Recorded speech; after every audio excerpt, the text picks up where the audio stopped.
Plato, the Republic.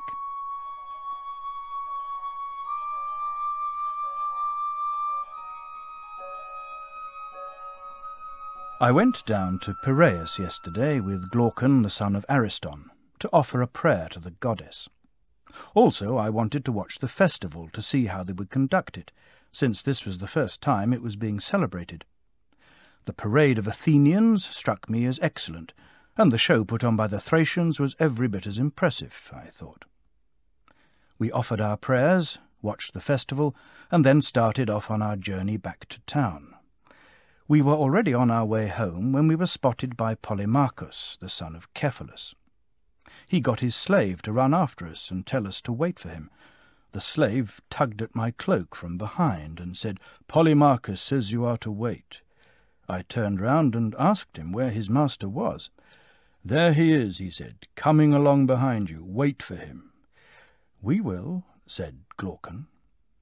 In a few moments Polemarchus reached us, with Glaucon's brother, Adeimantus, Niceratus, the son of Nicias, and a few others. They had been watching the procession, apparently, and Polemarchus said, "It looks as if you're all on your way back to the city, Socrates. You're not staying, then?" "That's not a bad guess," I replied. "Do you see how many of us there are?" he asked. "Yes." "Well, then," he said, "you must either get the better of all these people or else stay here." "There is another possibility," I said.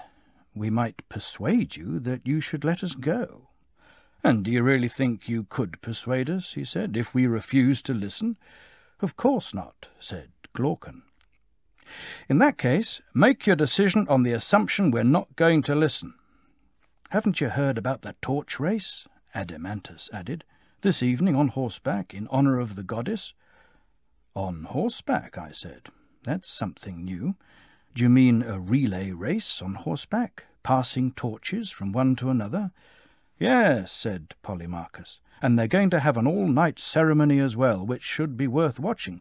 We can go out and watch it after dinner. There'll be lots of young people there. We can spend some time with them and talk to them. Do stay. Please say yes." "It looks as if we shall have to," said Glaucon. "If that's your decision," I said, "we shall." So we went back to the house of Polemarchus, where we found Polemarchus's brothers, Lysias and Euthydemus, as well as Thrasymachus of Chalcedon, Charmantides from the deme of Paeania, and Cleitophon, the son of Aristonymus. Also there in the house was Polemarchus's father, Cephalus. It was a long time since I'd seen him, and I found him much aged. He was wearing a garland and sitting on a sort of cushioned stool. He'd just been conducting a sacrifice in the courtyard. There was a circle of stools around him, so we sat down with him. As soon as he saw me, Cephalus started to make me welcome. "You don't often come down to visit us in Piraeus, Socrates," he said. "You should, though. If I were still strong enough to make the journey up to town without difficulty, there would be no need for you to come here. We would go to you, but as things are, you should come more often. I can assure you, speaking for myself, that the more the pleasures of the body fade, the greater becomes one's desire and taste for conversation. So do please spend some time with these young men. Do come here and visit us. Regard us as your friends, as your family even." "With pleasure, Cephalus," I replied. "I love talking to the very old. It's as if they're a long way ahead of us on a road which we too are probably going to have to travel. I feel we should learn from them what the road is like, whether it's steep and rough going, or gentle and easy. In particular, I'd very much like to hear how it strikes you, now that you've actually reached the time of life which the poets call old age, the threshold. What is your report on it? Would you call it a difficult time of life?" "I'll tell you exactly how it strikes me, Socrates. There's a group of us who meet fairly often. We're all about the same age, so we're following the words of the old proverb. When we meet, most of them start complaining. They say they miss the things they used to enjoy when they were young, and they recall their sexual exploits, their drinking, their feasting, and everything connected with those pleasures. They get upset, as if they'd suffered some great loss, as if then they had led a wonderful life, whereas now they're not alive at all. Some of them also complain about the lack of respect shown by their families towards old age, and under this heading they recite a litany of grievances against old age. I think they're putting the blame in the wrong place, Socrates.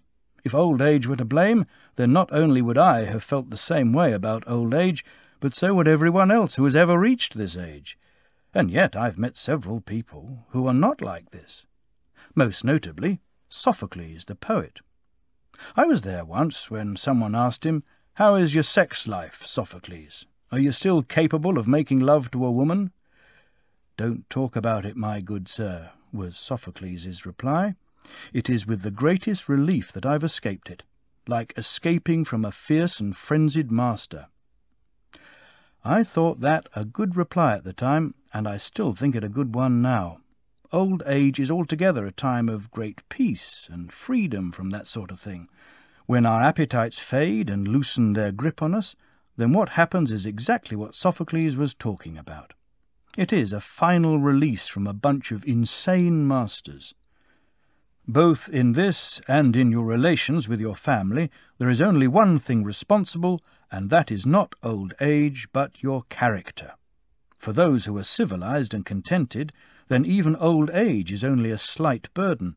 Otherwise, for those who are not like this, both old age and youth prove hard to cope with. I was very impressed by what he said, and I wanted him to go on talking, so I prompted him further. "I suspect most people don't believe you, Cephalus, when you say that.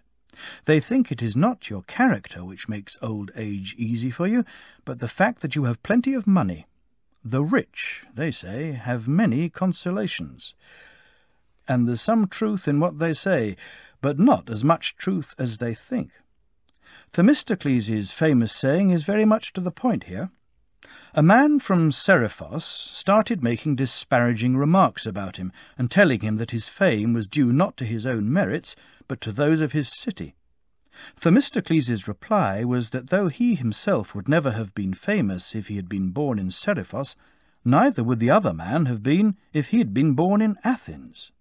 The same applies to those who are not rich, and who find old age hard to bear. In poverty, even the right temperament will not find old age altogether easy, whereas the wrong temperament, even with the aid of wealth, will never be at peace with itself.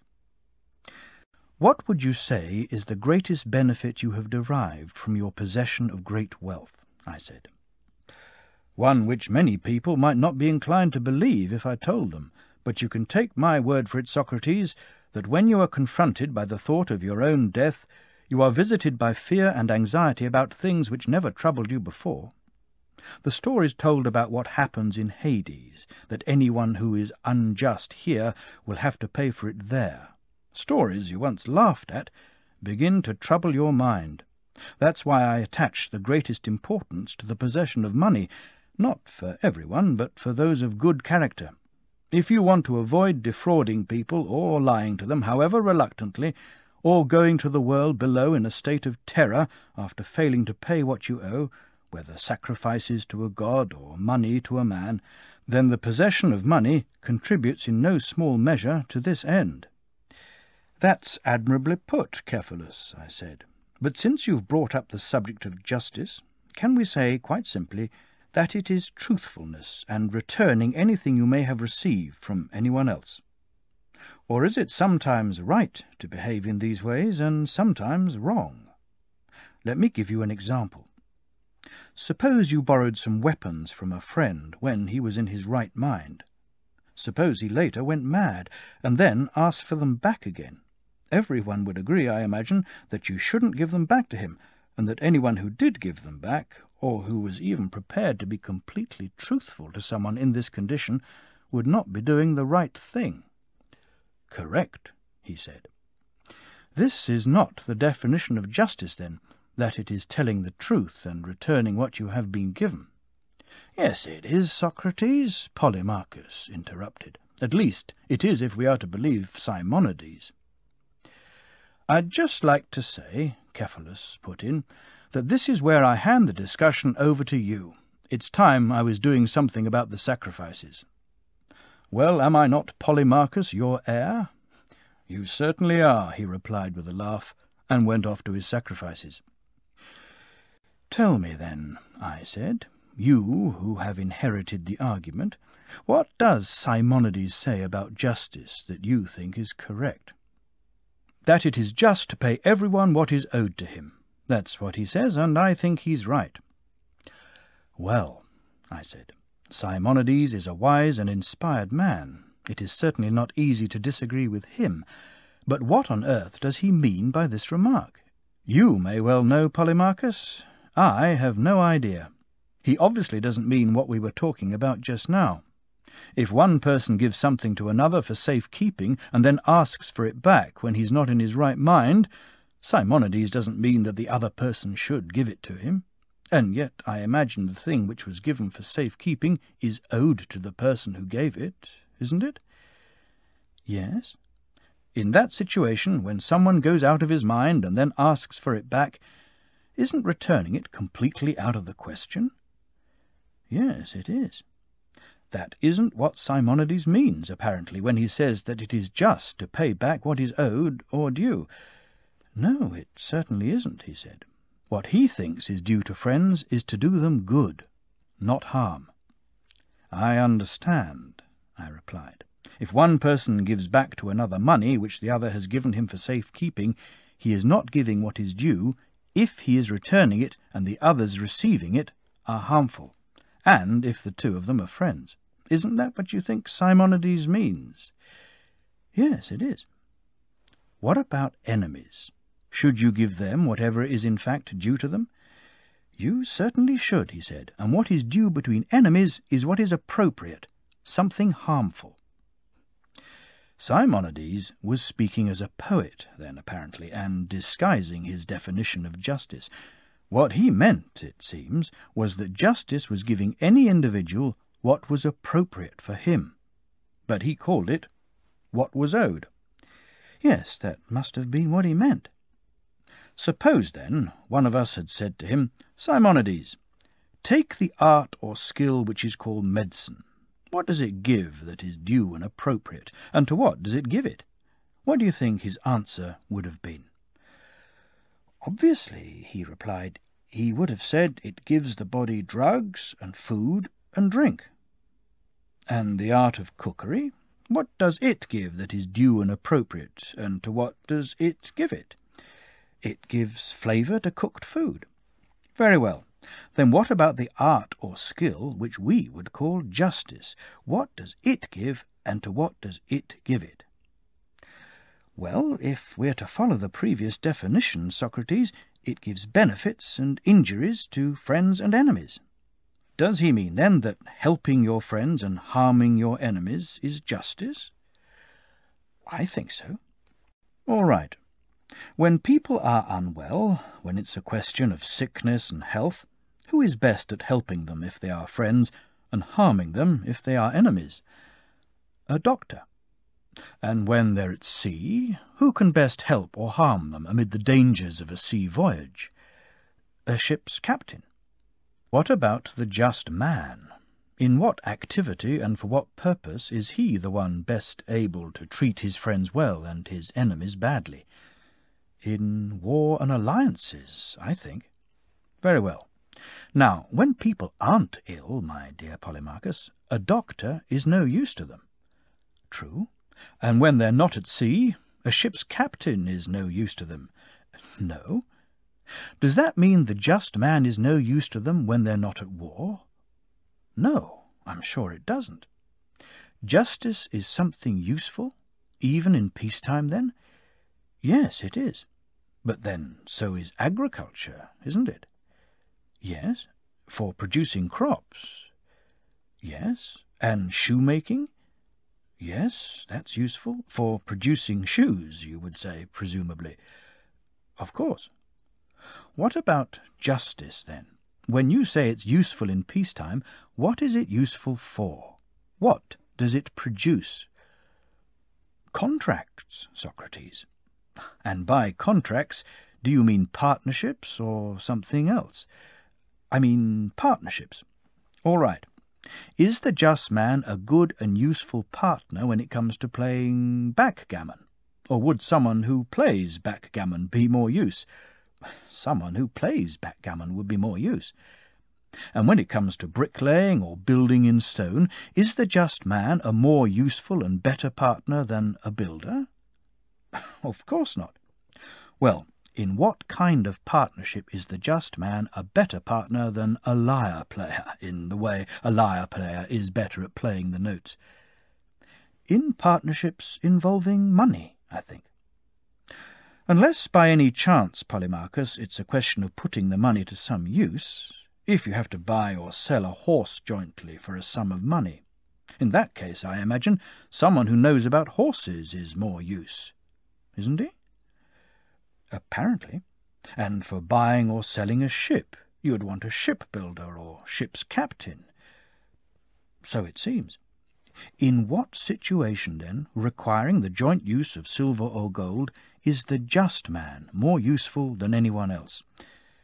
When there's a need to deposit money and have it kept safe? You mean when there's no need to put it to any use? You just want it to stay where it is? That's right. So it's when money is useless that justice is useful for dealing with it. It looks like it. And a pruning knife. When you want to keep it safe, then justice is useful, both in public life and in private life. But when you want to use it, then the art of viticulture is what you want. Apparently. And are you going to say the same about a shield or a lyre, that justice is useful when you need to keep them safe and not use them, but that when you do need to use them, then you want the soldier's art and the art of music? I shall have to say that. And in all other examples, justice is useless when it comes to using any of them, and useful only when they are useless? I suppose so, he said, though personally I can't any longer remember what I did say. But one thing I do think still, and that is that justice is treating your friends well and your enemies badly. By friends, do you mean the people each individual believes to be good, or those who really are good, even if he doesn't realize it? And the same with enemies. In all probability, he replied, people will like those they think are good and dislike those they think are evil. And do people ever make mistakes in this? Do they often think people are good when they're not, and vice versa? Yes, they do make mistakes. So for these people, are the good their enemies, and the bad their friends? They certainly are. Is it none the less right for these people, when this happens, to treat the wicked well and the good badly? It looks like it. And the good are just. They're not the kind of people who do wrong. True. So, according to your argument, it is right to harm those who do no wrong. Impossible, Socrates. It looks as if there's something wrong with the argument. Then it must be right, I said, to treat the unjust badly and the just well. That sounds better. In that case, Polemarchus, there are many people for whom it'll turn out, if their judgment of people has been at fault, that it is right to treat their friends badly, since their friends are evil, and their enemies well, since their enemies are good. In those circumstances, we shall end up saying the exact opposite of the definition we quoted from Simonides. Yes, he said, it certainly can turn out like that. Let's change our definition. We're probably not defining friend and enemy correctly. How are we defining them, Polemarchus? We said that the person who seemed to be good was a friend. And now, how do you want to change that definition? If someone both seems to be good and is, let's call him a friend. If he seems to be, but isn't really, let's say that he seems to be a friend, but isn't really a friend, and let the same definition apply to an enemy. On this definition, it appears the good man will be a friend, and the one who is no good will be an enemy. Yes. Do you want us to make an addition to our definition of justice? Our first definition was that it was just to help a friend and harm an enemy. Do you want us now to add to that and say that it is just to help a friend if he is good and harm an enemy if he is bad? Yes, he said, I think that would be an excellent definition. But is it really in the nature of a just man, I asked, to treat anyone in the world badly? It certainly is, he said. He should treat badly those who are wicked, his enemies. If you treat a horse badly, does it become better or worse? Worse. Worse by the standard we use to judge dogs, or the standard we use to judge horses? The standard we use to judge horses. And dogs the same. If you treat them badly, they become worse by the standard we use to judge dogs, not horses? They must do. What about humans, my friend? Are we to say in the same way that if they are treated badly, they become worse by the standard we use to judge human excellence?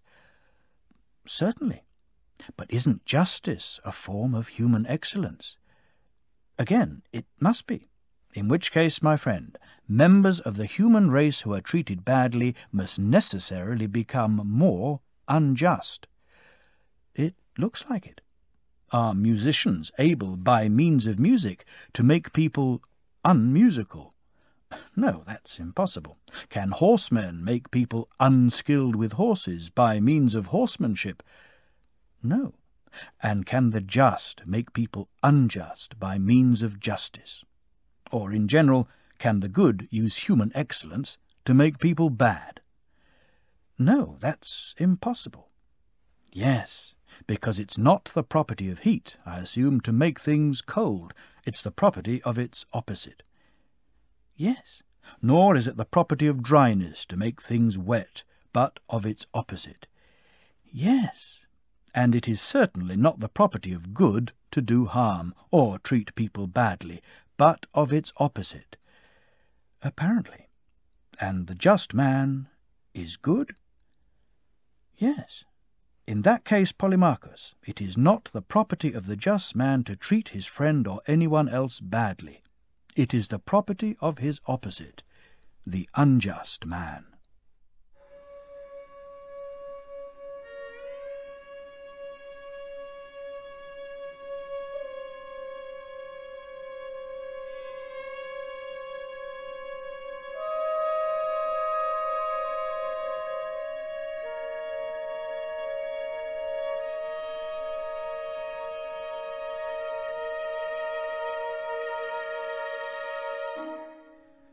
Even in the middle of our conversation, Thrasymachus had repeatedly tried to take control of the discussion, but each time he had been prevented by those sitting round us, who wanted to hear the discussion through to the end. But when we reached this stopping place in the argument, he was incapable of remaining silent any longer. He gathered himself and sprang at us like a wild beast at its prey. Speaking up loud and clear, Thrasymachus said, "What's this nonsense that has got into you too, Socrates? Why be so obliging? Why keep giving way to one another? If you really want to know what justice is, then stop simply asking questions and scoring points by proving that any answer given by anyone else is wrong. You know perfectly well it's easier to ask questions than to give answers. Come on, why don't you give some answers yourself? Tell us what you say justice is, and don't go telling us that it's what's necessary, or what's beneficial, or what's advantageous, or what's profitable, or what's good for you. I won't take any of that stuff. No, tell us, please, quite clearly exactly what you mean." "Don't be angry with us, Thrasymachus," I said, with some apprehension. "If Polemarchus and I are making mistakes in our examination of the arguments, I assure you we're not making them on purpose. If we're looking for gold, we wouldn't deliberately give way to one another in our search and so destroy our chances of finding it. So, since what we are actually looking for is justice, a thing more valuable than a large quantity of gold, you can't imagine we are so stupid as to make concessions to one another, and not be determined to bring it as clearly as possible into view. Believe us, my friend. The trouble is, we lack the ability. So when you clever people see our efforts, pity is really a far more appropriate reaction than annoyance." This brought an unpleasant laugh from Thrasymachus. "Oh, my God," he said, "I knew it, the famous modesty of Socrates. I predicted it. I told these people you'd refuse to give any answers, that you'd pretend to be modest, that you'd do anything to avoid answering if anyone asked you a question." "Clever of you, Thrasymachus. Clever enough to know what would happen if you were to ask someone what 12 was, but then give him a warning before he answered, 'Now look here, don't go telling us that 12 is twice 6, or 3 times 4, or 6 times 2, or 4 times 3. I'm not going to take any nonsense of that sort from you.' It was obvious to you, I imagine, that if you asked the question in that way, no one could possibly answer it." "Is that just what you're going to do now? Are you going to give one of the answers I told you not to give?" "It wouldn't surprise me," I said, "if on reflection I came to that conclusion." "What if I give you an answer about justice which is quite different from all those other answers, a much better answer than those? What do you think should be your penalty?" "Well, obviously, the penalty appropriate to someone who doesn't know. He should learn, I take it, from the person who does know." "You innocent," said Thrasymachus. "No, you must do more than learn. You must pay me some money as well." "Very well, as soon as I have any, I will." "You do have some," said Glaucon. "If it's money you're worried about, Thrasymachus, go ahead and speak. We will all pay up for Socrates." "I'll bet you will," he said. "Anything to allow Socrates to play his usual trick, not answer the question himself, but wait for someone else to answer it, and then take what he says and try to prove it wrong." "Really, my dear fellow," I said, "how could anyone answer the question if for a start he didn't know the answer, didn't so much as claim to know it? And on top of that, even supposing he did have some idea on the subject, if he'd been told by a man of some authority not to say any of the things he thought? No, it makes much more sense for you to speak. You're the one who claims to know the answer and have something to say, so please, as a favour to me, don't keep your answer to yourself. Give Glaucon here and the others the benefit of your knowledge." "Hear it, then," he said. "I say that justice is simply what is good for the stronger." "Well, where's all that praise? You're not going to give it, are you?" "Yes, I will, as soon as I understand what you mean. At the moment I still don't know. What is good for the stronger, you say, is just. What do you mean by that, Thrasymachus? If Polydamas, the all-in wrestler, is stronger than us, and eating beef is good for building his body, you presumably don't mean that this food is also good and right for us, who are weaker than him. Socrates, you're beneath contempt. You're taking what I said in the way which makes it easiest to misrepresent my meaning." "Not at all, my friend, but you'll have to tell me more clearly what you mean." "All right," he said. "You must be aware that some cities are tyrannies, some are democracies, and others aristocracies." "Of course." "And what is in control in each city is the ruling power." "Yes." "Every ruling power makes laws for its own good. A democracy makes democratic laws, a tyranny, tyrannical laws, and so on. In making these laws, they make it clear that what is good for them, the rulers, is what is just for their subjects. If anyone disobeys, they punish him for breaking the law and acting unjustly. That's what I mean, my friend, when I say that in all cities the same thing is just, namely, what is good for the ruling authority. This, I take it, is where the power lies, and the result is, for anyone who looks at it in the right way, that the same thing is just everywhere, what is good for the stronger." "Now I understand what you mean," I said, "though whether or not it is true remains to be seen. So even your answer, Thrasymachus, is that what is good for a person is just, though that was an answer you told me firmly not to give. But you add the qualification, for the stronger." "A trivial addition, you may say." "That's not yet clear. It may well be an important one. What is clear is that we must examine whether what you say is true. Like you, I agree that justice is something that is good for a person, but while you qualify it as what is good for the stronger, I'm not so sure. We should examine the question. Go on, then. Examine it. I shall, I said. Tell me, don't you also say that it is right for subjects to obey their rulers? I do. And are they infallible, the rulers in all these cities? Or are they capable of making mistakes? Well, they are certainly, I imagine, capable of making mistakes. So, when they set about enacting laws, do they enact some correctly, but a certain number incorrectly? In my opinion, yes. And correctly is enacting laws which are in their own interest, and incorrectly is enacting laws which are against their own interest. Is that what you mean? Yes. But whatever they enact, their subjects must carry it out, and this is justice. Of course. In that case, according to your definition, it is not only just to do what is good for the stronger, but also its opposite, what is not good for him. What do you mean? He said. I mean what you mean, I think.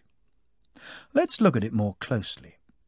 Haven't we agreed that the rulers, in giving orders to their subjects to do anything, sometimes make mistakes about what is in their own best interest, but that it is just for the subjects to carry out whatever orders their rulers give them? Isn't that what we have agreed?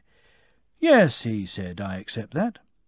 Then you must also accept, I said, that we have agreed it is just to do things which are not good for the rulers and the stronger, when the rulers inadvertently issue orders which are harmful to themselves, and you say it is just for their subjects to carry out the orders of their rulers. In that situation, most wise Thrasymachus, isn't the inevitable result that it is just to do the exact opposite of what you say? After all, the weaker have been ordered to do what is not good for the stronger. Indeed they have, Socrates, said Polemarchus. No question about it. No question at all, Cleitophon interrupted, if you're acting as a witness for Socrates. Who needs a witness? Said Polemarchus. Thrasymachus himself agrees that rulers sometimes issue orders which are bad for themselves, but that it is right for their subjects to carry out these orders. Yes, Polemarchus, because carrying out orders issued by rulers was what Thrasymachus defined as just. Yes, Cleitophon, but in his definition he also said that what was good for the stronger was just. He gave both those definitions, and then went on to agree that those who are stronger sometimes tell those who are weaker, their subjects, to do what is bad for them, the stronger. It follows from these admissions that what is good for those who are stronger would be no more just than what is not good for them. When he talked about what was good for the stronger, said Cleitophon, he meant what the stronger thought was good for him. This is what the weaker must do, and that was his definition of justice. Those weren't the words he used, said Polemarchus. It's neither here nor there, Polemarchus, I said. If those are the words Thrasymachus is using now, let's take it in that sense. Tell me, Thrasymachus, was that how you wanted to define justice, as what the stronger thinks is good for him, whether it really is good or not? Is that what we should take you to be saying? Certainly not, he said. Do you imagine I regard a person who makes a mistake at the moment when he is making the mistake as stronger? That's certainly what I thought you meant when you agreed that rulers are not infallible, that they sometimes make mistakes. You're always trying to trick people, Socrates, in the way you argue.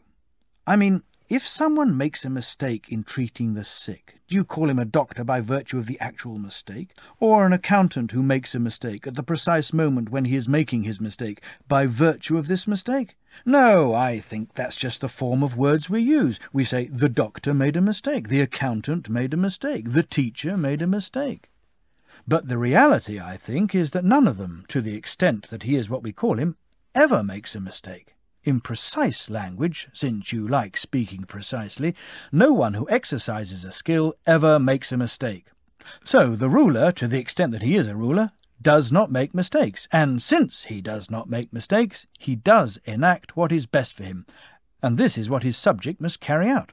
So, as I said originally, my definition is that it is just to do what is good for the stronger. Very well, Thrasymachus, I said. So you think I'm a trickster, do you? I certainly do. You think I've been asking the questions I have been asking with the deliberate intention of winning the argument unfairly. I'm quite sure of it. It won't do you any good, though. You can't use unfair arguments without my noticing, and once I notice what you're up to, you don't have the resources to defeat me in open argument. As if I'd even dream of trying. But since we don't want this situation to arise again, could you make one thing clear? When you say it is right for the weaker to do what is good for the stronger, do you mean the ruler and the stronger in normal usage, or in the precise sense you were talking about just now? I mean the ruler in the most precise sense possible. Tell me then, you were talking just now about the doctor in the precise sense.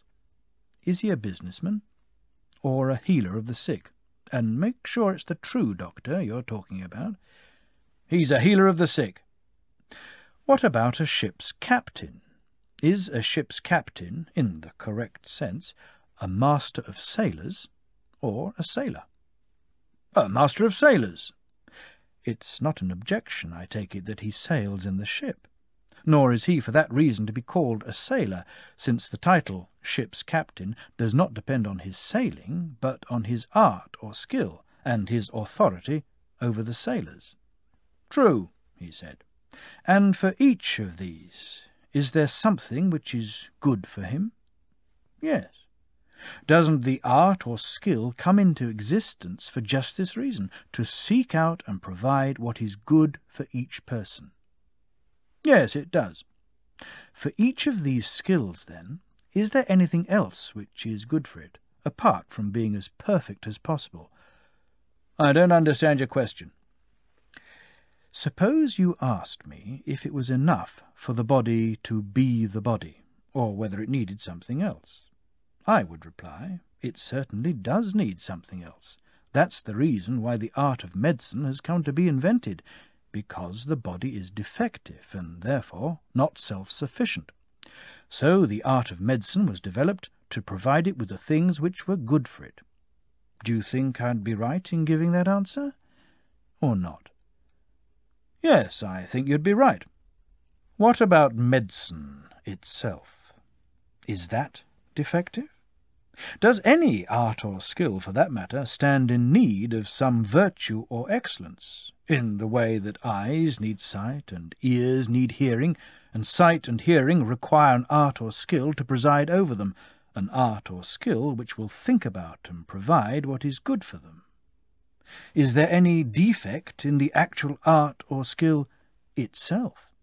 Isn't the art or skill itself, in the precise sense, without fault or blemish, if it is correct, so long as it is entirely what it is? And when you answer, use words in the precise sense you were talking about. Is it as I have described, or not? It is as you have described, he said. Apparently. In that case, I said, the art of medicine does not think about what is good for the art of medicine, but what is good for the body. Yes, and horsemanship does not think about what is good for horsemanship, but what is good for horses. Nor does any art or skill think about what is good for itself. It has no need to. No, it thinks about what is good for the thing of which it is the art or skill. Apparently. But surely, Thrasymachus, arts and skills control and have power over the objects of which they are the arts and skills. He conceded this, though with great reluctance. In which case, there's no branch or knowledge which thinks about or prescribes what is good for the stronger, but only what is good for the weaker, for what is under its control. He agreed to this too, in the end, though he tried to resist it. And when he did agree, I continued, Isn't it a fact that no doctor, to the extent that he is a doctor, thinks about or prescribes what is good for the doctor? No. He thinks about what is good for the patient. After all, it was agreed that a doctor, in the precise sense, is responsible for bodies. He's not a businessman. Isn't that what was agreed? Thrasymachus assented. And that the ship's captain, in the precise sense, was in command of sailors, not a sailor. Yes, that was agreed. So a ship's captain or commander of this type will not think about or prescribe what is good for the ship's captain, but what is good for the sailor, for the person under his command. He agreed, though reluctantly. And so, Thrasymachus, I said, no one in any position of authority, to the extent that he is in authority, thinks about or prescribes what is good for himself, but only what is good for the person or thing under his authority, for whose benefit he himself exercises his art or skill. Everything he says and everything he does is said or done with this person or thing in mind, with a view to what is good and appropriate for the person or thing under his authority.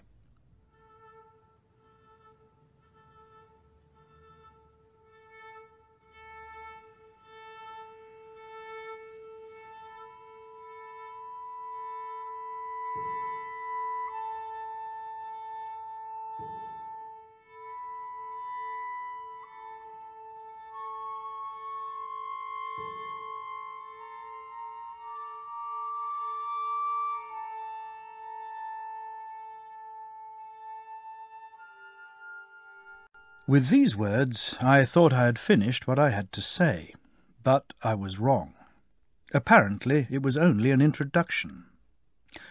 Glaucon is an extremely determined character in everything he does, and on this occasion he refused to accept Thrasymachus's surrender.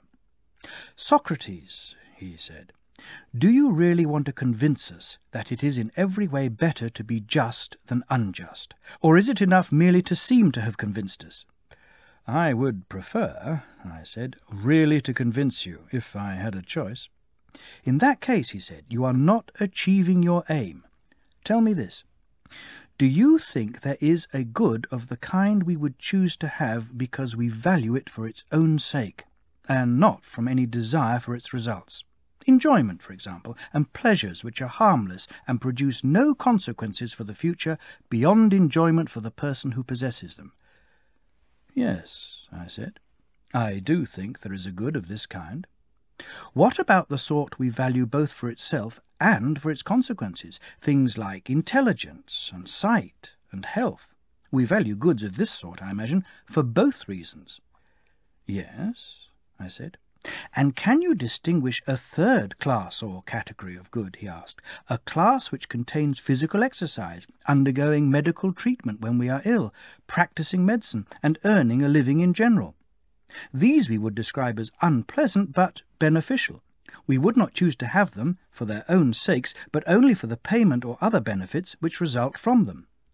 "Yes," I said, "there is this third class as well. What of it?"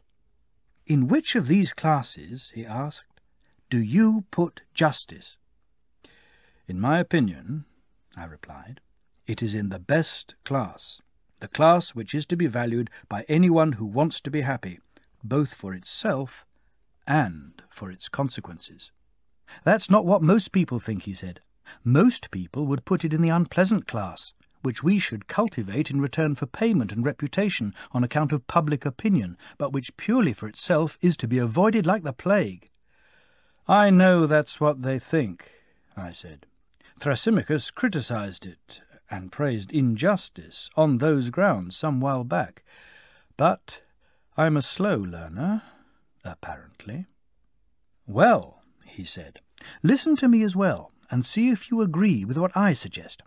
I think Thrasymachus too readily allowed himself to be bewitched by you, like a snake being charmed by a snake-charmer. As far as I'm concerned, the proof is not yet convincing, either for justice or injustice. I want to be told what each of them is, and what effect it has just by itself, when it is present in the soul. I want to forget about the rewards and results it brings. So here's what I'm going to do, if you've no objection. I'm going to revive Thrasymachus's definition. First, I shall say what kind of thing people reckon justice is, and how they think it arises. Secondly, I shall claim that all those who practice it do so as something unavoidable, against their will, and not because they regard it as a good. Thirdly, I shall say that this is a rational way for them to behave, since the unjust man, in their view, has a much better life than the just man. These are not my own opinions, Socrates, but I'm going to make the most powerful speech I can in defence of the unjust life, and I want to hear you, in your turn, criticising injustice and defending justice. There you are. See if you approve of my suggestion. I'd like nothing better, I replied. That's good, he said. Now, listen to the first thing I said I was going to talk about. What sort of thing justice is, and how it arises. Doing wrong, men say, is by its nature a good, and being wronged an evil. But the evil of being wronged outweighs the good of doing wrong. As a result, when people wrong one another, and are wronged by one another, and get a taste of both, those who are unable to avoid the one and achieve the other think it'll pay them to come to an agreement with one another not to do wrong and not to be wronged. That's how they come to start making laws and agreements with one another, and calling lawful and just that which is laid down by the law. They say that justice is a compromise between the best case, which is doing wrong and getting away with it, and the worst case, which is being wronged and being unable to retaliate. The easiest way to see that it is true is to imagine something like this. Suppose we gave each of them, the just and the unjust, the freedom to do whatever he liked. Suppose they had the kind of power they say the ancestor of Gyges the Lydian once had.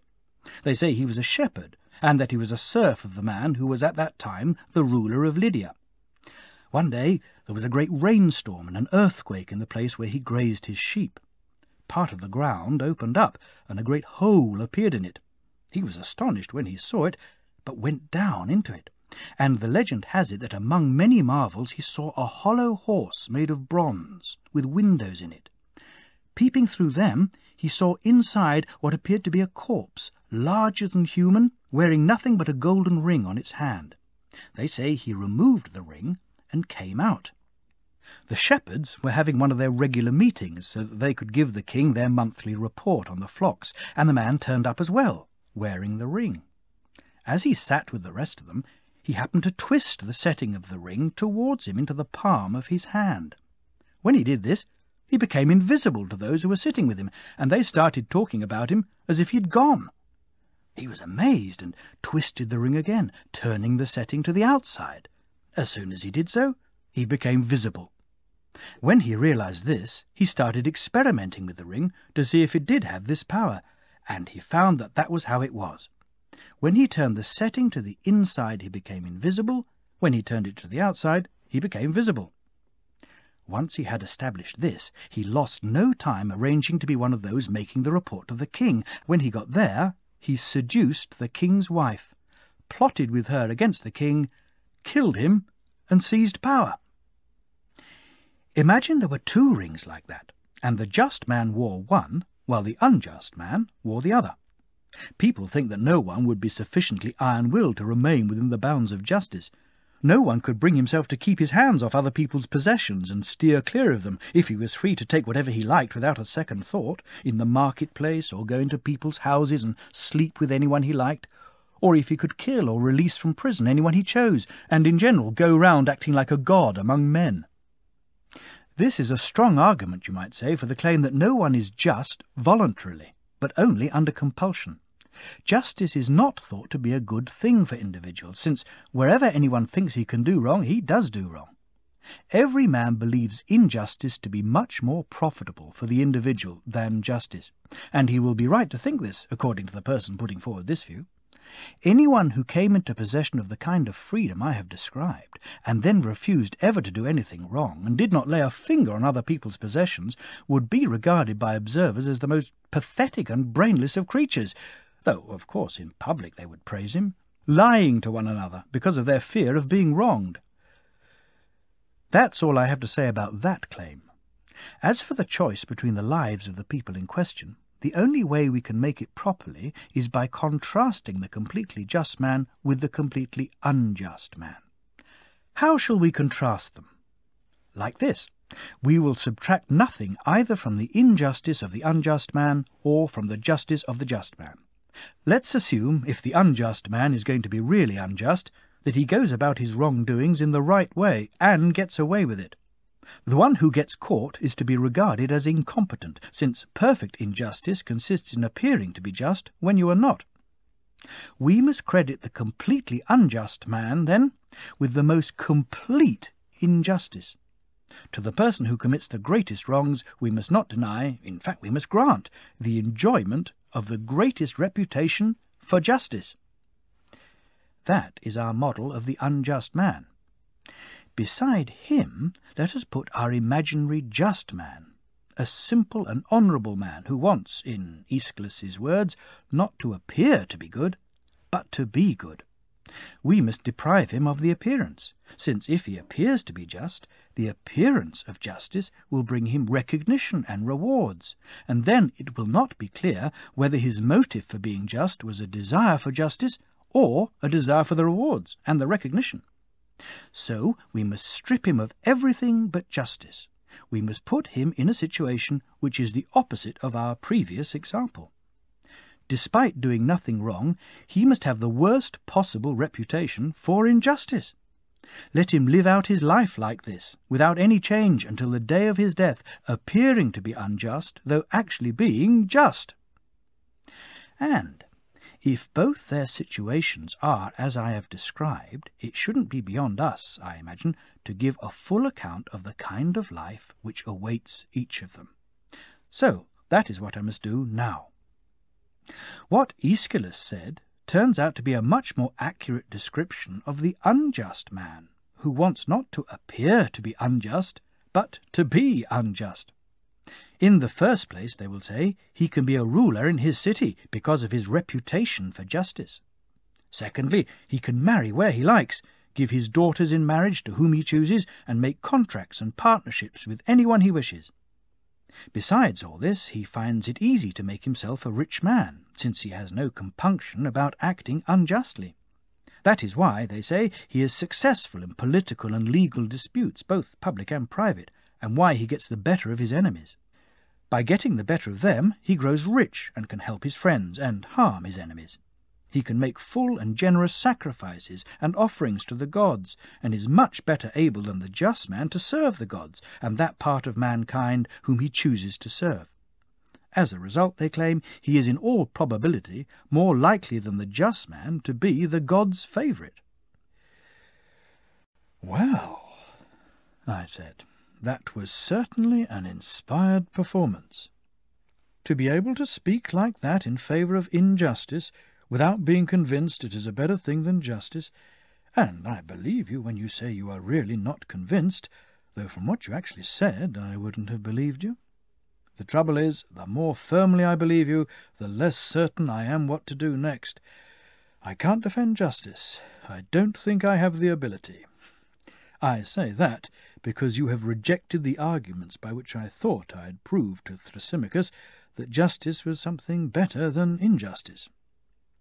On the other hand, I can't not defend her, since I can't help feeling it is wrong to stand idly by when I hear justice coming under attack, and not come to her defence for as long as I have breath in my body and a tongue in my head.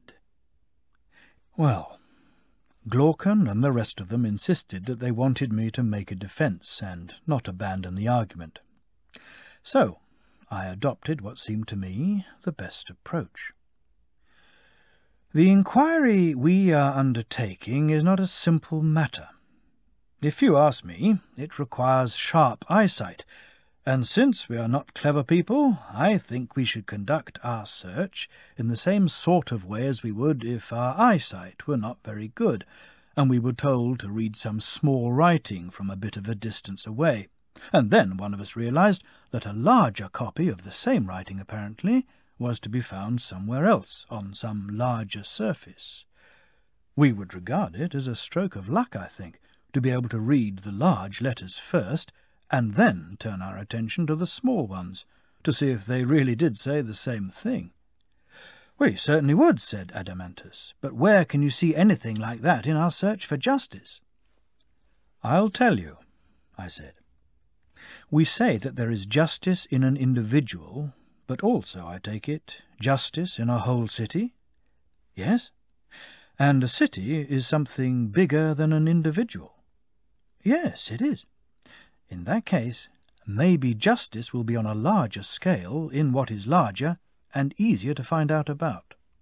So, if you approve, why don't we start by finding out what sort of thing it is in cities? After that, we can make a similar inquiry into the individual, trying to find the likeness of the larger version in the form the smaller takes." "I think that's a good idea," he said. "Suppose, then," I said, "we were to study the theoretical origin of a city. Would we also see the origin in it of justice and injustice?" "We might," he said. "And if we do that, is there a chance that what we are looking for will be easier to find?" "Yes, much easier." "You think, then, that this is a task we should attempt to complete? I suspect it is a fairly major undertaking, so you decide." "We have decided," said Adeimantus. "Go ahead." "Very well," I said. "The origin of a city lies, I think, in the fact that we are not, any of us, self-sufficient. We have all sorts of needs. Can you think of any other reason for the foundation of a city?" "No, I can't." "In this way, then, different individuals may form associations with one person to meet one need, and with another person to meet a different need. With this variety of wants, they may collect a number of partners and allies into one place of habitation, and to this joint habitation we give the name city, don't we?" "Yes, we do." "Does one person share with another when he does share, or does he accept a share, because he thinks it is better for him personally?" "Yes, he does." "Right then," I said. "Let's construct a hypothetical city from the beginning. It is the product, apparently, of our needs." "Of course." "And the first and most important of those needs, if we are to exist and stay alive, is the provision of food." "Unquestionably." "Second comes the need for housing, and third, the need for clothing and things like that." "That is right." "Well then," I said, "how will our city be equal to meeting these requirements? Won't it just be one farmer, plus a builder, plus a weaver? Or should we add a shoemaker as well, and anyone else who provides for physical needs?" "Yes, we should." "So the most basic city would have to consist of 4 or 5 men." "It looks like it." "Well then, will a single individual do better exercising a number of skills, or will each do best concentrating on one?" "Concentrating on one," he replied. "And another thing. It is clear, I think, that if you let the right moment for a task pass by, the task suffers." "Yes, that is clear." "That is because the task in hand will not wait for the person doing it to have a spare moment. So it is essential that whoever is doing it should concentrate on it, and not regard it as a hobby." "Yes, it is essential." "It follows from this that in any enterprise more is produced, and that it is better and more easily produced, when one person does a single task which is suited to his nature, and does it at the right time, keeping himself free from other tasks." "It certainly does." "Then it will take more than 4 citizens, Adeimantus, to provide for the needs we were talking about. The farmer, it appears, will not make himself a plough with his own hands, not if it's going to be a good plough, nor a hoe, nor any of his other farming implements. No more will the builder, who also needs a number of tools, and the same goes for the weaver and the shoemaker." "True." "So carpenters and bronzesmiths and a whole lot of skilled workers of that kind will become partners in our little city and make the place quite crowded. They will. All the same, it still won't be all that large, even if we add cattlemen, shepherds and other herdsmen, so that the farmers can have oxen for ploughing, and so that builders as well as the farmers will be able to use animals for carrying materials, and so that weavers and shoemakers can have hides and wool. It certainly won't be a small city, he said, if it contains all that. That's not all, I said. It will be more or less impossible to locate the city itself in a place where it won't need imports. Quite impossible. So it will require yet more people in addition to bring it the things it needs from some other city. It will. What is more, if their agent goes empty-handed, taking nothing which meets the needs of the people from whom they are importing the things they are short of, then he will come back empty-handed, won't he? I think so. So, in their own economy, the citizens must not only provide adequately for themselves, they must also produce the right kind of goods, and in large enough quantities, for the people they need to trade with. Yes, they must. So, our city needs more farmers and more workers in other occupations. Yes, and more agents as well, presumably, the ones who are going to do all the importing and exporting. These people are merchants, aren't they?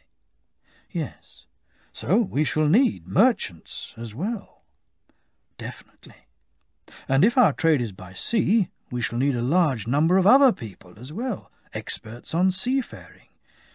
Yes, a large number. What about trade in the city itself? How will each group share its production with others? That, after all, was our reason for forming an association and establishing a city. Well, obviously, he said, by buying and selling. That will give rise to a marketplace and a currency, a unit of exchange for transactions. Undoubtedly. But when the farmer or member of one of the other occupations brings to market part of what he produces, he may not arrive there at the same moment as those who need to exchange goods with him. Is he going to sit around in the marketplace, taking time off from his work? Certainly not, he said. There are people who identify this need and make themselves available for this activity. In a well-run city, they tend to be the weakest physically, those who are useless for any other kind of work. They have to wait around there in the marketplace, receiving goods in exchange for money from those who have something to sell, and then again money in return for goods from all those who want to buy. So, this is the need, I said, which brings dealers into our city. Don't we call people dealers if they sit in the marketplace offering a selling and buying service, whereas those who travel round the cities we call merchants? We do. And there is still another group of people, I think, offering a service. We certainly would not want them as partners or associates for their mental attributes, but they possess physical strength suitable for manual labour. This they offer for sale, and the price they put on it they call their hire. That, I imagine, is why they in turn are called hired labourers. Isn't that right? Yes. So hired labourers, it seems, will also go to fill up our city. I think they may. Well then, Adeimantus, is our city now large enough? Is it complete? Maybe it is. In which case, where exactly are justice and injustice to be found in it?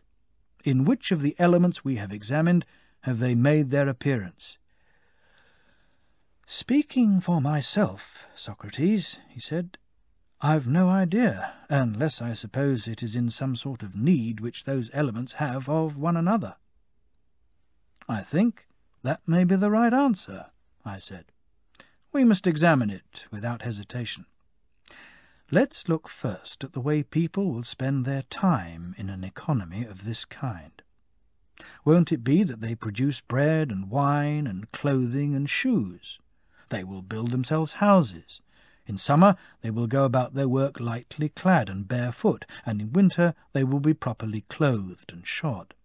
They will live on barley meal and wheat flour, kneading and baking these. They will have fine barley cakes or wheat loaves served on reeds or fresh leaves. They will eat lying on straw beds covered with bryony and myrtle. They can live very well like this, they and their children, drinking wine after their meals, wearing garlands on their heads, and singing the praises of the gods. They will live quite happily with one another. They will have no more children than they can afford, and they will avoid poverty and war." At this point, Glaucon interrupted. "No art of cookery, apparently, for these people you describe as living so well?" "That's a good point," I said. "I forgot that they will have the art of cookery. Obviously, they will use salt and olives and cheese, and they will boil the usual country dishes of wild roots and vegetables. And for dessert, we can offer them figs and chickpeas and beans, and they will roast myrtle berries and acorns in front of the fire with a modest amount to drink. In this way, living lives which are peaceful and in all probability healthy, they will die in old age, handing down the same way of life to their descendants." "If you were organising a city of pigs, Socrates, isn't that just how you would feed them?"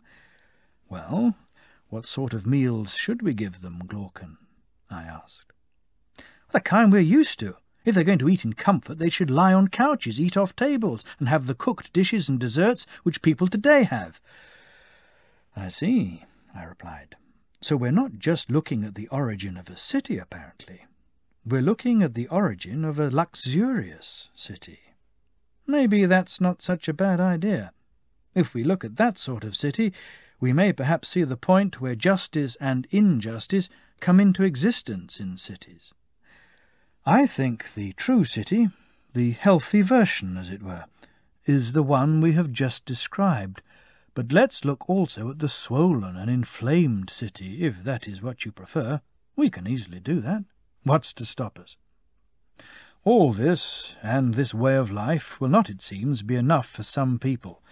They will have couches and tables and other furniture in addition, and cooked dishes, of course, and incense, perfumes, call girls, cakes, every variety of all these things. As for those needs we talked about at the beginning, we can no longer prescribe only the bare necessities, housing, clothing, and shoes. We must introduce painting and decoration, and start using gold and ivory and all those sorts of things, mustn't we? Yes. So, once again, we must enlarge our city, since our first healthy city is no longer big enough. We must fill it with a great mass and multitude of things which are no longer what cities must have as a matter of necessity. For example, we must have hunters of all kinds, artists, all those using figure and colour for their imitations, and those using music, poets and their assistants, reciters, actors, dancers, producers, and the makers of all sorts of goods, especially those used for making women look beautiful. What's more, we shall need more people in service. Don't you think we shall need attendants for our sons, wet nurses, nannies, hairdressers, barbers, not to mention cooks and chefs? And besides those, we shall need people to keep pigs as well. We didn't have them in our earlier city, since there was no need for them, but in this city there will be a need for them, as also for all sorts of other livestock, in case anyone wants them to eat. Isn't that right? Of course. And living like this, will we have much greater need of doctors than we did before?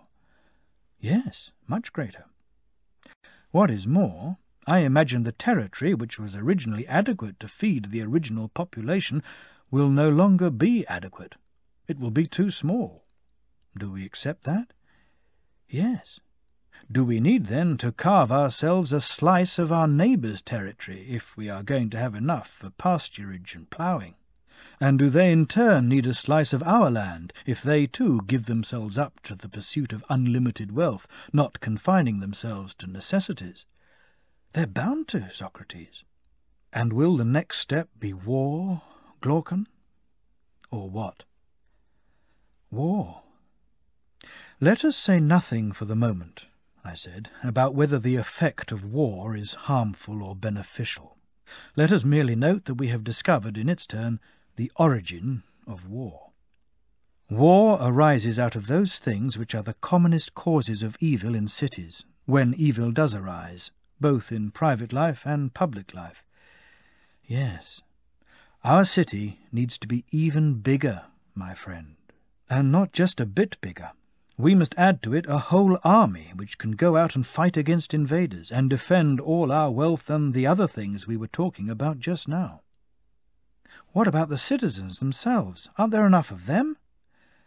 No, I said, not if we were right, you and the rest of us, in what we agreed earlier when we were forming our city.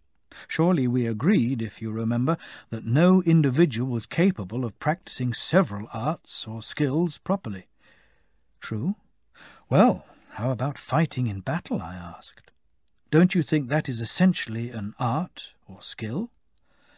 Very much so, he said. And should we regard the art of shoemaking as more important than the art of war? No?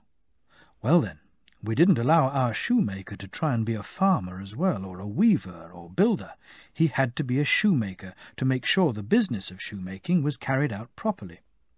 In the same way, we assigned a single task to each member of the other occupations, the task he was naturally suited to and for which he would keep himself free from other tasks, working at it throughout his life and taking every opportunity to produce good results. Isn't it of the highest importance that warfare should be carried on as efficiently as possible?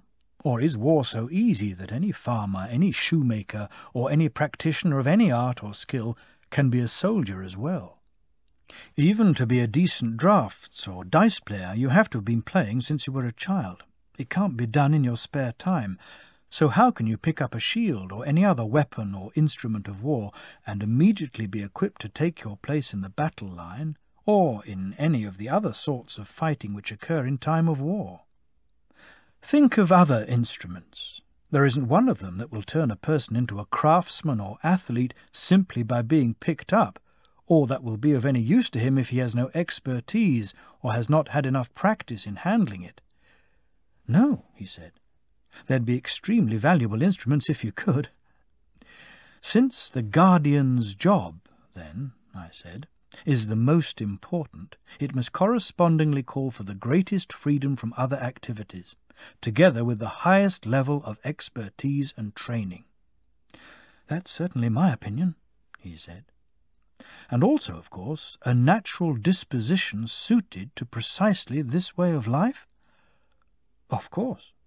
And it would be our job, apparently, if we are capable of it, to choose which dispositions and which kinds of dispositions were suited to the defence of the city.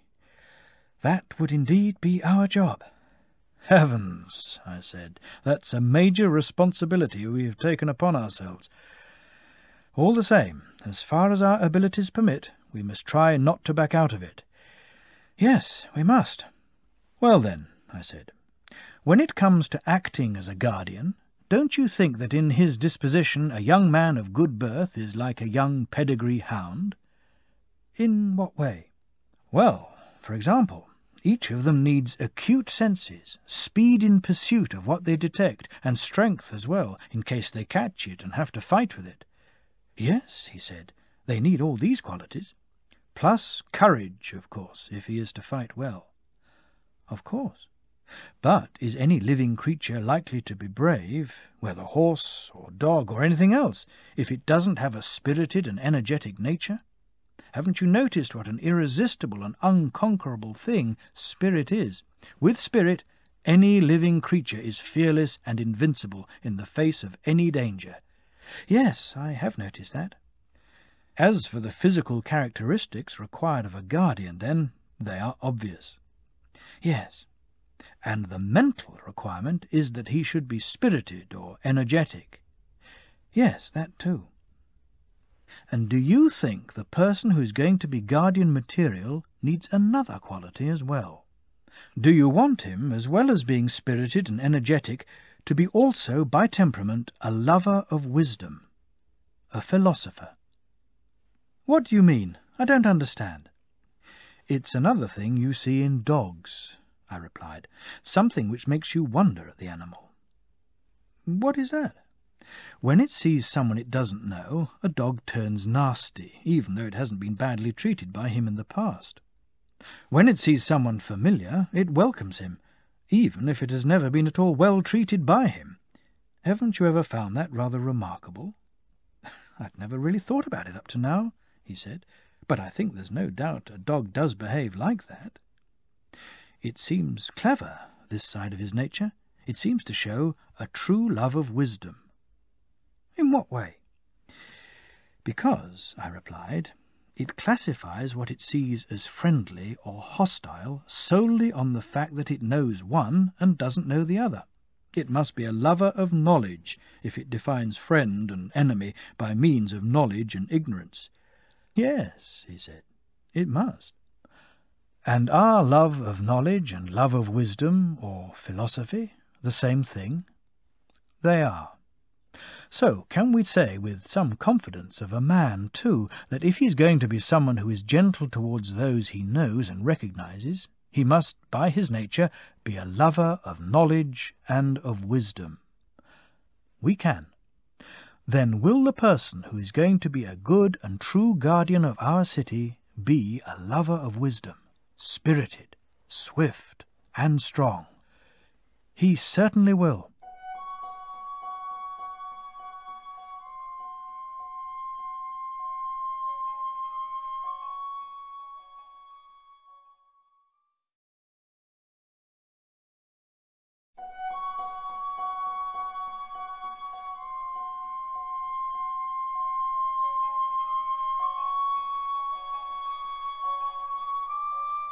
Very well then, I said.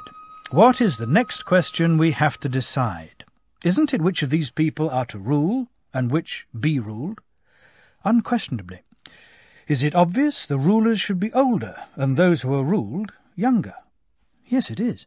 And that the rulers should be the best among them? That too. Among farmers, aren't the best ones the ones who most possess the attributes of a farmer? Yes. So in this context, since we are looking for the best of the guardians, must they not be the ones who most possess the attributes of a guardian of the city? Yes. And for this purpose do they have to be wise, powerful, and above all devoted to the city? They do. And people are most devoted to whatever it is they love. Bound to be. And they love most what they believe to have the same interests as themselves, the thing whose success or failure they think results in their own success or failure. True, he said. Then we must select from the guardians the kind of men who on examination strike us most strongly their whole lives through as being utterly determined to do what is in the city's interests, and as refusing to act in any way against its interests. Yes, they should be the people we want. I think we should observe them at all ages to make sure they are the guardians and defenders of this belief, and that neither magic nor force can make them forget and jettison their conviction that they should do what is best for the city.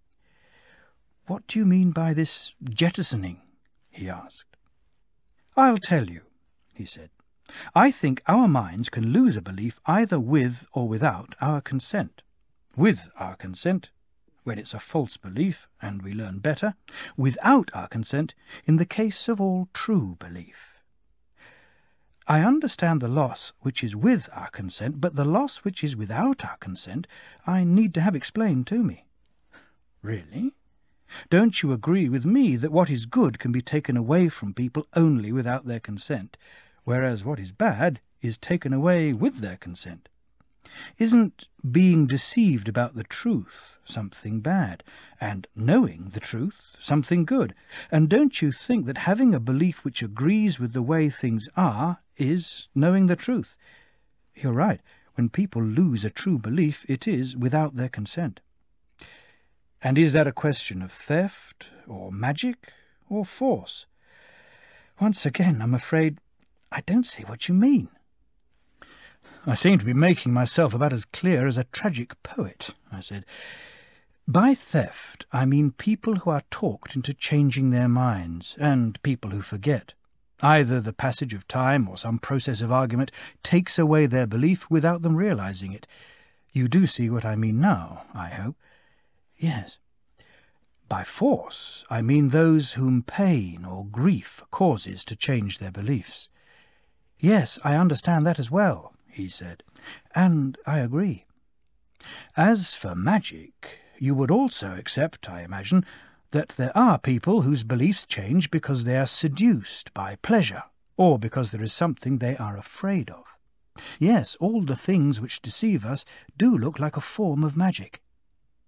So, as I said just now, we must look for those who are the best defenders of their conviction that in any situation they must do what they think is in the city's best interests for them to do. From their earliest childhood we must watch them and set them the kind of tasks which can make them lose sight of this aim and lead them astray. Then we must choose the ones who remember their aim and are not easily led astray. Those who are led astray we must reject, mustn't we? Yes. As a second type of test, we must give them hardship, pain, and trials, and in all of them look for the characteristics we want. Correct, he said. Then we must have a third type of test, a test for magic, and watch their reactions to that. Just like people taking young colts close to loud and confused noises to find out if they are easily frightened, we must expose our guardians, when they are young, first to danger and then to pleasure. We must test them like gold in the fire, only more so. Does this one stand out in every situation as immune to magic and worthy of respect? Is he a good guardian of himself and the musical education he has received? Does he show qualities of rhythm and harmony in all the tests we set him? Is he the kind of person who would be the greatest use to himself and the city? From our children, from our young and grown men, the one who under constant testing emerges as pure is the one who should be appointed as a ruler and guardian of our city. We should heap honours on him in life and in death, and when it comes to burial and other memorials, he should receive the greatest tributes. The one who fails the tests we should reject. Well, Glaucon, so much for my views on the selection and appointment of the rulers and guardians. It's only a general outline, of course, and not a precise specification. I think my views are pretty much the same as yours, he said.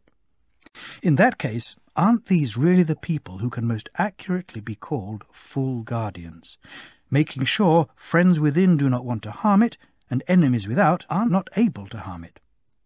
The young people whom we have been calling guardians up to now we can call auxiliaries, the defenders of the ruler's beliefs.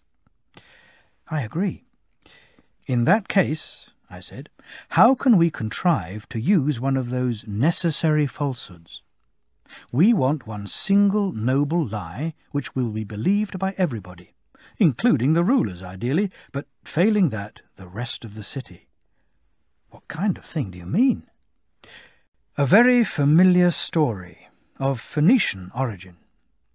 In the past, so the poets tell us and we believe, it happened in several places, but it has not happened in our time, and I don't even know if it could happen. People would take a lot of persuading. You seem a bit reluctant to tell your story, he said.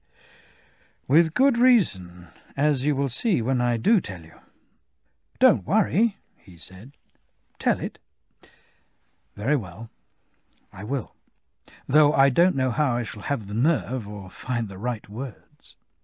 I have to try and persuade, first of all, the rulers themselves and the soldiers, and then the rest of the city, that the entire upbringing and education we gave them, their whole experience of it, happening to them, was, after all, merely a dream, something they imagined, and that in reality they spent that time being formed and raised deep within the earth, themselves, their weapons, and the rest of the equipment which was made for them. When the process of making them was complete, the earth, their mother, released them, and now it is their duty to be responsible for defending the country in which they live against attack, just as they would defend their mother or nurse, and to regard the rest of the citizens as their brothers, born from the earth. No wonder you were so embarrassed about telling us your lie. Yes, I had good reason, I said, but you must listen to the second half of the story as well. You are all brothers, our story will tell them, all of you in the city, but when God made you, he used a mixture of gold in the creation of those of you who were fit to be rulers, which is why they are the most valuable.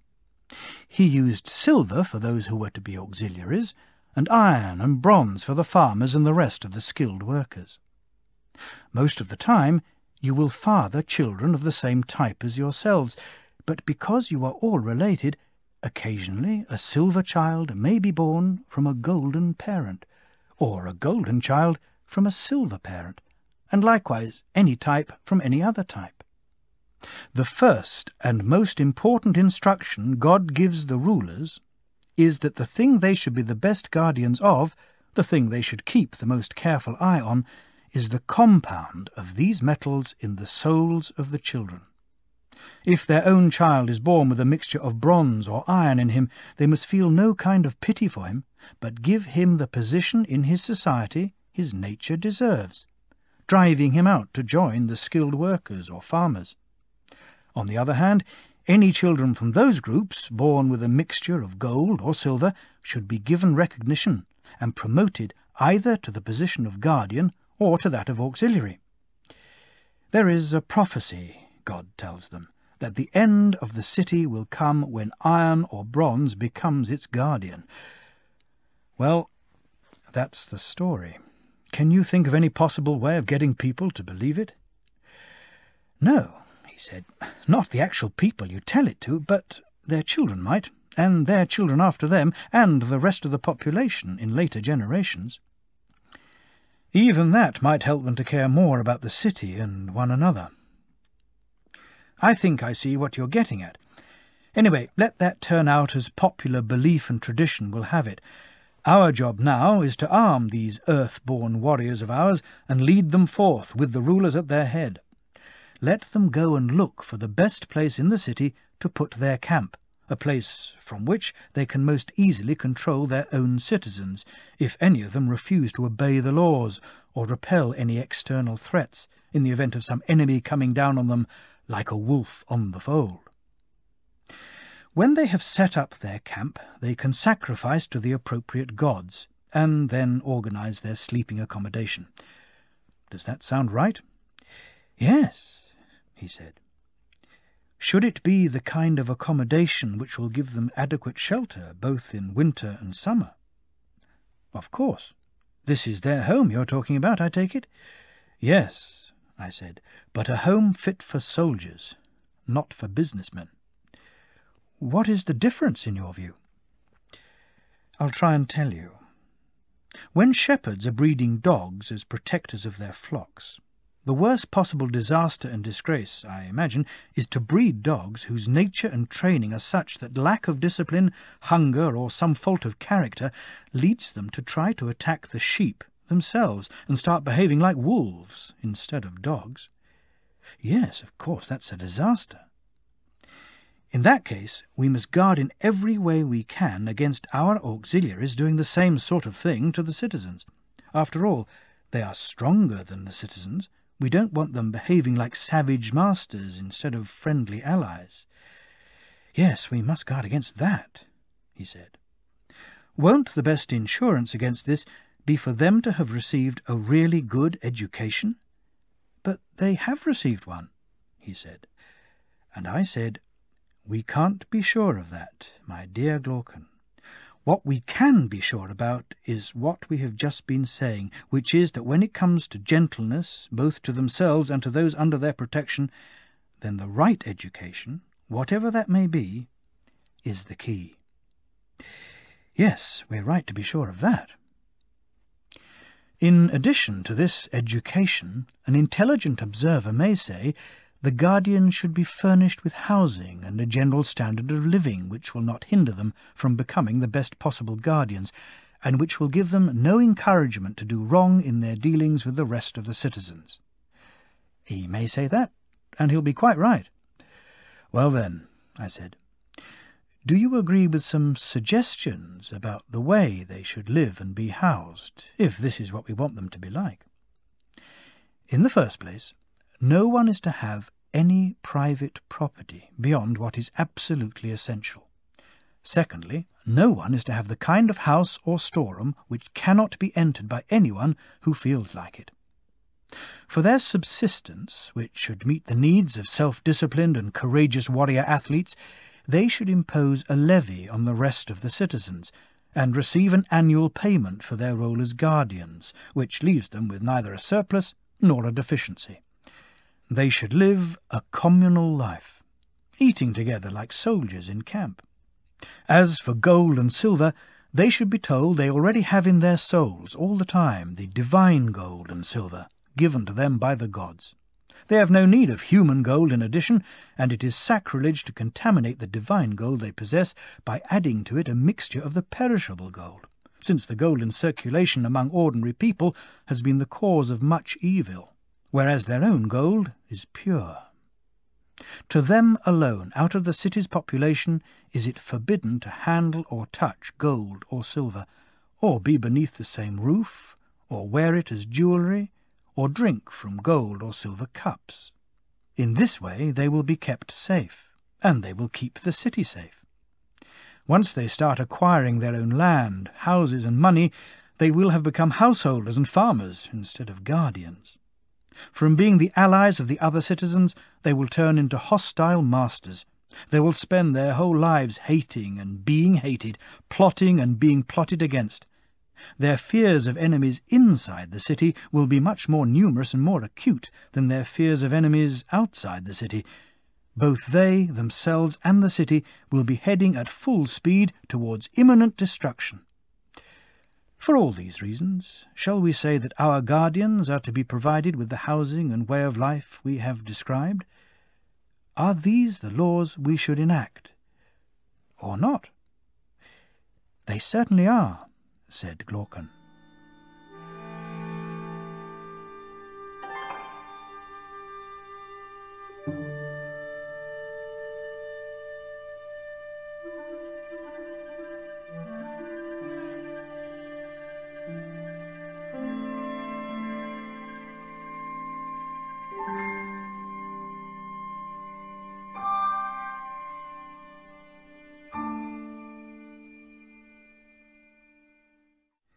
I take it our city, if it has been correctly founded, is wholly good.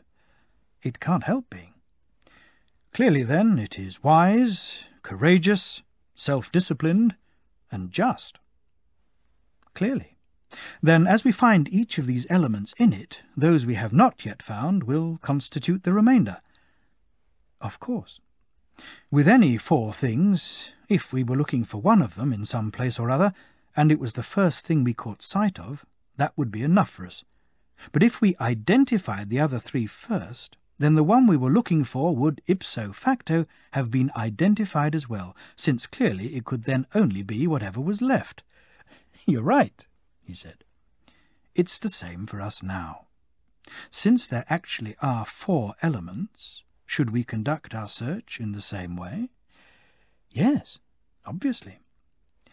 Well, I think the first one to catch the eye is wisdom, and it seems to have an unusual feature. What is that? It is truly wise, I think, this city we have described. It has good judgment, doesn't it? Yes. Now, this thing, judgment, is clearly knowledge of some sort. Good decisions, I take it, are the result of knowledge, not ignorance. Obviously. But our city contains many types of knowledge, of very different kinds. Of course it does. Is it the knowledge possessed by carpenters which entitle us to call our city wise and say it possesses good judgment? Certainly not, he said. That merely entitles us to call it good at carpentry. So a city is not to be called wise because of its knowledge and judgment in making the best possible wooden furniture. Absolutely not. How about its knowledge of making things out of bronze, or any other knowledge of that kind? No, nothing like that, he said. Nor the knowledge of how to grow crops from the soil, since that's called farming. So I believe. Is there, then, I asked, among any of the citizens of this city we have just founded, Any branch of knowledge which makes decisions about the city as a whole, deciding on the best policy towards its own members and towards other states, and not about one particular element in the city. There most certainly is. What is this knowledge, and in which group is it to be found? It is the knowledge possessed by the guardians, he said, and it is to be found in the rulers, whom we have just been calling the perfect guardians. And what is the label you give your city on the strength of this knowledge? I call it sound in judgment and truly wise. So, which do you think our city will have more of? Metal workers or these true guardians? Metal workers, he said, far more. Of all the groups which have a branch of knowledge of their own, and which are identified as a group, wouldn't the guardians be the smallest? Easily the smallest. In which case, the wisdom of a city founded on natural principles depends entirely on its smallest group and element, the leading and ruling element, and the knowledge that element possesses. The class which can be expected to share in this branch of knowledge, which of all branches of knowledge is the only one we can call wisdom, is by its nature, apparently, the smallest class. That's very true, he said. Well, that's one of the four things we were looking for, and we've not only found it, I'm not quite sure how, but also found whereabouts in the city it is located.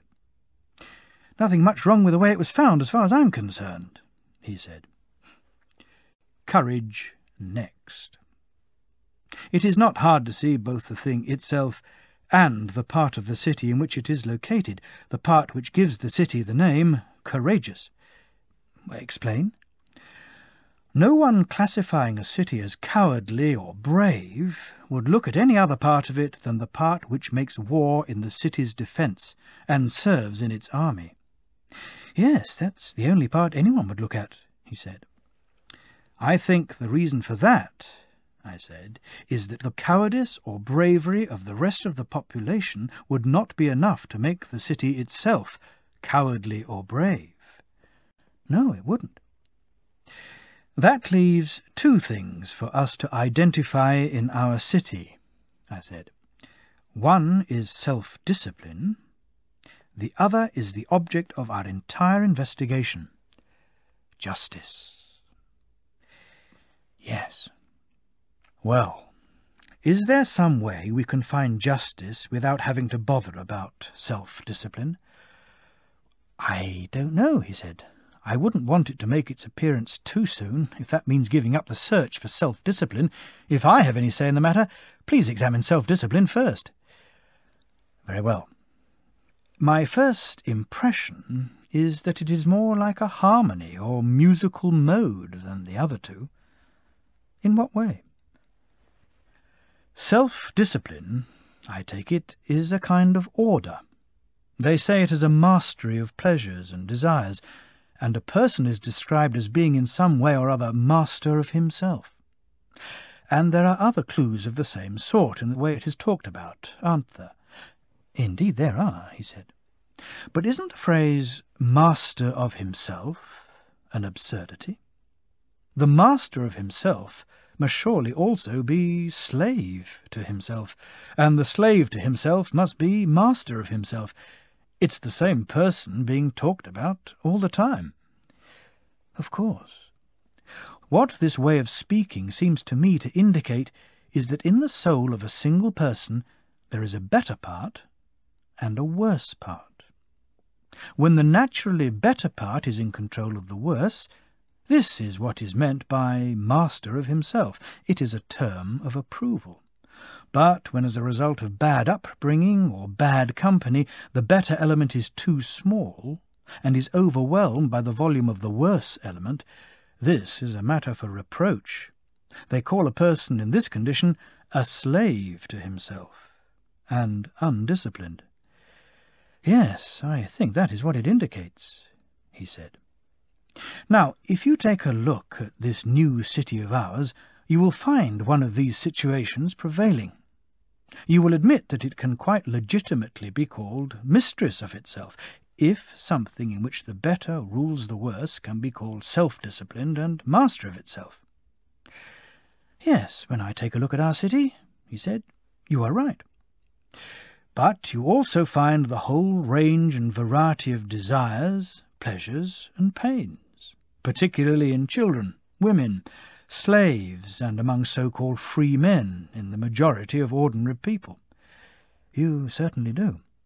Whereas simple, moderate desires, which are guided by rational calculation, using intelligence and correct belief, are things you come across only among a few people, those with the best natural endowment and the best education. True, he said. Well, do you see the same qualities in your city? Are the desires of the ordinary majority controlled by the desires and wisdom of the discerning minority? Yes, they are. So, if any city can be called the mistress of its pleasures and desires, and mistress of itself, this one can. It certainly can, he said. In which case, can't we also call it self-disciplined in all these respects? Very much so. What is more, if agreement is to be found among rulers and ruled in any city about which of them is to rule, it is to be found in this one. Don't you think? I couldn't agree more. Well then, when they agree in this way, in which of the two groups of citizens will you say the self-discipline is located, in the rulers or in the ruled? In both, I suppose. See what a plausible prediction we made just now, I said, when we compared self-discipline to a harmony of some sort. Explain. It is not the same as courage and wisdom. Each of those was located in a particular part, yet one of them made the whole city wise, and the other made it brave. Self-discipline does not operate in the same way. It extends literally throughout the entire city, over the whole scale, causing those who are weakest, in intelligence, if you like, or in strength, or again in numbers, wealth, or anything like that, together with those who are strongest, and those in between, to sing in unison. So we would be quite justified in saying that self-discipline is this agreement about which of them should rule, a natural harmony of worse and better, both in the city and in each individual. I quite agree, he said. Very well. 3 of the qualities have been identified in our city, or such is our impression at any rate. What can the remaining quality be which allows a city to share in excellence? Because clearly this is going to be justice. Clearly. Now, Glaucon, this is the moment for us to position ourselves, like huntsmen in a ring round the thicket. We must concentrate and make sure justice does not escape. We don't want it to vanish and disappear from view. It's obviously here somewhere, so keep your eyes open and try your hardest to see where it is. If you see it first, give me a shout. Some hope, he said. No, I'm afraid the only help I'm going to be to you is if you want a follower, someone who can see things when they're pointed out to him. Say a prayer, then, and follow me. I will. Just you lead the way, he said. The place is impenetrable, I said, and full of shadows, and it's certainly dark. Not an easy place to dislodge our quarry from. Still, we must go on. Yes, we must. And then I caught sight of it. "Ha-ha! Over here, Glaucon!" I cried. "This looks like the trail. I think our quarry is not going to escape us after all." "That's good news," he said. "We've been complete idiots." "In what way?" "We're fine ones. It's been lying here under our noses all this time. The principle we laid down right at the start when we first founded our city as something we must stick to throughout. This, I think, or some form of it, is justice. The principle we laid down, and often repeated, if you remember, was that each individual should follow out of the occupations available in the city, the one for which his natural character best fitted him. Yes, we did say that. And we have often heard others say, and have often said ourselves, that doing one's own job and not trying to do other people's jobs for them is justice. Yes, we have said that. Well, it looks, my friend, as if in some way or other justice is this business of everyone performing his own task. Do you know what makes me think that? No? Tell me. I think the remaining element in the city, besides the virtues we've been looking at, self-discipline, courage, and wisdom, is the thing which gave all the others the power to come into being, and the thing whose continued presence keeps them safe once they have come into being. We said earlier that justice would be the one left over if we could only find the other three. Yes, it would have to be, he said. Now, if we had to decide, I said, which of these elements would do most to make our city good by its inclusion, that would be a difficult decision. Is it the agreement of the rulers and the ruled? Or the preservation in the ranks of the warriors of an opinion approved by law about which things are to be feared and which are not? Or the wisdom and protectiveness we find in the rulers? Or does the largest contribution to making the city good come from the presence, in child and woman, slave and free man, in skilled craftsman, ruler and ruled, of the principle that each single individual is to perform his own task without troubling himself about the tasks of others? Yes, that would be a difficult decision, he said. Bound to be. So, as a means of producing an excellent city, the ability of everyone to perform his own function is apparently a strong competitor with the city's wisdom, self-discipline, and courage. Very much so. Now, see if you agree with me about the next step. If a carpenter tried to do the job of a shoemaker, or a shoemaker the job of a carpenter, either because they exchanged tools and positions in society, or because one person tried to do both jobs, do you think in general that changes of this sort would do much harm to the city? No, not really, he said. But I imagine it's different when someone who is naturally a skilled worker or businessman of some kind is puffed up by wealth, popularity, strength, or something like that, and tries to enter the warrior class, or when one of the warriors tries to enter the decision-making and guardian class without being up to it. If these people exchange tools and positions in society, or if one person tries to do all these jobs at the same time, then I think you will agree with me that this change and interference on their part is destructive to the city. Yes, it certainly is.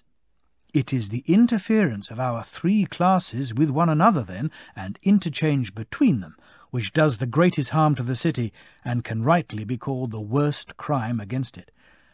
Absolutely. Isn't injustice the name for the greatest crime against one's own city? Of course. That, then, is what injustice is. Conversely, its opposite, the ability of the commercial, auxiliary and guardian classes to mind their own business, with each of them performing its own function in the city, this will be justice, and will make the city just. Yes, I think that's exactly how it is, he said. And is a just man just, Glaucon, in the same way a city was just? He is. We haven't at any point forgotten, I hope, that the city was just when each of the three elements in it was performing its own function. No, I don't think we've forgotten that, he said. In that case, we must also remember that each one of us will be just and perform his own proper task when each of the elements within him is performing its proper task. Yes, we must certainly remember that. Isn't it appropriate for the rational element to rule because it is wise and takes thought for the entire soul, and appropriate for the spirited element to be subordinate, the ally of the rational element? Yes. Won't a combination, as we said, of musical and physical education make these two elements concordant? They will bring the rational part to a higher pitch with their diet of improving stories and studies, while at the same time toning down the spirited part by gentle encouragement, calming it by means of harmony and rhythm. They certainly will, he said. When these two elements are brought up on a diet of this kind, when they truly receive the teaching and education appropriate to them, then the two of them will exercise control over the desiring element, which in any individual is the largest element in the soul, and left to itself the most insatiable where material goods are concerned. They will keep a close eye on it to make sure the satisfaction of the body's so-called pleasures doesn't encourage it to grow great and strong, stop performing its own function, and throw the life of all of them into confusion by its attempt to enslave and rule over elements which it is not naturally equipped to rule over. They will indeed, he said, a very close eye. Aren't these two elements also the best defenders, for body and soul in their entirety, against external enemies? One makes the decisions, the other does the fighting, under the leadership of the ruling element, using its courage to put those decisions into effect. True. The title brave, I think, is one we give to any individual because of this part of him, when the spirited element in him, though surrounded by pleasures and pains, keeps intact the instructions given to it by reason about what is to be feared and what is not to be feared. Rightly so, he said. And the title wise, because of that small part which acted as an internal ruler and gave those instructions, having within it a corresponding knowledge of what was good, both for each part and for the whole community of the three of them together. Exactly. What about self-discipline? Isn't that the result of the friendship and harmony of these three? The ruling element and the two elements which are ruled agree that what is rational should rule, and do not rebel against it. Yes, that's exactly what self-discipline is, he said, both for a city and for an individual. And a person will be just, finally, by virtue of the principle we have several times stated. It determines both the fact and the manner of his justice. Yes, inevitably. In that case, I said, do we find justice looking at all blurred round the edges? Does it seem any different to us from what it was when it showed up in the city? Not to me, it doesn't. In which case, do you still want justice to be anything more than this power which can produce both men and cities of this calibre? No, that's more than enough for me, he said. In that case, we have seen the final realization of our dream. Our suspicion that our very first attempt at founding our city might possibly, with a bit of divine guidance, have hit upon both the origin and some sort of model of justice. Yes, we certainly have seen its realization. So this principle, Glaucon, that if you are a shoemaker by nature you should confine yourself to making shoes, if you are a carpenter you should confine yourself to carpentry, and so on, really was a kind of image of justice, which is why it was so useful to us. Apparently so.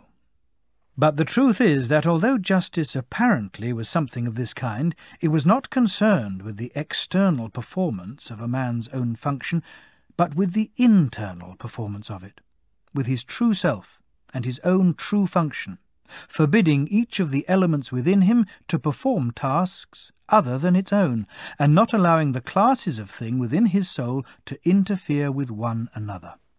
He has, quite literally, to put his own house in order, being himself his own ruler, mentor, and friend, and tuning the three elements just like three fixed points in a musical scale, top, bottom, and intermediate. And if there turn out to be any intervening elements, he must combine them all and emerge as a perfect unity of diverse elements, self-disciplined and in harmony with himself. Only then does he act, whether it is a question of making money or taking care of his body or some political action or contractual agreements with private individuals. In all these situations, he believes and declares that a just and good action is one which preserves or brings about this state of mind, wisdom being the knowledge which directs the action. An unjust action, by contrast, is any action which tends to destroy this state of mind, ignorance, in its turn, being the opinion which directs the unjust action. You're absolutely right, Socrates. Well then, I said, if we were to say we had found the just man, and the just city, and what justice really was in them, we couldn't be said to be totally wide of the mark, in my view. The only question now remaining for us to answer, it seems, is which is more profitable: just actions, good behaviour, and being just, whether the just person is known to be just or not, or unjust actions, and being unjust, even if the unjust person gets away with it and never reforms as a result of punishment. Now that justice and injustice have turned out to be the kinds of things we have described, that seems an absurd question, if you want my opinion, Socrates. When the body's natural constitution is ruined, life seems not worth living, even with every variety of food and drink and all manner of wealth and power. Is someone's life going to be worth living when the natural constitution of the very thing by which he lives is upset and ruined, even assuming he can then do anything he likes, apart from what will release him from evil and injustice and win him justice and virtue? You're right, I said. It's an absurd question. Still, now that we've got to the point of being able to see as clearly as possible that this is how things are, this isn't the moment to take a rest. No, he said, the last thing we should do is to show any hesitation. This way, then, if you want to see what I believe to be the forms taken by vice. The ones worth looking at, anyway. I am right behind you, he said. Speak on. Well, now that we've got this far in our discussion, I said, it looks, from my vantage point, as if there is a single form of virtue and any number of forms of vice, of which 4 are worth mentioning. Please explain, he said. If you think how many types of political regime there are with their own specific form, I said, that's probably how many types of soul there are. And how many is that? 5 types of political regime, I said, and 5 types of soul. Tell me which they are, he said. All right. I would say that one type of regime is this one we have just described, though there are 2 names it might be given. It might be called monarchy if one exceptional individual emerges among the rulers, or aristocracy if several emerge. True. This one, then, I class as a single form, I said. It makes no difference whether it is several who emerge or an individual.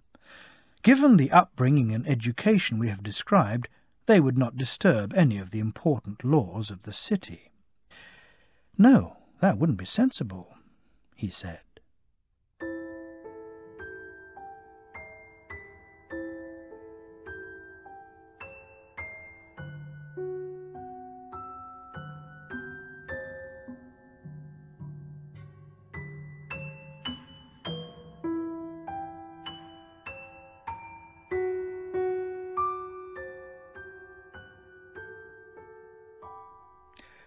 I was about to embark on a systematic account of the way I thought the various categories developed out of one another, when Polemarchus, who was sitting a little bit away from Adeimantus, reached out a hand and took hold of his cloak up at the shoulder. Drawing Adeimantus towards him, he leaned forward and started whispering to him. All we could hear of it was, "What shall we do? Shall we let it go?" "No," Adeimantus replied out loud. "What, in particular," I asked, "do you not want to let go?" "You." "What in particular that I have said?" "We think you're taking the lazy way out, short-changing us out of a whole line of thought, and an important one, in the argument, to save yourself the trouble of explaining it. You think that when it comes to women and children, You can get away with a casual remark to the effect that friends will hold things in common, as if no one could be in any doubt about this. Wasn't what I said correct, then, Adeimantus? Yes, it was, he said, but like the rest of our correct statements, it needs some explanation. What do you mean by common? There are lots of possibilities, and you're not going to get away without telling us which one you mean. We've been sitting around here patiently, assuming you were bound to say something about the production of children, what their practice will be in this regard, and how they will bring the children up once they are born, and this whole business you've suggested of women and children being in common. We think it's of great, indeed crucial importance for our state whether this is done in the right way or the wrong way.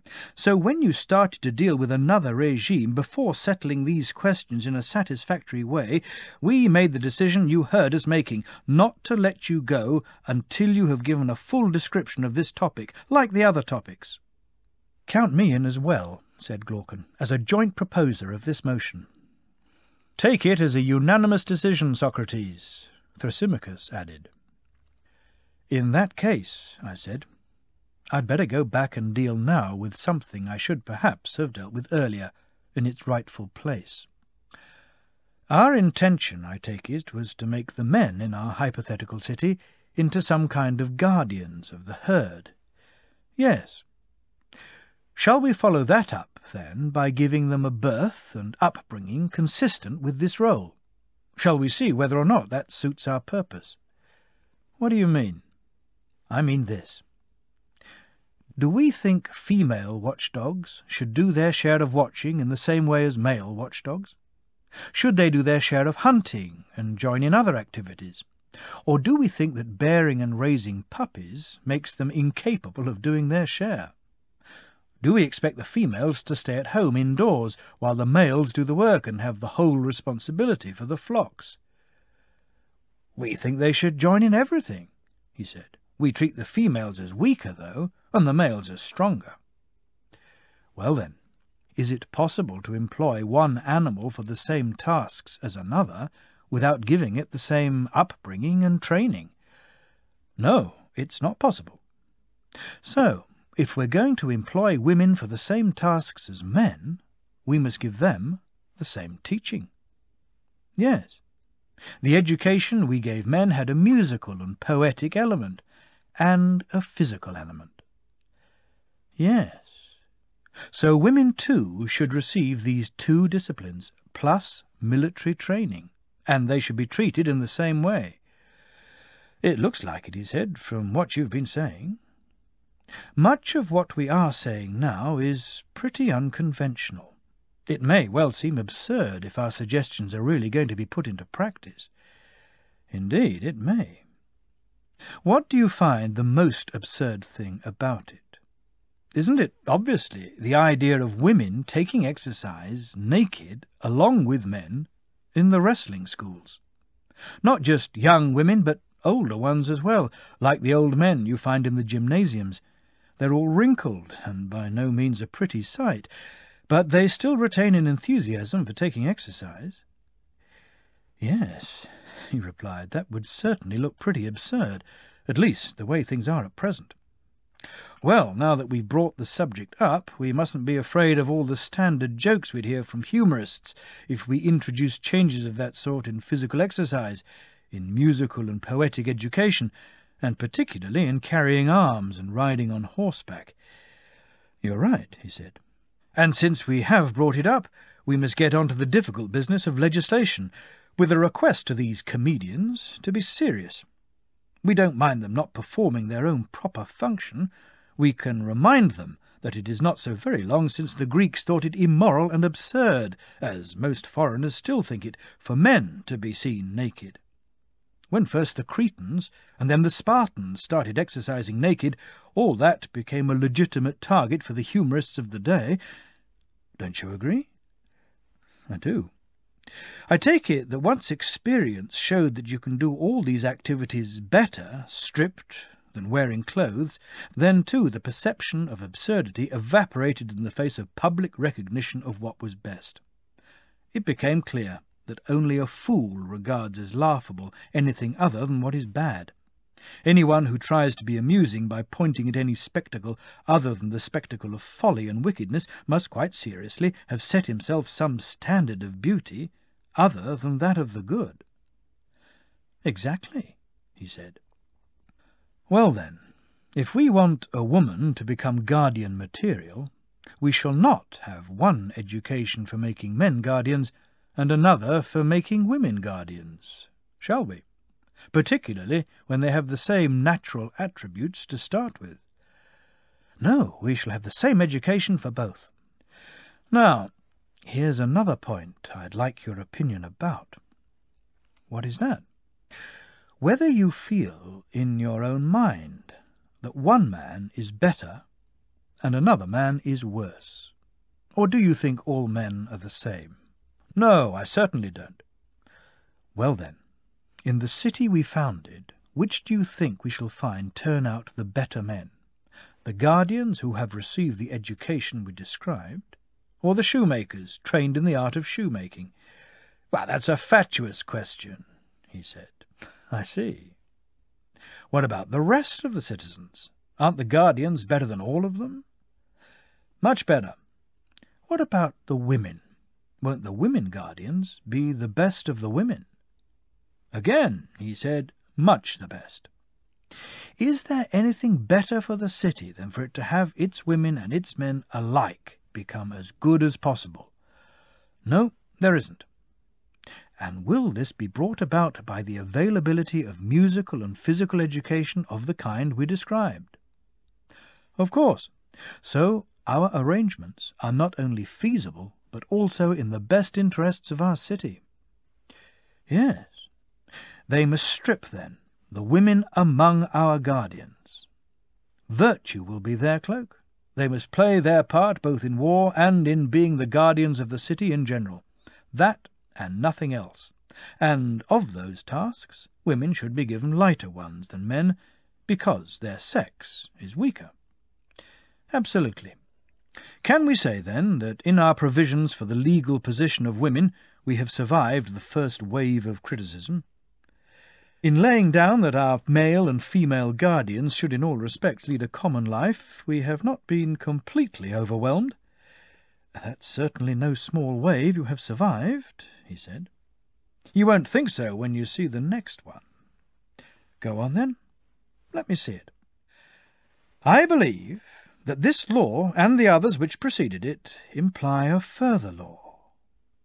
What law?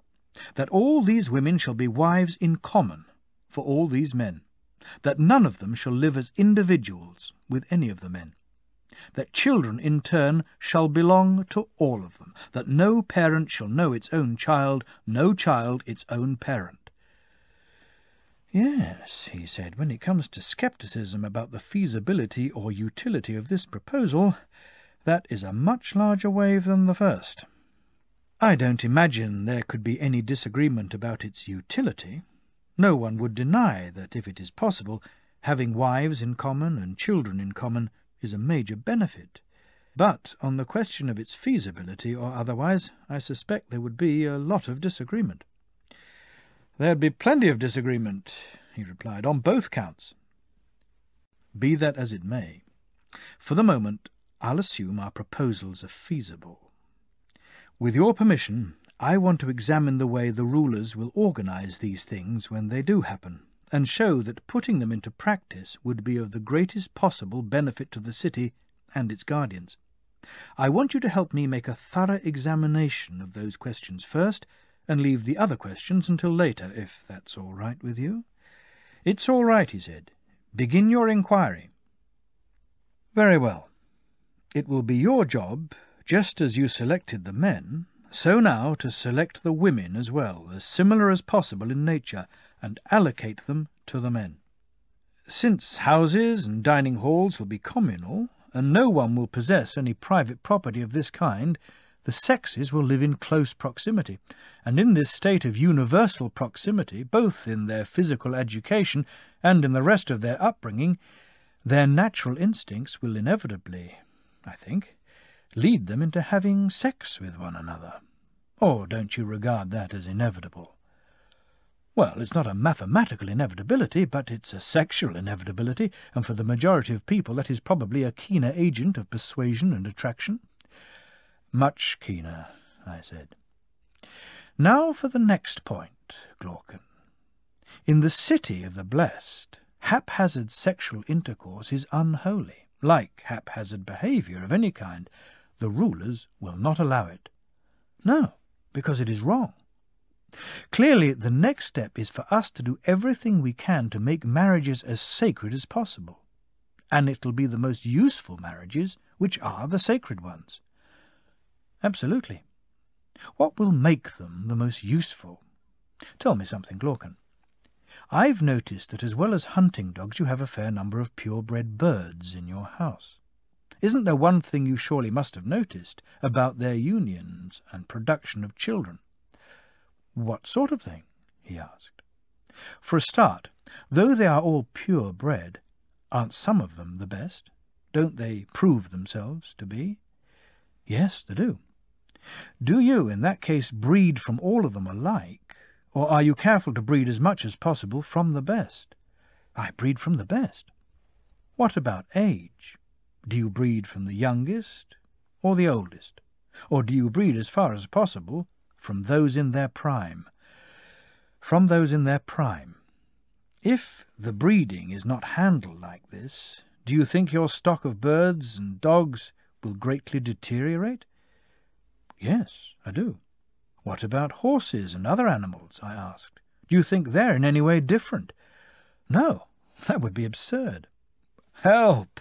I exclaimed. We're going to need some extremely expert rulers, my dear friend, if the same applies to the human race as well. Well, it certainly does apply, but why do they have to be expert? I'll tell you. The probability is that our rulers will need to employ a good deal of falsehood and deception for the benefit of those they are ruling. On the principles we have agreed, the best men should have sex with the best women as often as possible, whereas for the worst men and the worst women, it should be the reverse. We should bring up the children of the best, but not the children of the worst, if the quality of our herd is to be as high as we can make it. And all this has to happen with no one, apart from the actual rulers, realizing it, if our herd of guardians is also to be as free as possible from dissension. Quite right. In that case, we must legislate for some festivals, at which we shall bring together the brides and their grooms. We must have sacrifices, and our poets must compose hymns appropriate to the unions which are taking place. We must have lotteries, and pretty ingenious ones, so that every time there is a marriage, the inferior type we want to exclude will blame chance, rather than the rulers. They'll have to be extremely ingenious, these lotteries of yours. Presumably, those among the young men who are outstanding in war or any other sphere are to be given various prizes and rewards, and in particular more generous permission to sleep with the women, so that as many of the children as possible can plausibly be fathered by young men of this sort. That's right. As for the children who will be born from time to time, they will be taken away by officials responsible for these things. These officials may be men or men and women, since offices, I take it, are open to women and men alike. Yes. The children of good parents will be taken, I think, and transferred to the nursing pen, where there will be special nurses living separately in a special part of the city. The children of inferior parents, on the other hand, or any deformed specimen born to the other group, will be removed from sight into some secret and hidden place, as is right. Yes, he said, at any rate, if the breed of guardians is going to remain pure. Now, I said, let's continue in a systematic way with the task we set ourselves. We said children should be born to those in their prime. True. Well, do you agree that a reasonable span for a woman's prime is 20 years, and for a man's 30? Which 20 and which 30? He asked. For a woman it means starting at 20 and going on bearing children for the city until 40. for a man when his days as a sprinter are behind him. Then he should father children for the city from that age until 55. Yes, he agreed, for both of them that is the prime of life, both physically and mentally. If someone older or younger than this takes part in producing children for the state, we shall call it an offence against the gods and against justice. And the same law applies if a man who is still entitled to father children gets access to a woman of the appropriate age without a ruler promoting the union. We shall say he is presenting the city with an illegitimate, unauthorized, and unholy child. And we shall be absolutely right, he said. Of course, when women and men pass the age for producing children, we shall declare them free, presumably, to have sex with anyone they like, apart from a daughter or a mother, or their daughters' daughters, or their mothers' mothers. For a woman, anyone other than a son or father, or their sons' sons, or fathers' fathers. And all this only when we have first impressed upon them how careful they must be. If there is a pregnancy, then ideally the embryo should never see the light of day. If one does force its way into existence, the parents must deal with it on the understanding that they cannot bring up a child of this sort. That all seems quite reasonable, he said. But this business of fathers and daughters, and the relationships you were talking about just now, how will they tell their own from anyone else's? They won't. When a man takes part in a marriage, he will regard as his children all those born in the 10th month from the day of the festival. He will call the male children his sons, and the female children his daughters. They will call him father. Similarly, he will call the children's offspring his grandchildren, and they in turn will call his generation grandfathers and grandmothers. Those born during the period when their mothers and fathers were producing children, they will call their sisters and brothers. In this way they can avoid one another, as we were suggesting just now. However, the law will allow unions between brothers and sisters, if that is how the lot falls out, and if the Pythian priestess gives her consent as well. Quite right.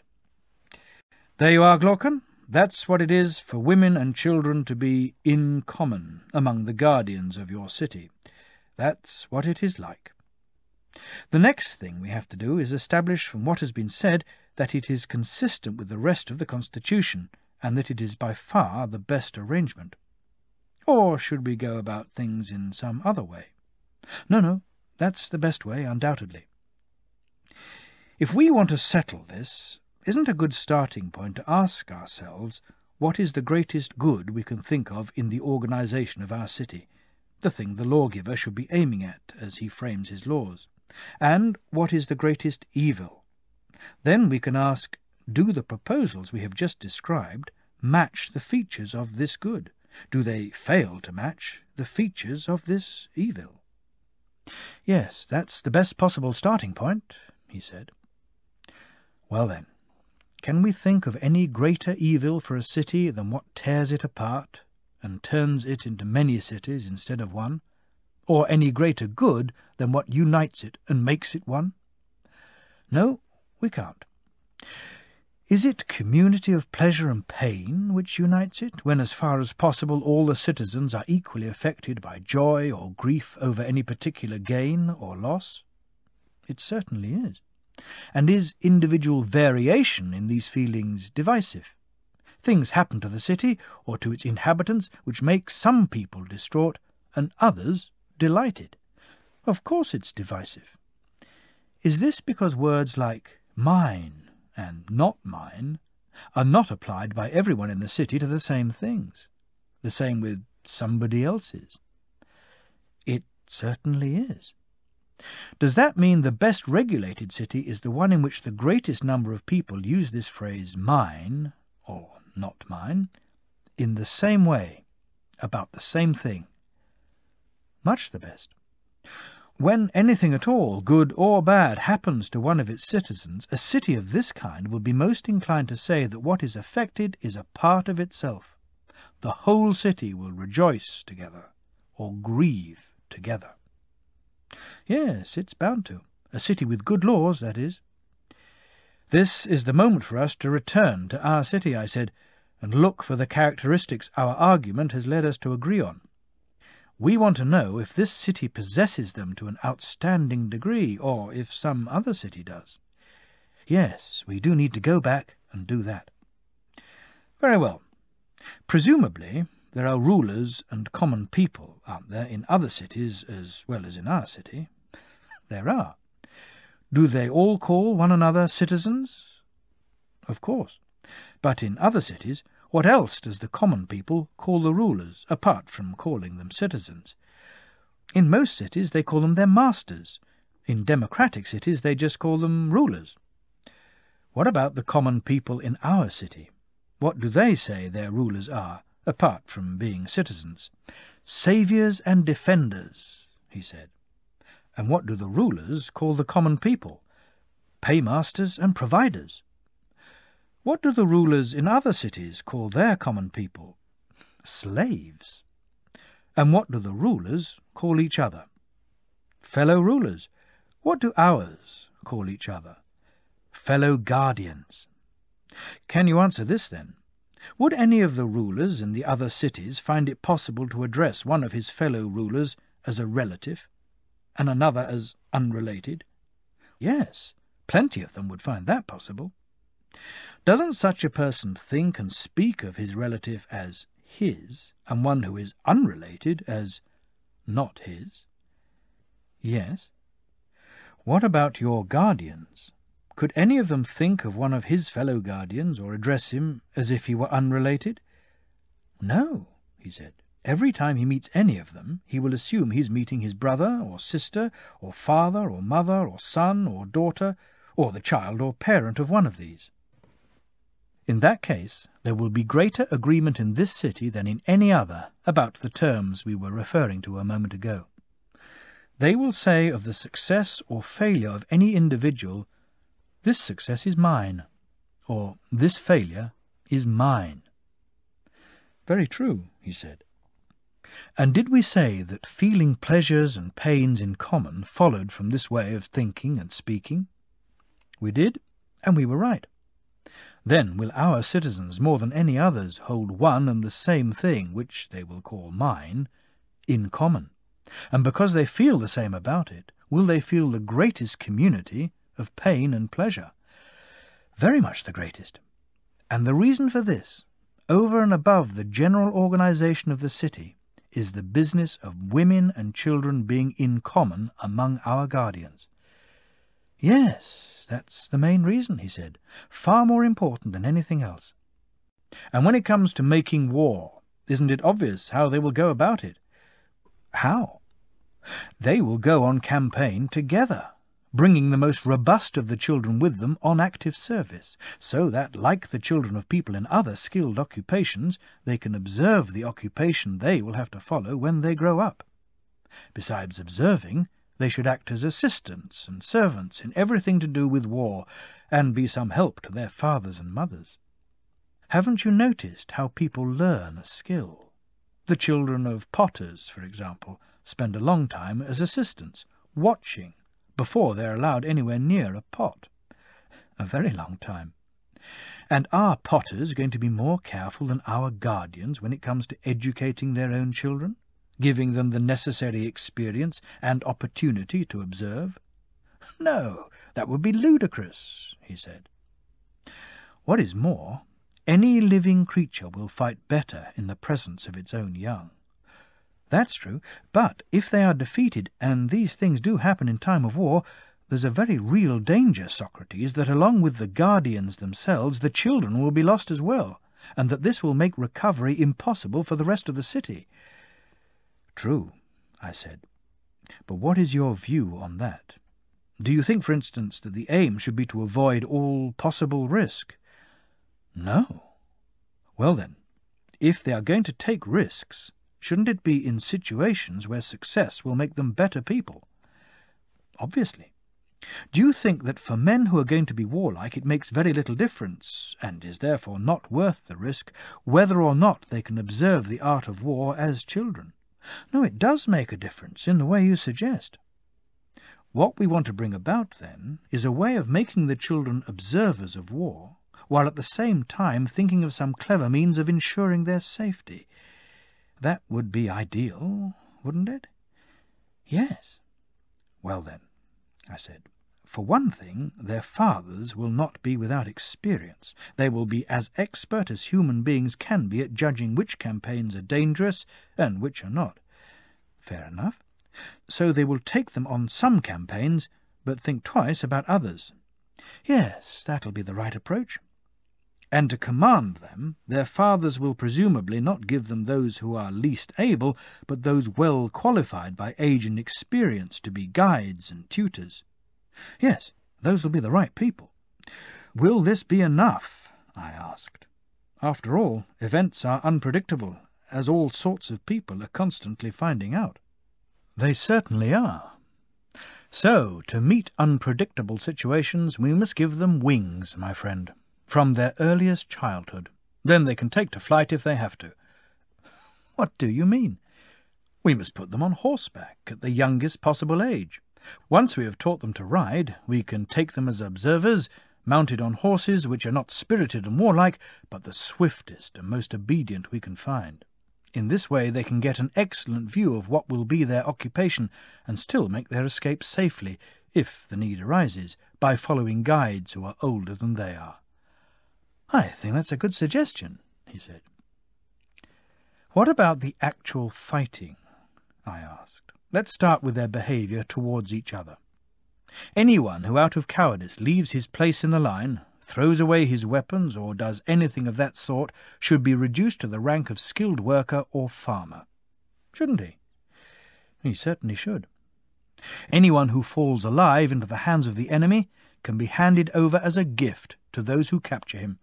They can do what they like with their catch. By all means. As for someone who wins a prize for valour and distinguishes himself, don't you think that in the first place he should be crowned there in the field by the adolescents and children, every one of them in turn, who are on campaign with him? I do. How about being shaken by the hand? Yes, that too. You won't agree with my next suggestion, I don't suppose. What is it? That he should kiss, and be kissed by each of them. That above all, and I propose an amendment to this law. For the duration of the campaign, no one he wants to kiss shall be allowed to refuse. That should make anyone who is in fact in love with someone else, whether that someone is male or female, all the more determined to win a prize. Excellent, I said. After all, it has already been decided that the good man is to get more marriages than other people, and that the good should be selected more frequently than the rest, so that as many children as possible may be born to parents of this kind. Yes, we did decide that. Very well. Then we come to those killed on active service. If anyone dies after covering himself with glory, shall we not say first of all that he is a member of the golden class? We certainly shall. And shall we inquire of Apollo how we ought to bury these superhuman, these divine people, and what mark of distinction we should give them? And shall we then bury them in the way he recommends? We certainly shall. For the rest of time shall we look after their graves as those of superhumans and bow down before them? Shall we follow this same observance on the death of anyone who is judged to have been outstandingly good in his life, whether he dies from old age or any other cause? Yes, he said, that will be the right thing to do. Now, what about the enemy? How will our soldiers treat them? What do you mean? Take enslavement for a start. Do you think it is right for Greeks to enslave Greek cities? Or should they rather do everything they can to stop any other city doing so? Should they encourage other cities always to spare the Greek race, and so protect themselves against enslavement by the barbarians? Yes, sparing them is far and away the best policy. Is the best thing, then, for them to avoid owning Greek slaves themselves, and also to advise other Greeks not to own them? It certainly is, he said. That way they are likely to turn their attention more towards the barbarians, and leave one another alone. How about plundering the dead, I asked, after a victory? Apart from their weapons, that is. Is that the right thing to do? Doesn't it give cowards an excuse not to go after those who are offering resistance, as if they were performing some useful task in grubbing round the body on their hands and knees? Haven't armies often been lost as a result of this kind of looting? Yes, very often. Besides, doesn't plundering corpses strike you as demeaning and mercenary? Isn't it petty and womanish to go on regarding the body of the dead person as hostile, once the enemy has flown, leaving behind the instrument he was fighting with? Can you see any difference at all between a person behaving like this and dogs which get angry with the stones they are hit by, but show no interest in the person throwing them? No, he said, no difference at all. Should we then put a stop to plundering corpses, and refusing to allow an enemy to take up the dead for burial? We most certainly should.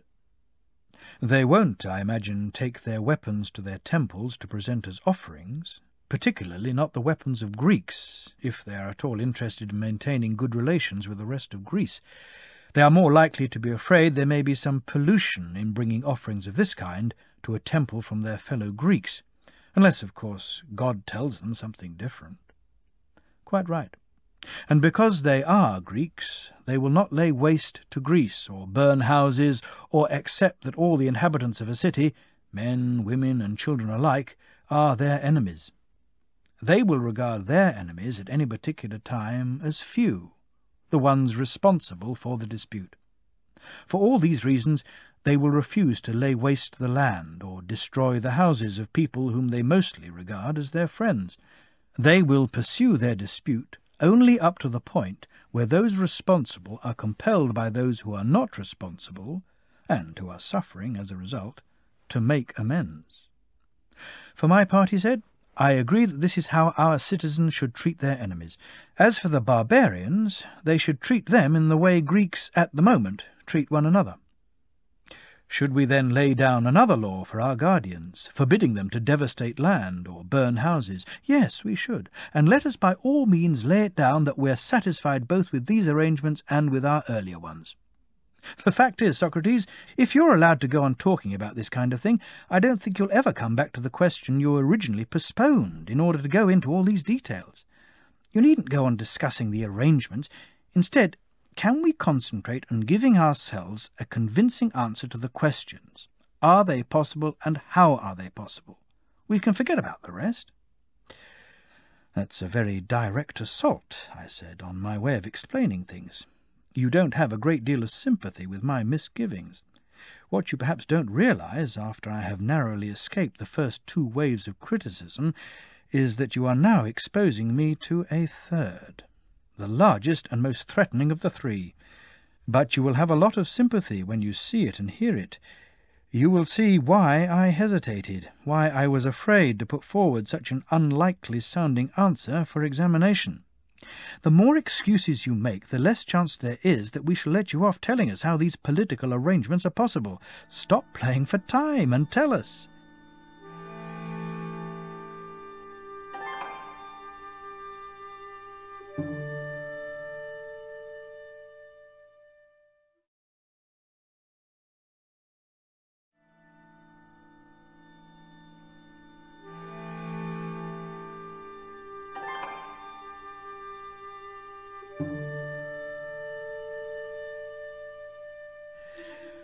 Well, the first thing to remember, I said, is that we have reached this point in the course of an inquiry into the nature of justice and injustice. Fair enough. What follows from that? Only this. If we do discover what sort of thing justice is, are we then going to decide that the just man must be in no way different from justice itself, but in every way like justice? Or will we be content if he comes as close to it as possible, and has a larger measure of it than anyone else? We shall be content with that, he said. So, when we asked what sort of thing justice was by itself, and looked for the perfectly just man if he existed, and asked what he would be like if he did exist, what we were looking for was a model. The same with injustice and the unjust man. We wanted to look at the perfectly just and unjust man, see how we thought they were placed in respect of happiness and its opposite, and be compelled to agree, for ourselves as well, that whoever came closest to those examples would have a share of happiness which came closest to theirs. It wasn't our aim to demonstrate that these things were possible. True enough. Suppose a painter paints a picture which is a model of the outstandingly beautiful man. Suppose he renders every detail of his painting perfectly, but is unable to show that it is possible for such a man to exist. Do you think that makes him any the worse a painter? Good heavens, no. Then what about us? Aren't we in the same position? Can't we claim to have been constructing a theoretical model of a good city? We certainly can. And is it possible for anything to be put into practice exactly as it is described? Or is it natural for practice to have less hold on truth than theory has? I don't care what some people may think. What about you? Do you agree or not? I agree, he said. Then don't keep trying to compel me to demonstrate that the sort of thing we have described in a theoretical way can also be fully realized in practice. If we turn out to be capable of finding how a city can be run in a way pretty close to what we have described, then you can say that we have discovered how what you are asking for can be put into practice. Or won't you be satisfied with that? I know I would. So would I. In that case, what we have to do is try to discover and point out what the failings are in cities nowadays which stop them being run in this way, and what is the minimum change which could help a city arrive at political arrangements of this kind. Ideally, a single change. Failing that, two, and failing that, as few as possible in number and as small as possible in impact. Absolutely, he said. All right, then. There is one change which I think would allow us to show that things could be different. It is not a small change, or an easy one, but it is possible. What is it? We've been using the analogy of waves. Well, now I'm coming to the largest wave, but I'll make my suggestion anyway, even if it is literally the laughter of the waves which is going to engulf me in ridicule and humiliation. Listen carefully to what I'm about to say. Tell me. There is no end to suffering, Glaucon, for our cities, and none, I suspect, for the human race, unless either philosophers become kings in our cities, or the people who are now called kings and rulers become, in the truest and most complete sense of the word, philosophers. Unless there is this amalgamation of political power and philosophy, with all those people whose inclination is to pursue one or other exclusively being forcibly prevented from doing so. Otherwise, there is not the remotest chance of the political arrangements we have described coming about, to the extent that they can, or seeing the light of day. This is the claim which I was so hesitant about putting forward, because I could see what an extremely startling claim it would be. It is hard for people to see that this is the only route to happiness for a city in its arrangements for the private or public life of its inhabitants.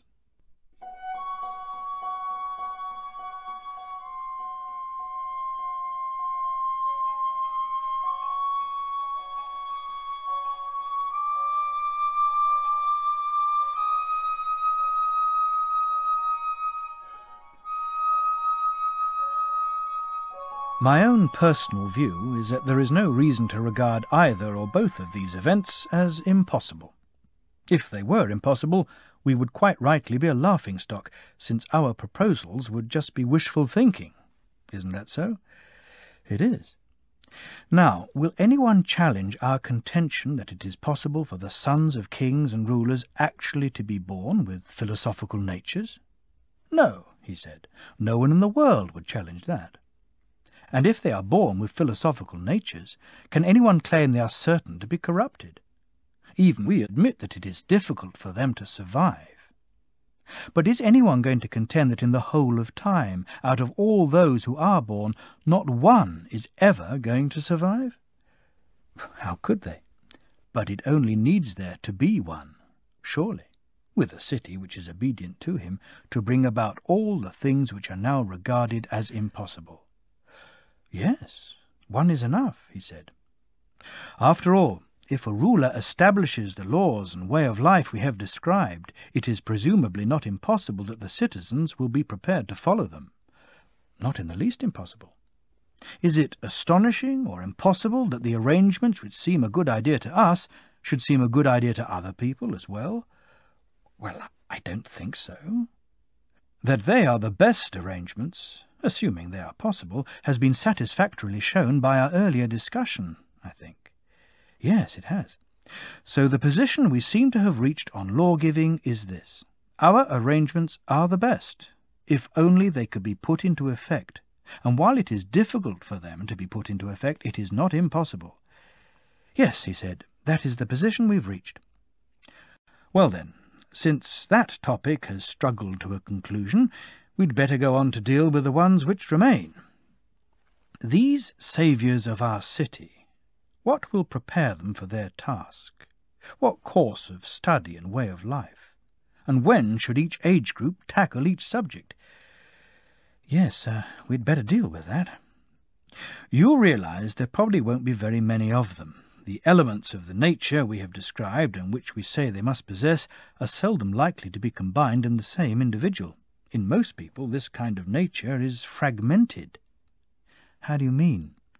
Well, you're aware that those who have a love of learning, a good memory, intelligence, quickness of wit, and everything which follows from those qualities, and who at the same time are developing energy and greatness of spirit, are unlikely to become the kind of people who are naturally inclined to lead an orderly, sober, and steadfast life. Quickness of wit carries people all over the place, and steadfastness goes out of the window. True, he said. Steadfast characters, by contrast, slow to change, the sort of people you can much more depend on, who in time of war are immovable in the face of danger, are likewise steadfast and slow to change even when it comes to learning. They are immovable and unteachable as if they'd been drugged. They are full of sleep and yawns whenever they have to work hard at something of this sort. Yes, that's true. But we said our guardians must be liberally endowed with both sets of qualities. Otherwise they are not to be given the fullest education, respect, or power. Quite right, too. In which case, don't you think the philosophical character will be a rare one? Of course it will. It must be tested in the hardships, fears, and pleasures we were talking about a little earlier. What's more, we can now add something we omitted then, which is that we must exercise it in many branches of study to see if it will be capable of enduring the most demanding ones, or if it's an intellectual coward, the way some people are physical cowards. Yes, he said, it's a good idea to find that out. But what are these most demanding studies of yours? You may remember us distinguishing 3 qualities of the soul with a view to drawing conclusions about justice: self-discipline, courage, and wisdom, and what each of these things was. If I didn't remember that, I would deserve to miss the rest of this discussion. Can you remember what came just before that? No. What? What we said, I believe, was that we could either get the best possible view of them, but only after a long detour, at the end of which they would be clearly revealed, or we could give an explanation on a level with the discussion so far. You said that was good enough, and as a result, what was said then fell short of complete accuracy, in my opinion, though whether it was good enough for your purposes is for you to say. As far as I'm concerned, he said, you gave us good measure, and the same goes for the others, I think. In matters like these, my friend, a measure which in any way at all falls short of what really is no measure at all. What is incomplete can never be the measure of anything, though for some people there are times when they are satisfied with that and feel they don't have to look any further. Yes, there are plenty of people who feel like that. It's laziness. Well, I said, it's not a feeling we want a guardian of our city and laws to have. Fair enough. In which case, my friend, our guardian must go round by the longer road. He must work as hard at studying as he does at physical training.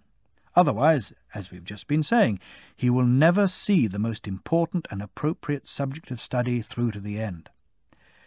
I thought we'd dealt with the most important subject. Is there some subject even more important than justice and the things we've been describing? Yes, I said, there is something more important. Also, with these virtues themselves, we shouldn't be looking at a mere outline of them the way we are now. What we want is their realization in every detail. We must not neglect that. Isn't it absurd to make every effort and do everything we can to reach the greatest possible precision and clarity over things of little significance, and then decide that the most important things deserve less than total precision? Utterly absurd. But this thing you call most important, and its subject matter, whatever you say that is, do you imagine anyone will let you go without asking you what it is? Of course I don't. Why don't you ask me? You've heard the answer often enough before, and now you've either forgotten it, or else this is another plan to make my life difficult by not letting me get away with anything. It must be the second reason, I think.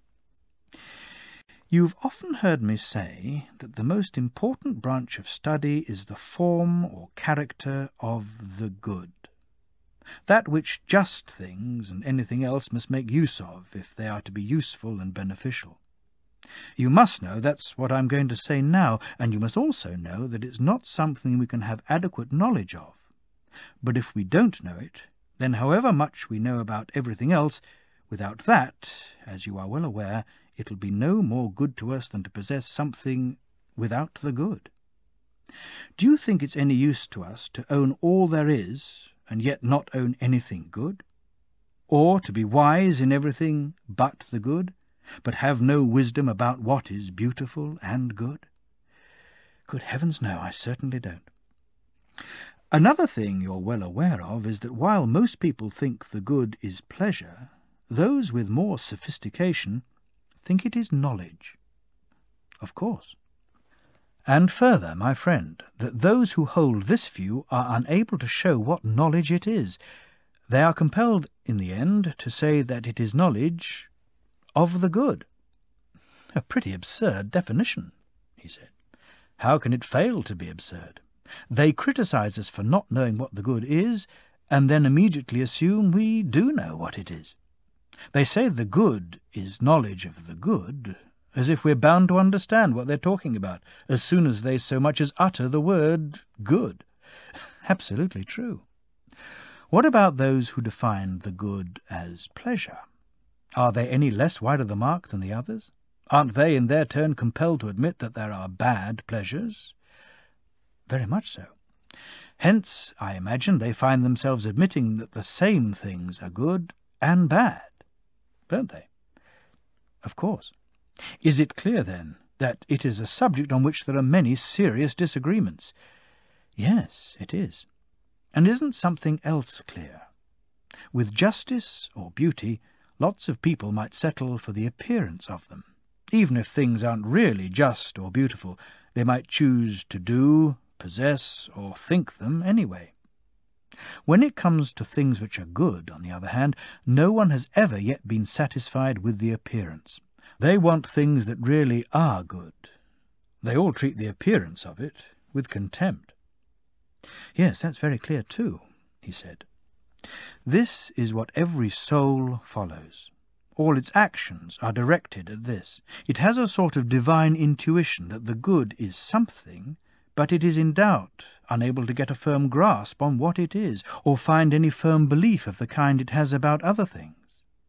As a result, it loses whatever benefit it might have got from those other things. Are we to accept that even those best people in the city, to whom we are planning to entrust everything, must remain in the dark about something of this nature and importance? Certainly not.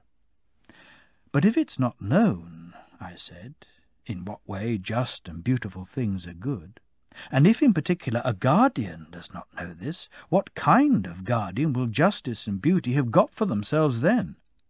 One who is not much of an asset to them, in my opinion, and I have an intuition that no one will have a satisfactory knowledge of justice and beauty without knowing this first. A sound enough intuition. Well then, Will we get the best arrangements for our society if the guardian supervising it is the kind of person who does know these things? We're bound to. In that case, let me remind you about things which were said earlier in the discussion, and which have been said on many occasions in the past. What things might they be?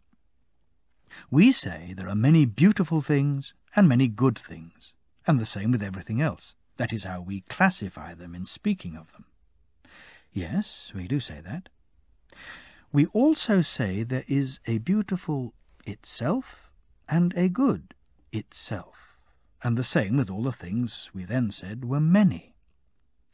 Applying the procedure in reverse, we relate them to a single form or character of each, since we believe it is single, and call it what each is. That is so. The many things, we say, can be seen but not thought, whereas the forms or characters of things can be thought but not seen. Exactly. Very well. Which of our faculties do we use to see the things we see? Our sight, he said, and our hearing for the things we hear, and our other senses for everything we perceive? Of course. Have you ever noticed, I asked, how much more extravagantly the Creator of the senses has made the power of seeing and being seen than the other senses? No, I haven't. Look at it this way. For hearing to hear, and sound to be heard, do they need some other class of thing as well? Without this third thing, will hearing fail to hear and sound fail to be heard? No, they don't need any other class of thing, he said. I suspect that many other faculties, I won't say all of them, have no need for any further thing of this sort. Can you think of any? No, I can't. How about the faculty of sight, and the thing which is seen? Has it ever struck you that those do need something of this sort? How do you mean? If there is sight in the eyes, and its possessor is trying to make use of it, you surely realize that even in the presence of colour, sight will see nothing, and the colours will remain unseen unless one further thing joins them, a third sort of thing which exists for precisely this purpose. What thing do you mean? The thing you call light. True, he said. In that case, because it involves a third thing of this important character, the link between the faculty of sight and the ability to be seen is something more valuable than the links between the other faculties and their objects. Unless, of course, light has no value. Well, it certainly does have a value. Which of the heavenly gods, then, do you take to be the agent responsible for this? Whose is the light which best enables our faculty of sight to see, and the things which are seen to be seen? The one you or anyone else would take to be responsible, he said. The one you're asking about is obviously the sun. Now, do you agree with me about the natural relationship of sight to this God? What are you saying about it? Sight is not the sun, neither sight itself, nor the place in which it occurs and which we call the eye. No, it isn't. But of all the organs of perception, I would say the eye is the most sun-like, much the most. So the power which it has, the ability to see, it receives from the sun as a kind of grant from an overflowing treasury. Exactly. So too, the sun is not sight, but it is the cause of sight, and it can be seen by sight. That is so, he said. This is what you must take me to mean by the child of the good, which the good produces as its own analogue. In the world of thought, the good stands in just the same relation to thinking and the things which can be thought as the sun in the world of sight stands to seeing and the things which can be seen.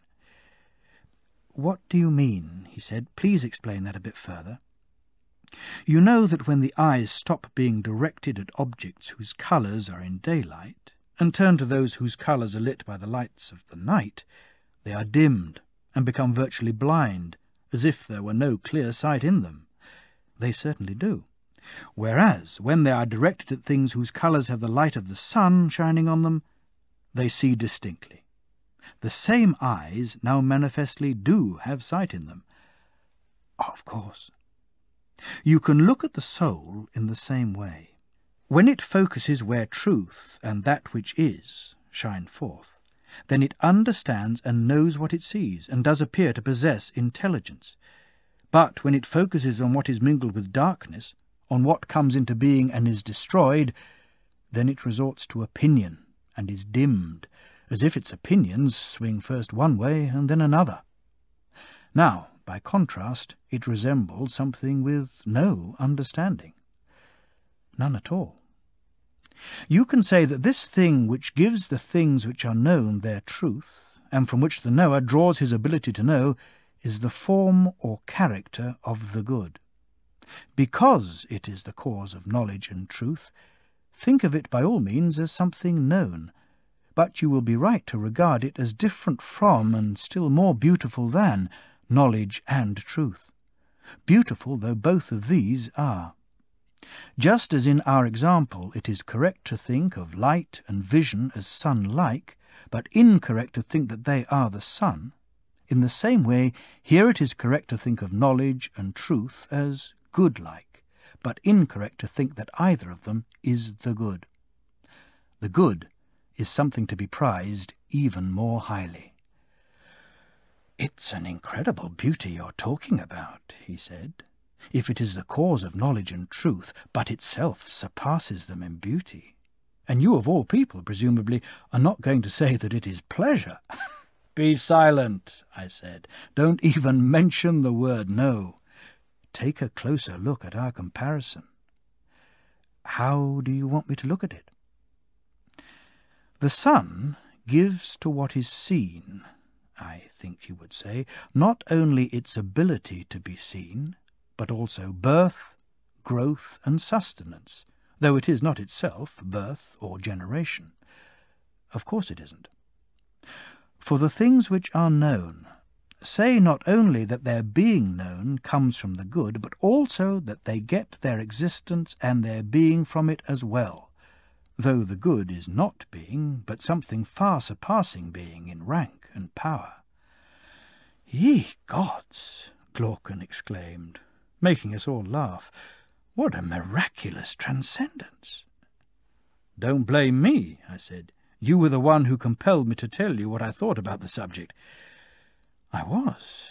And whatever you do, don't stop now. If nothing else, at least go through your comparison with the sun to make sure you haven't left anything out." "I've left all sorts of things out," I said. "Well, don't omit even the smallest detail." "I'm sure I shall omit something, quite a lot probably. All the same, as far as is possible on an occasion like this, I won't leave anything out on purpose." "No, don't," he said. "Very well. You must be aware, as we said, that there are these two things. One of them is ruler of the category and realm of what can be understood. The other is ruler of what can be seen. Of the heavenly seen, I could say, only I don't want you to think I'm playing with words. Anyway, be that as it may, you accept that there are these two forms of things, the seen and the understood." "Yes, I do." "Imagine taking a line which has been divided into two unequal sections, and dividing each section, the one representing the category of the seen, and the one representing the category of the understood, again in the same proportion. The clearness or obscurity of the sections of the line relative to one another you will find to be as follows. In the category of the seen, the first section is images, by which I mean in the first place shadows, and in the second place reflections in water, or any dense, smooth, shiny surface. Everything of that sort, if you see what I mean. Yes, I do. The second section you must regard as what the first section is an image of. The animals we see every day, the entire plant world, and the whole class of human artifacts. Very well, I so regard it. Now, looking at our division in terms of truth and its opposite, would you be prepared to say that the distinction between the likeness and the thing it is a likeness of is equivalent to the distinction between the object of opinion and the object of knowledge? Yes, I would, he said, most emphatically. Ask yourself next how the section which represents the understood should be divided. How should it be? Like this. In the first part, the soul treats as images the things which in the other section of the line were originals. It is compelled to work from assumptions, proceeding to an end point, rather than back to an origin or first principle. In the second part, by contrast, it goes from an assumption to an origin or first principle, which is free from assumptions.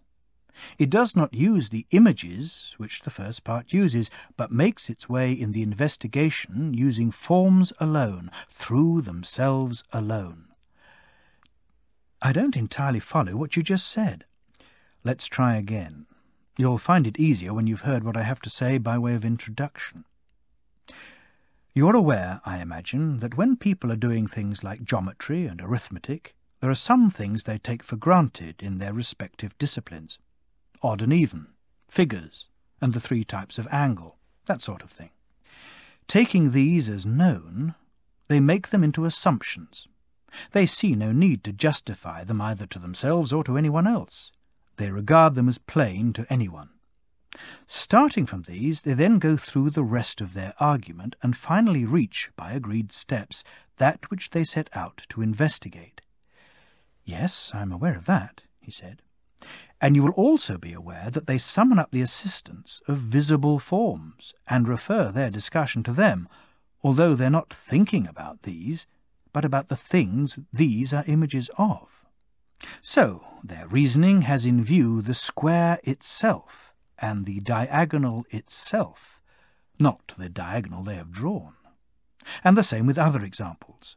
The models they construct, or figures they draw, which have their own shadows and images in water, these they treat in their turn as images in their attempt to see the corresponding things themselves, which can be seen only by thought. True. That is why I described this category as grasped by the understanding, but as requiring for its investigation that the soul make use of assumptions. The soul cannot make any progress towards a first principle, since it is unable to escape from these assumptions and move in an upwards direction. Instead, it treats as images the things which were treated as originals and copied by what was in the section below them, and which are thought of as clear, by comparison with those images, and valued for their clarity. I see, he said. You mean the realm of geometry and its related disciplines. Finally, by the other section of the line representing the objects of understanding, you must take me to mean what reason itself grasps by its power to conduct a rational discussion, when it uses assumptions not as first principles, but as true bases, points to take off from, entry points, until it gets to what is free from assumptions and arrives at the origin or first principle of everything. This it seizes hold of, then turns round and follows the things which follow from this first principle, and so makes its way down to an end point. It makes no use at all of any object of the senses, but only of pure forms, working through them and towards them, and it ends in forms. I sort of see, he said, though not as well as I'd like. I think what you're talking about is an enormous task, but I do at least understand that you want to take that which is, and is understood, and distinguish that part of it which is studied by the knowledge which comes from rational discussion as something clearer than the part which is studied by what are called the sciences. These use assumptions as first principles, and although those who study them are compelled to use thinking rather than their senses to do so, still, because their investigation does not make its way upwards to a first principle, but proceeds from assumptions, you do not regard them as having an intelligent understanding of their subjects, although with a first principle they could be understood.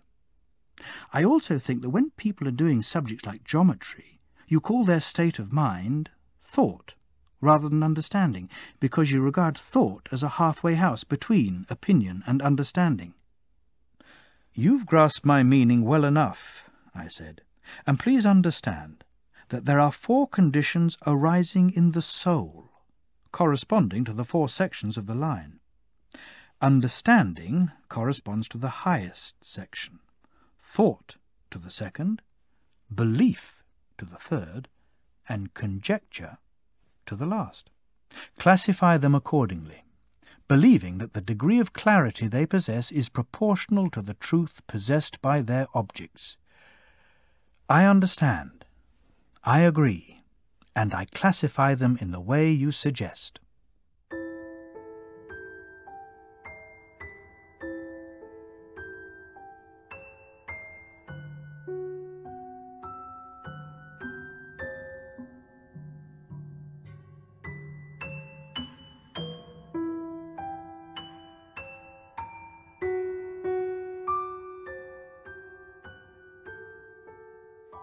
If we are thinking about the effect of education, or the lack of it, on our nature, there's another comparison we can make.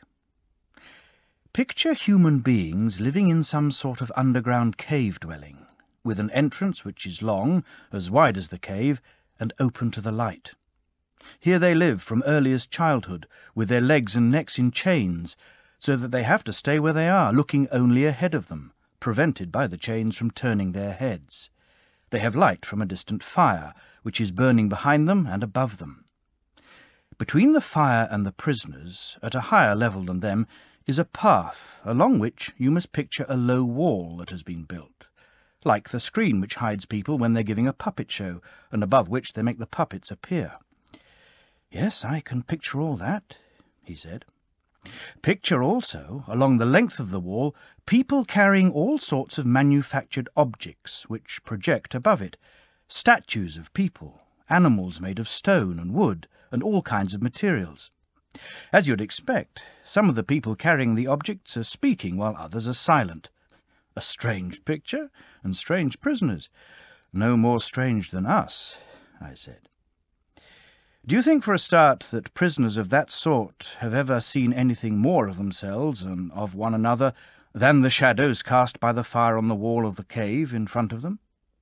How could they, if they'd been prevented from moving their heads all their lives? What about the objects which are being carried? Wouldn't they see only shadows of these also? Yes, of course. So, if they were able to talk to one another, don't you think they'd believe that the things they were giving names to were the things they could see passing? Yes, they'd be bound to. What if the prison had an echo from the wall in front of them? Every time one of the people passing by spoke, do you suppose they believed the source of the sound to be anything other than the passing shadow? No, that's exactly what they would think. All in all, then, what people in this situation would take for truth would be nothing more than the shadows of the manufactured objects. Necessarily. Suppose nature brought this state of affairs to an end, I said. Think what their release from their chains and the cure for their ignorance would be like. When one of them was untied and compelled suddenly to stand up, turn his head, start walking, and look towards the light, he'd find all these things painful. Because of the glare, he'd be unable to see things whose shadows he used to see before. What do you suppose he'd say if he was told that what he used to see before was of no importance, whereas now his eyesight was better, since he was closer to what is, and looking at things which more truly are? Suppose further that each of the passing objects was pointed out to him, and that he was asked what it was and compelled to answer. Don't you think he'd be confused? Wouldn't he believe the things he saw before to be more true than what was being pointed out to him now? Yes, he would. Much more true. If he was forced to look at the light itself, wouldn't it hurt his eyes? Wouldn't he turn away and run back to the things he could see? Wouldn't he think those things really were clearer than what was being pointed out? Yes, he said. and if he was dragged out of there by force, up the steep and difficult path, with no pause until he'd been dragged right into the sunlight, wouldn't he find this dragging painful? Wouldn't he resent it? And when he came into the light, with his eyes filled with the glare, would he be able to see a single one of the things people call real? No, he wouldn't. Not at first. He'd need to acclimatize himself, I imagine, if he were going to see things up there. To start with, he'd find shadows the easiest things to look at. After that, reflections of people and other things in water. The things themselves would come later, and from those he would move on to the heavenly bodies and the heavens themselves. He'd find it easier to look at the light of the stars and the moon by night than look at the sun and the light of the sun by day. Of course. The last thing he'd be able to look at, presumably, would be the sun. Not its image in water or some location that is not its own, but the sun itself. He'd be able to look at it by itself, in its own place, and see it as it really was.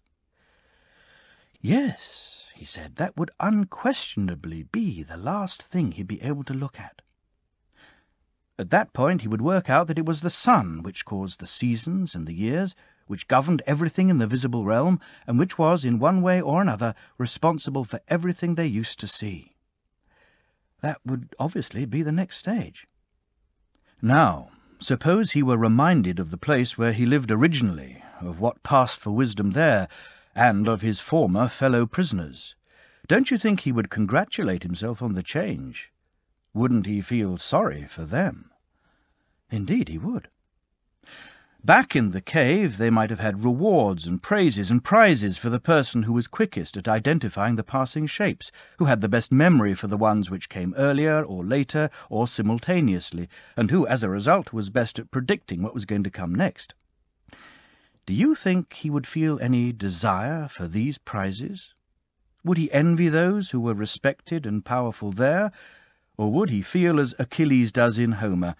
Would he much prefer to labour as a common serf, serving a man with nothing to his name, putting up with anything to avoid holding those opinions and living that life?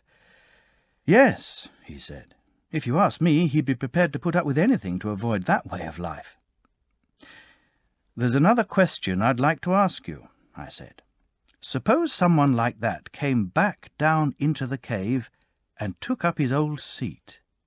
Wouldn't he find, coming straight in from the sunlight, that his eyes were swamped by the darkness? I'm sure he would. And suppose he had to go back to distinguishing the shadows in competition with those who had never stopped being prisoners. Before his eyes had grown accustomed to the dark, while he still couldn't see properly, and this period of acclimatization would be anything but short, wouldn't he be a laughing-stock? Wouldn't it be said of him that he'd come back from his journey to the upper world with his eyesight destroyed, and that it wasn't worth even trying to go up there? As for anyone who tried to set them free and take them up there, if they could somehow get their hands on him and kill him, wouldn't they do just that? They certainly would, he said. That is the picture then, my dear Glaucon, and it fits what we were talking about earlier in its entirety. The region revealed to us by sight is the prison dwelling, and the light of the fire inside the dwelling is the power of the sun. If you identify the upward path and the view of things above with the ascent of the soul to the realm of understanding, then you will have caught my drift, my surmise, which is what you wanted to hear. Whether it is really true, perhaps only God knows.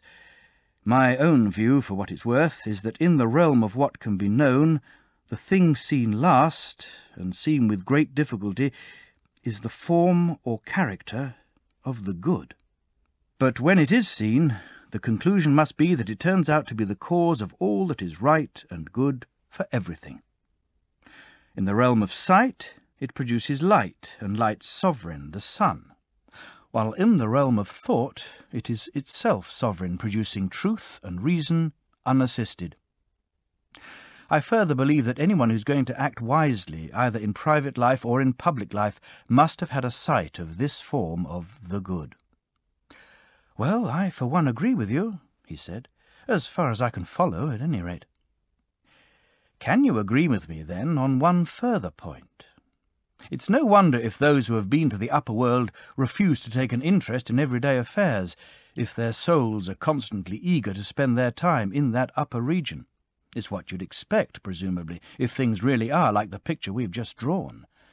Yes, it's what you'd expect. And here's another question.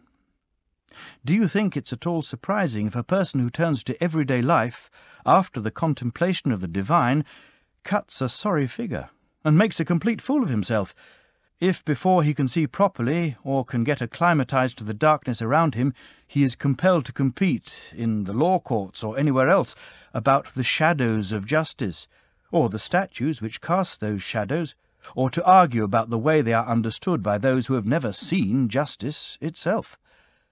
No, it's not in the least surprising, he said. Anyone with any sense, I said, would remember that people's eyesight can be impaired in two quite different ways, and for two quite different reasons. There's the change from light to darkness, and the change from darkness to light.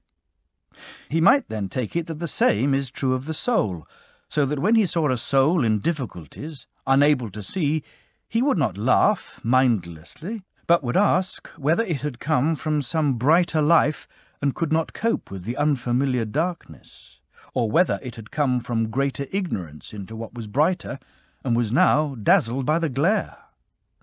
One he would congratulate on what it had seen and on its way of life, the other he would pity, or if he chose to laugh at it, his laughter would be less absurd than laughter directed at the soul which had come from the light above. Yes, what you say is entirely reasonable. Well, I said, if it's true, there's one conclusion we can't avoid. Education is not what some people proclaim it to be. What they say, roughly speaking, is that they are able to put knowledge into souls where none was before, like putting sight into eyes which were blind. Yes, that is what they say. Whereas our present account indicates that this capacity in every soul, this instrument by means of which each person learns, is like an eye which can only be turned away from the darkness and towards the light by turning the whole body. The entire soul has to turn with it, away from what is coming to be, until it is able to bear the sight of what is, and in particular the brightest part of it. This is the part we call the good, isn't it? Yes. It is up to us, then, as founders of the city, to compel the best natures to get as far as that study which we said earlier was the most important, to make that ascent and view the good. And when they have made it, and seen all they need to see, we must not allow them to do what they are allowed to do at the moment. What is that? Remain there, I said, and refuse to come back down again to the prisoners we were talking about, or share in their hardships and rewards, be they trivial or substantial. That seems very unfair. Are we going to make them live a worse life when it is in their power to live a better one? Now it's your turn to have forgotten, my friend, that the law does not exist for the exclusive benefit of one class in the city. Its aim is to engineer the benefit of the city as a whole, using persuasion and compulsion to bring the citizens into harmony and making each class share with the other classes the contribution it is able to bring to the community. The law is what puts people like this in the city, and it does so not with the intention of allowing each of them to go his own way, but so that it can make use of them for its own purposes, to bind the city together. True, he said, I had forgotten that. In which case, Glaucon, you should bear in mind that we won't after all be doing an injustice to those who become philosophers in our city. There will be justice in what we say to them when we compel them to look after and guard what belongs to other people. It is fair enough, we shall say to them, for philosophers in other cities not to take a share of the work in those cities. Their philosophy is a spontaneous growth which arises despite the institutions of the particular city they live in, and what has developed naturally, indebted to nobody for its upbringing, is entitled to be unenthusiastic about paying anyone for its upbringing. But with you, it's different. We produced you as guides and rulers, both to yourselves and to the rest of the city, like leaders or kings in a hive of bees. You have been better and more fully educated than the rest, and are better able to play your part in both types of life, so you must go down, each of you in turn, to join the others in their dwelling place. You must get used to seeing in the dark, and when you do get used to it, you will see 1,000 times better than the people there do.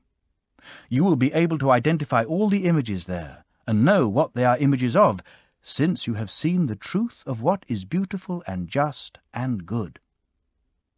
In this way, the government of the city, for us and for you, will be a waking reality rather than the kind of dream in which most cities exist nowadays, governed by people fighting one another over shadows and quarrelling with one another about ruling, as if ruling were some great good. The truth is, I imagine, that the city in which those who are to rule are most reluctant to do so will inevitably be the city which has the best and most stable government, whereas the city with rulers of the opposite kind will have a government of the opposite kind.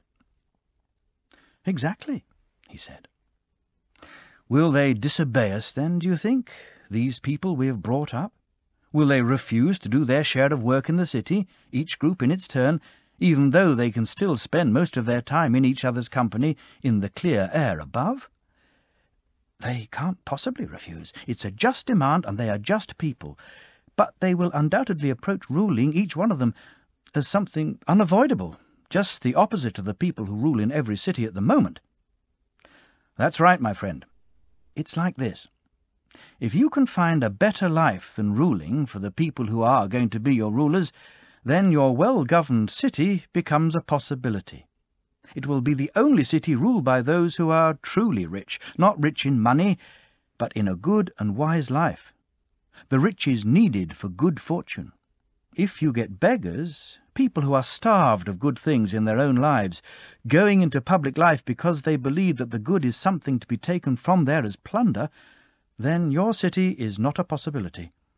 Ruling becomes something to be fought over, and a war of this kind, domestic and internal, destroys both those involved in it and the rest of the city with them. Very true, he said. All right, then. Can you think of any life, apart from the life of true philosophy, which has a contempt for public office? Good heavens, no. But ruling must be courted only by those who are not in love with her. Otherwise, they will have rival suitors to contend with. Of course. And if you're going to compel people to enter upon the guardianship of the city, who better than those who are wisest in these matters, in what will give the city the best government, and who have their own rewards and their own way of life, better than the political? There is no one better, he said. Very well, Glaucon. The agreed characteristics of the city which is to reach the peak of political organization are community of women, community of children and the whole system of education, community likewise of everyday life, both in wartime and peacetime, and the kingship of those among them who have developed into the best philosophers, and the best when it comes to war. Yes, he said, those are the agreed characteristics. What is more, we also agreed that when the rulers assume power, they will take the soldiers and move them to housing of the kind we described earlier, common to all of them, and offering no private property to anyone. And in addition to the nature of their housing, we even reached agreement, if you recall, on the kind of possessions they will have. I do recall. We thought that none of them should have any of the possessions which most people nowadays have.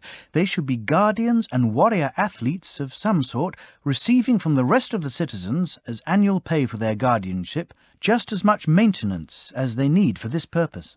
Their duty would be to protect themselves and the rest of the city. You're right, I said. But after we'd finished dealing with all that, can we remember the point where we began this digression, so that we can carry on from the same place? That's easy enough, he said.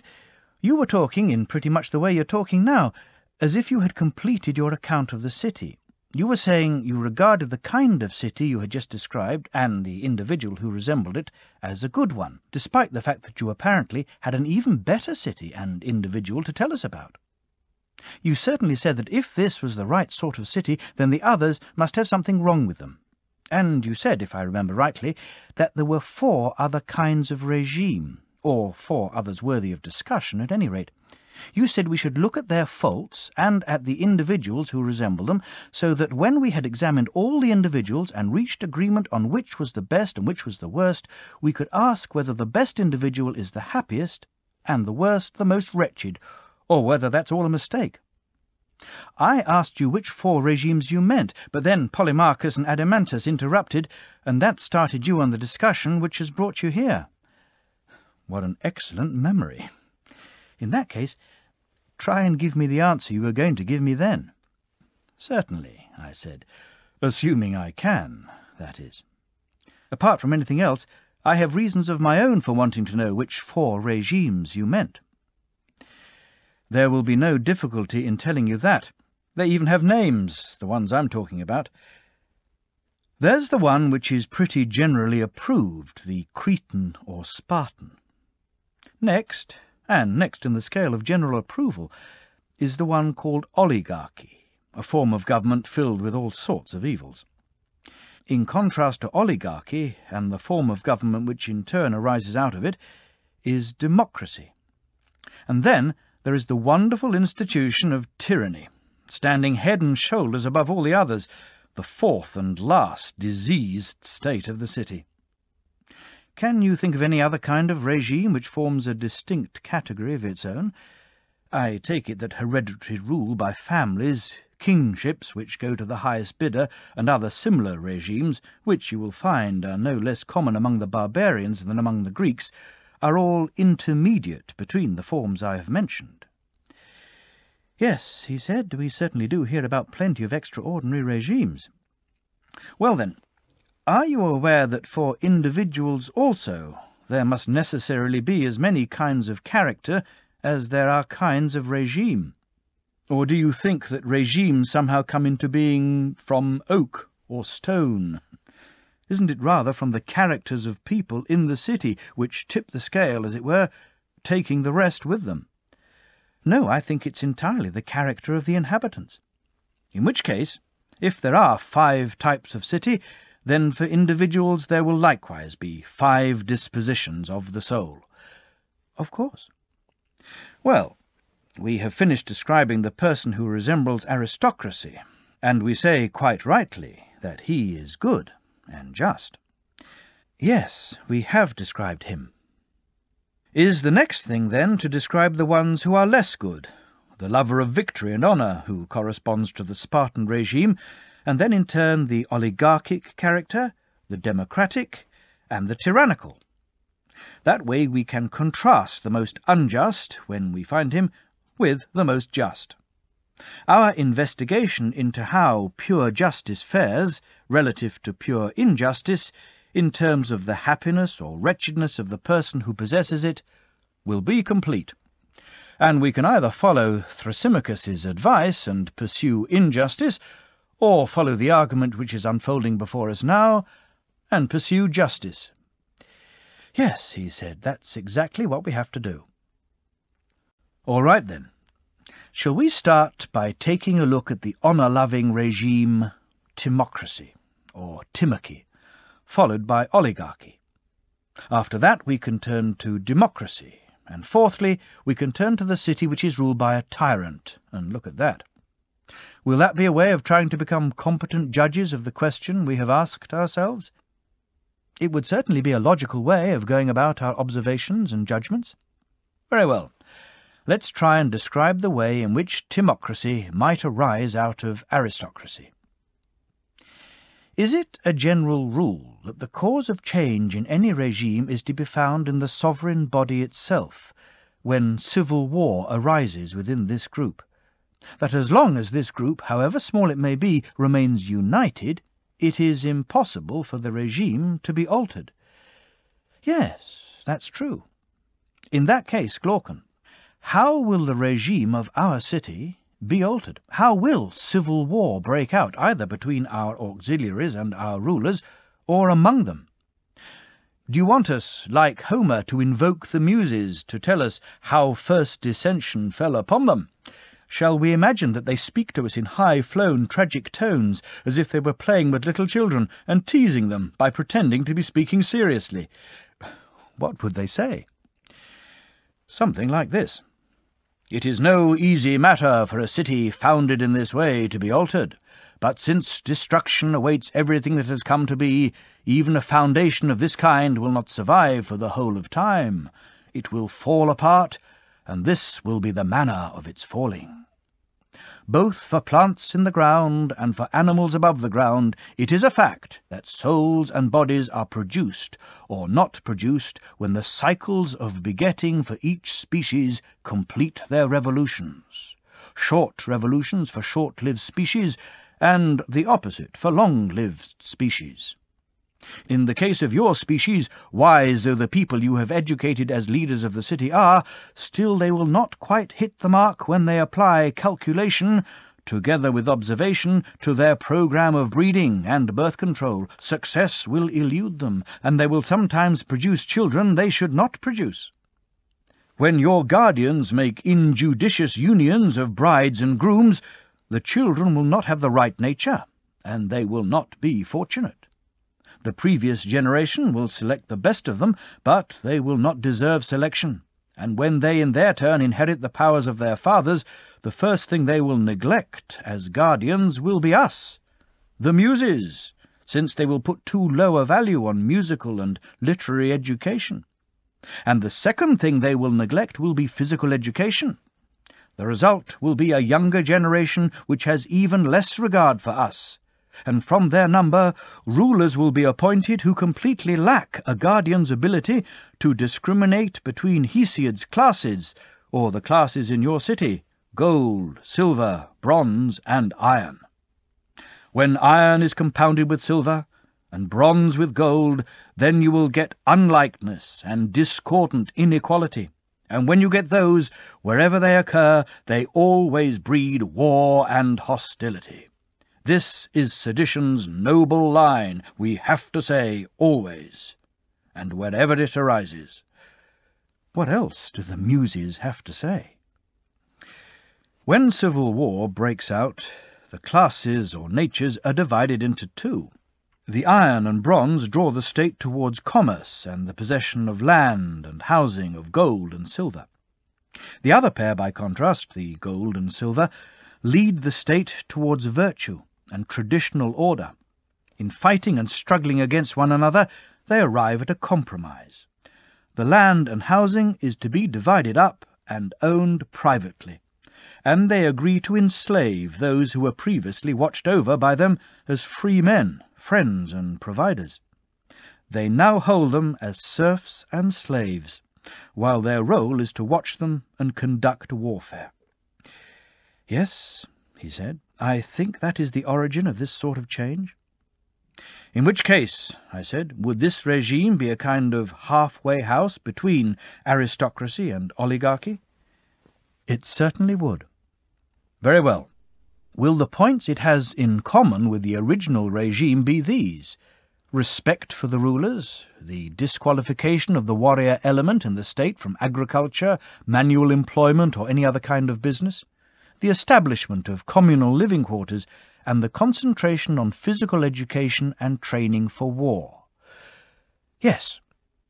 Whereas feared of putting the wise into positions of power, since the wise men it has are now complex, not simple and direct any more, a leaning towards people who are spirited, more straightforward and naturally cut out for war rather than peace, the value it places on military deceptions and stratagems, the way it spends its entire time at war, will most of these characteristics be peculiar to itself? Yes. Now that they possess their own treasuries and strong-rooms where they can put their gold and silver and keep it hidden, people like this will be avaricious, like the members of an oligarchy, with a fierce and secret passion for gold and silver. And to protect it all, they will have walls around their houses, Real private nests where they can spend a fortune on women or anyone else they fancy. Very true, he said. The value they put on money and their inability to acquire it openly will make them mean with their own money, while their desires and the secret pleasures they enjoy will make them extravagant with other people's. They will run away from the law like children running away from their father, since their education will not have been a matter of conviction, but something imposed on them by force. This, in turn, is the result of neglecting the true muse, the muse of argument and philosophy, and setting a higher value on physical education than on education in the arts. It's certainly a mixed regime you are describing, partly bad and partly good.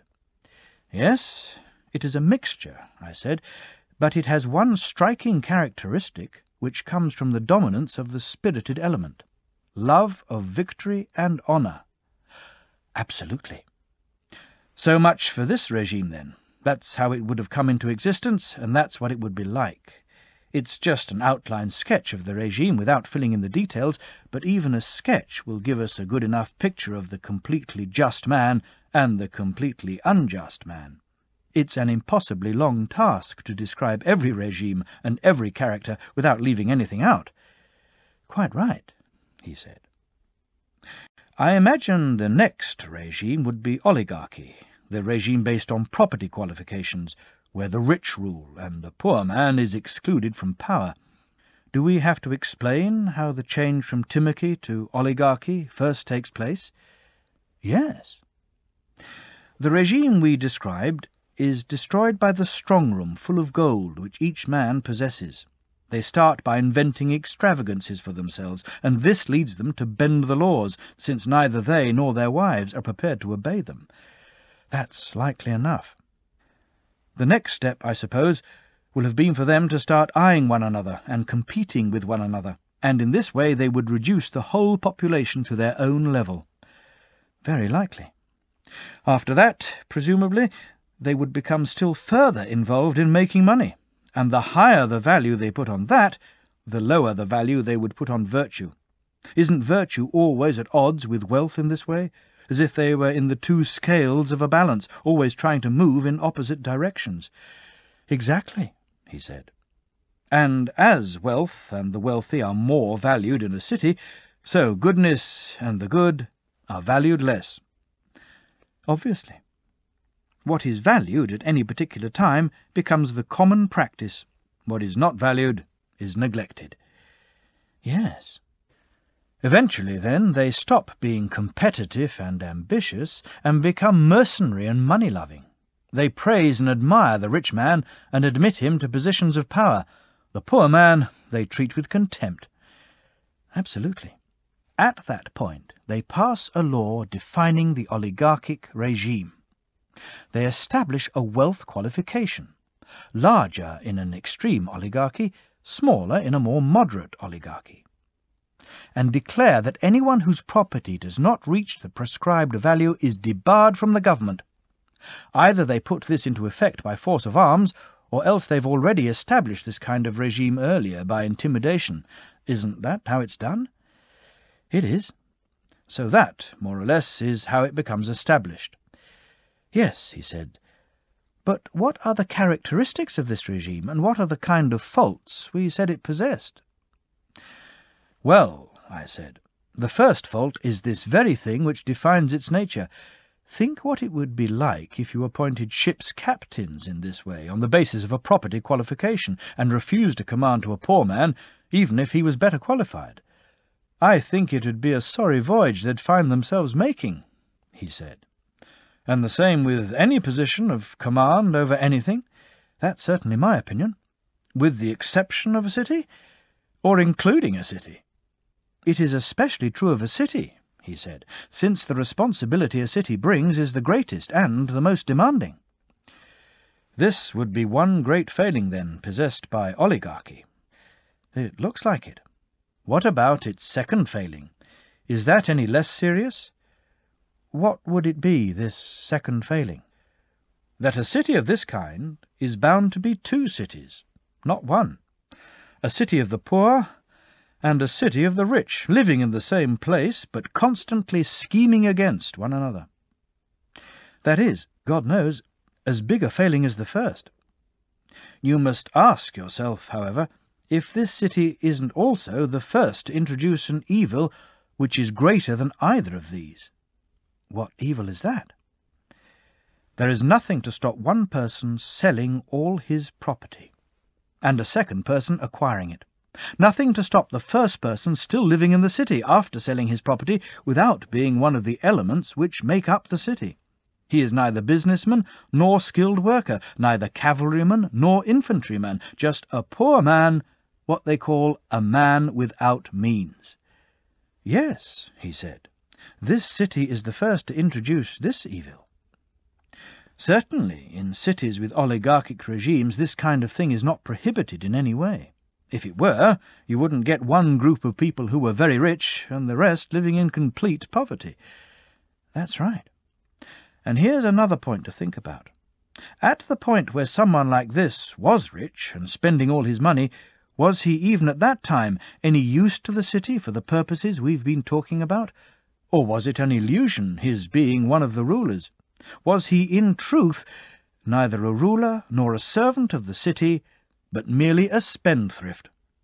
Yes, he said, it was an illusion. He was nothing more than a spendthrift. Do you want us to say, then, that just as a drone born in a cell is a blight on the hive, so a man like this is born as a drone in a household and as a blight on the city? By all means, Socrates. Well then, Adamantus, is it the case that God has made the winged variety of drone all stingless, whereas of these two-legged drones, some are stingless, but others have very nasty stings? Do those who finish up as beggars in their old age come from the stingless class, and all those who are labelled criminals come from the class with stings?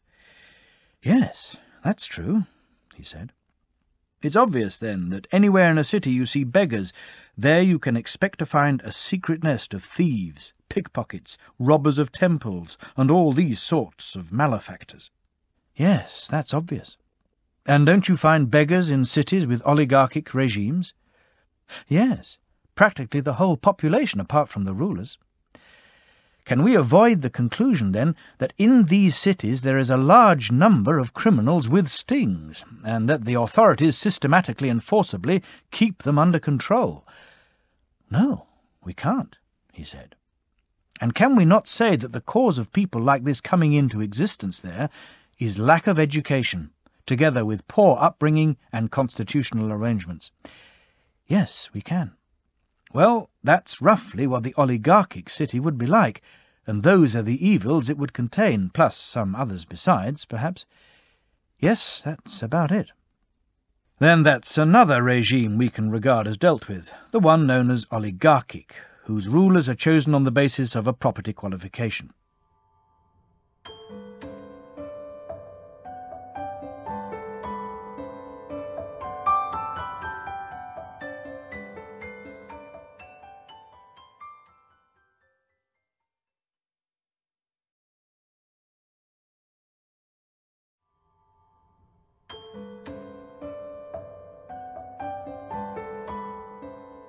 Democracy would seem to be our next object of inquiry, how it arises and what it is like when it does arise. Isn't the way a city changes from oligarchy to democracy something like this? Isn't it the result of their greed in pursuing the ideal they have set themselves, the requirement to become as rich as possible? How do you mean? Well, the reason the rulers in it are rulers, I take it, is because of their great wealth. So, if any of the young turn out to have no self-restraint, the rulers, predictably, are not prepared to restrain them by a law prohibiting them from spending what they own and losing it all. Their aim is to buy up the property of people like this, or lend them money with the property as security, and in this way become even richer and more highly respected. Yes, that is their overriding aim. And isn't it obvious by now in a city that a high regard for wealth is incompatible with the possession of self-discipline on the part of the citizens? They will inevitably lose interest in one or the other. Yes, that's reasonably clear, he said. So, through negligence, and the consistent license they give well-born individuals to behave without restraint, the rulers in oligarchies can sometimes drive them into poverty. They certainly can. And these people, I take it, sit around armed in the city, in debt, or disfranchised, or both. They are the drones with stings, eager for revolution. They hate and plot against those who now possess their property, and the others like them. True.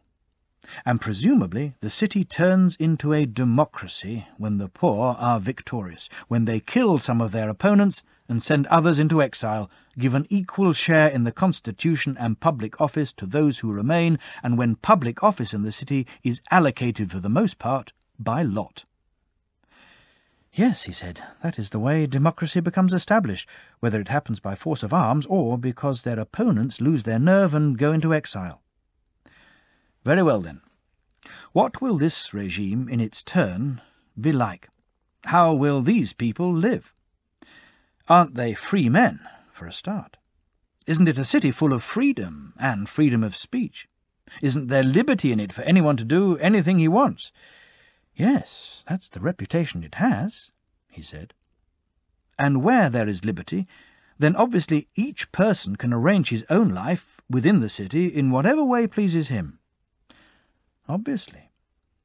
The most varied of regimes, I would think, as far as human character goes. Of course. It's probably the most attractive of the regimes, I said.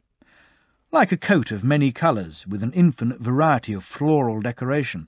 So this regime will catch the eye with its infinite variety of moral decoration. Lots of people are likely to judge this regime to be the most attractive, like women or children looking at prettily painted objects. Indeed they will. There's no compulsion to hold office in this city, I said, even if you're well qualified to hold office, nor to obey those who do hold office if you don't feel like it, nor to go to war when the city is at war, nor to be at peace when everyone else is, unless peace is what you want. Then again, even if there's a law stopping you holding office or being a member of a jury, there's nothing to stop you holding office and being a member of a jury anyway, if that's how the mood takes you. Isn't this, in the short term, a delightful and heaven-sent way of life? It probably is in the short term. And what about the relaxed attitude of those sentenced by the courts? Isn't it civilized? Or have you never seen people who have been condemned to death or exile in a regime of this sort, who nonetheless remain in person, hanging about at the centre of things and haunting the place, like the spirit of a departed hero, without anyone caring or noticing? I've seen plenty, he said. Then there's the tolerance of this city. No pedantic insistence on detail, but an utter contempt for the things we showed such respect for when we were founding our city. Our claim that only someone with an outstanding nature could ever turn out to be a good man, and only if from earliest childhood he played in the best company and the right surroundings and did all the right kinds of things. How magnificently the city tramples all this underfoot, paying no attention to what kind of life someone led before he entered political life. All anyone has to do to win favour is say he is a friend of the people. Ah, yes, that's true nobility. These and related qualities will be the ones possessed by democracy. You'd expect it to be an enjoyable kind of regime, anarchic, colourful, and granting equality of a sort to equals and unequals alike. Yes, that's a pretty familiar story, he said. In that case, I said, that leaves us with the task of describing the most delightful of regimes and the most delightful of individuals, tyranny and the tyrant. It certainly does, he said. Does tyranny arise out of democracy much the same way as democracy arises out of oligarchy? How do you mean? The thing they held up as an ideal, I said, the thing which formed the basis of oligarchy, was wealth, wasn't it? Yes. It was the insatiable longing for wealth and the neglect of everything else in the pursuit of profit which destroyed oligarchy.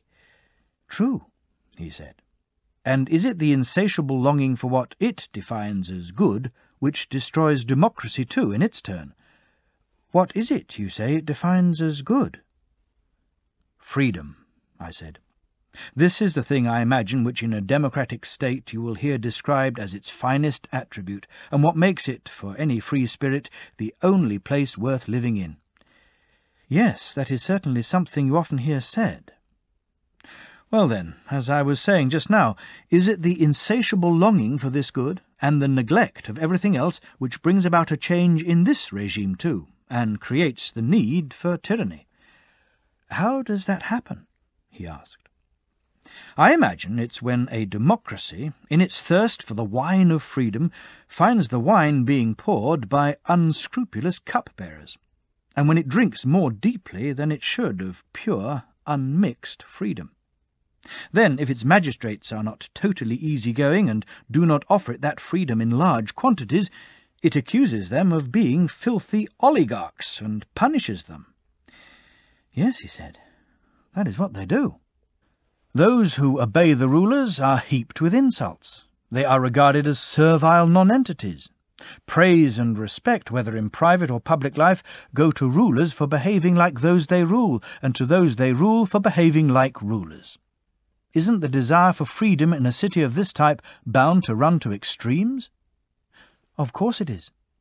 And isn't the anarchy bound to make its way, my friend, into private households? Can we give an example of that? A father, for example, gets used to being like a child and being afraid of his sons. A son gets used to being like his father. He feels no respect or fear for his parents. All he wants is to be free. Immigrants are put on a par with citizens, and citizens with immigrants, and the same with visiting foreigners. Yes, that's what happens. That, plus a few more trivial examples of the same kind, I said. In a society of this sort, teachers are afraid of their pupils and curry favour with them. Pupils have an equal contempt for their teachers and their attendants.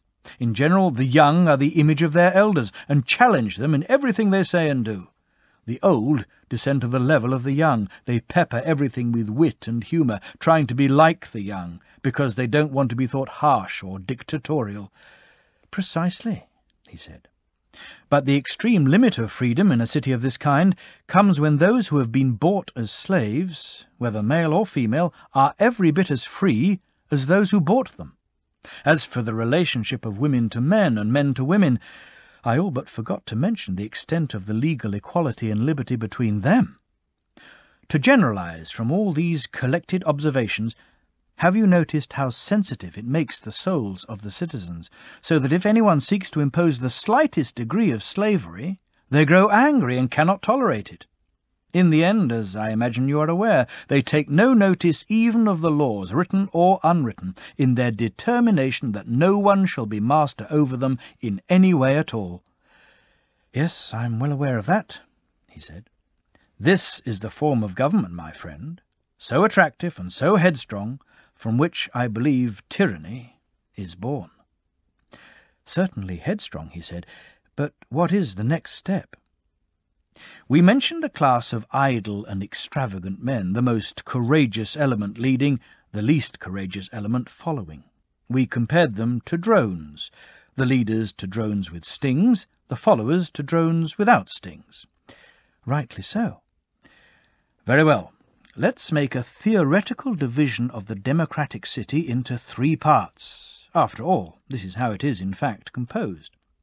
This class of drones, I imagine, is one part, and because of the absence of restrictions, it grows at least as freely in a democracy as in an oligarchy. That is so. But it is much fiercer in a democracy than in an oligarchy. In what way? In an oligarchy, it is treated as of no value and excluded from power, so it gets no exercise and does not develop its strength. In a democracy, by contrast, barring a few individuals, it is the dominant influence in the state. The fiercest element in this class does the talking and acting. The remainder sit around the rostrum, buzzing and refusing to allow the expression of any other view. The result is that in a regime of this kind, everything, with very few exceptions, is run by the class of drones. Exactly, he said. Then there's a second class, which always separates itself off from the majority. What class is that? When everyone is engaged in making money, Presumably it is those with the most disciplined temperament who generally become the richest. Very likely. They provide a plentiful supply of honey for the drones, I imagine, and an easy source from which to extract it. Yes, he said, after all, they can't extract much from those who haven't got much. They're called the rich, these people we're talking about, the drones' feeding ground. That's about it, he said. The general populace would be the third class, manual labourers with little interest in politics and very little property of their own. This is the most numerous and powerful class in a democracy, but only when it is assembled together. It is indeed, he said, but if it isn't getting some share of the honey, it is reluctant to assemble very often. That's why it always does get a share of it, if its leaders have anything to do with it. They take it away from those who possess property and distribute it among the people, keeping only the lion's share for themselves. Yes, the people do get a limited share of that sort, he said. Those whose property is taken away are presumably compelled to defend themselves by speaking in the assembly and taking whatever other action they can. Of course. Even if they have no desire at all for revolution, they are accused by the others of plotting against the people and being oligarchs. Naturally. In the end, when they see the people attempting to injure them, not maliciously, but out of ignorance, misled by their opponents, at that point, whether they like it or not, the rich really do become oligarchs, though not from choice. This, too, is an evil implanted in them by the stings of the drone we were talking about. It is indeed. Then you get impeachments, litigation, and lawsuits between the two classes. You certainly do. And isn't there a universal tendency for the people to set up one single individual who is their own particular champion? Don't they feed him up and make him mighty? They do. So, when we look at the growth of a tyrant, I said, one thing at least is clear. This position of champion is the sole root from which the tyrant springs. Yes, that's absolutely clear. In that case, what prompts the change from champion to tyrant? Isn't it pretty obvious that it happens when the champion of the people starts acting like the character in the story about the temple of Zeus, the wolf god in Arcadia? What story? He asked. That there is one piece of human innards chopped up among all the pieces of the other sacrificial offerings, and that anyone who tastes it will inevitably turn into a wolf. Or haven't you heard that story? Yes, I have heard it. Isn't it the same with the champion of the people? Once he really wins the mob over, the blood of his kinsman is no bar to him. He accuses someone falsely, as such people do. He brings him to trial and murders him, and as he rubs out a man's life, his unholy mouth and lips taste the blood of a butchered kinsman. He drives people into exile or kills them, hinting at a cancellation of debts and the redistribution of land. What is the inevitable and predestined next step for someone like this? Doesn't he either have to be destroyed by his enemies or else become tyrant, turning from man into wolf? Yes, that is absolutely inevitable, he said. He becomes the architect of civil war against those who own property. He does. Well then, if he's sent into exile, but returns despite his enemies, doesn't he return as an out-and-out tyrant? Yes, obviously. And if his enemies are unable to drive him into exile or kill him by attacking him publicly, then they start plotting to kill him secretly, by assassination. Yes, that's certainly what tends to happen, he said. The tyrant's response to this is the famous request which everyone who has reached this stage discovers. He asks the people for a personal bodyguard to guarantee the safety of their people's champion. Indeed, he does. And they give him one. More worried about his safety than their own, presumably. Much more. Shall we then describe the happiness of this man and of the city where such a creature comes into being? By all means, let's describe it, he said. Very well. To start with, in the early days, doesn't he have a smile and a friendly word for everyone he meets? He says he's no tyrant, and is full of promises both to individuals and to the state. Won't he have freed them from their debts, and divided up the land among the people and among his supporters? Doesn't he pretend to be universally kind and gentle? He's bound to. But I imagine that once he feels safe from his enemies in exile, being reconciled with some and destroying others, his first concern is to be constantly starting wars, so that the people will stand in need of a leader. Very likely. And, perhaps, with the further intention that their contributions to the war will impoverish them, compel them to concentrate on their daily occupations, and make them less likely to plot against him. Undoubtedly. And if there are some independent-minded people whom he suspects of challenging his rule, doesn't he try to find a good excuse for handing them over to the enemy and destroying them? For all these reasons, isn't a tyrant always bound to be stirring up war? Yes, he is. Doesn't this tend to make him increasingly unpopular with the citizens? Of course it does.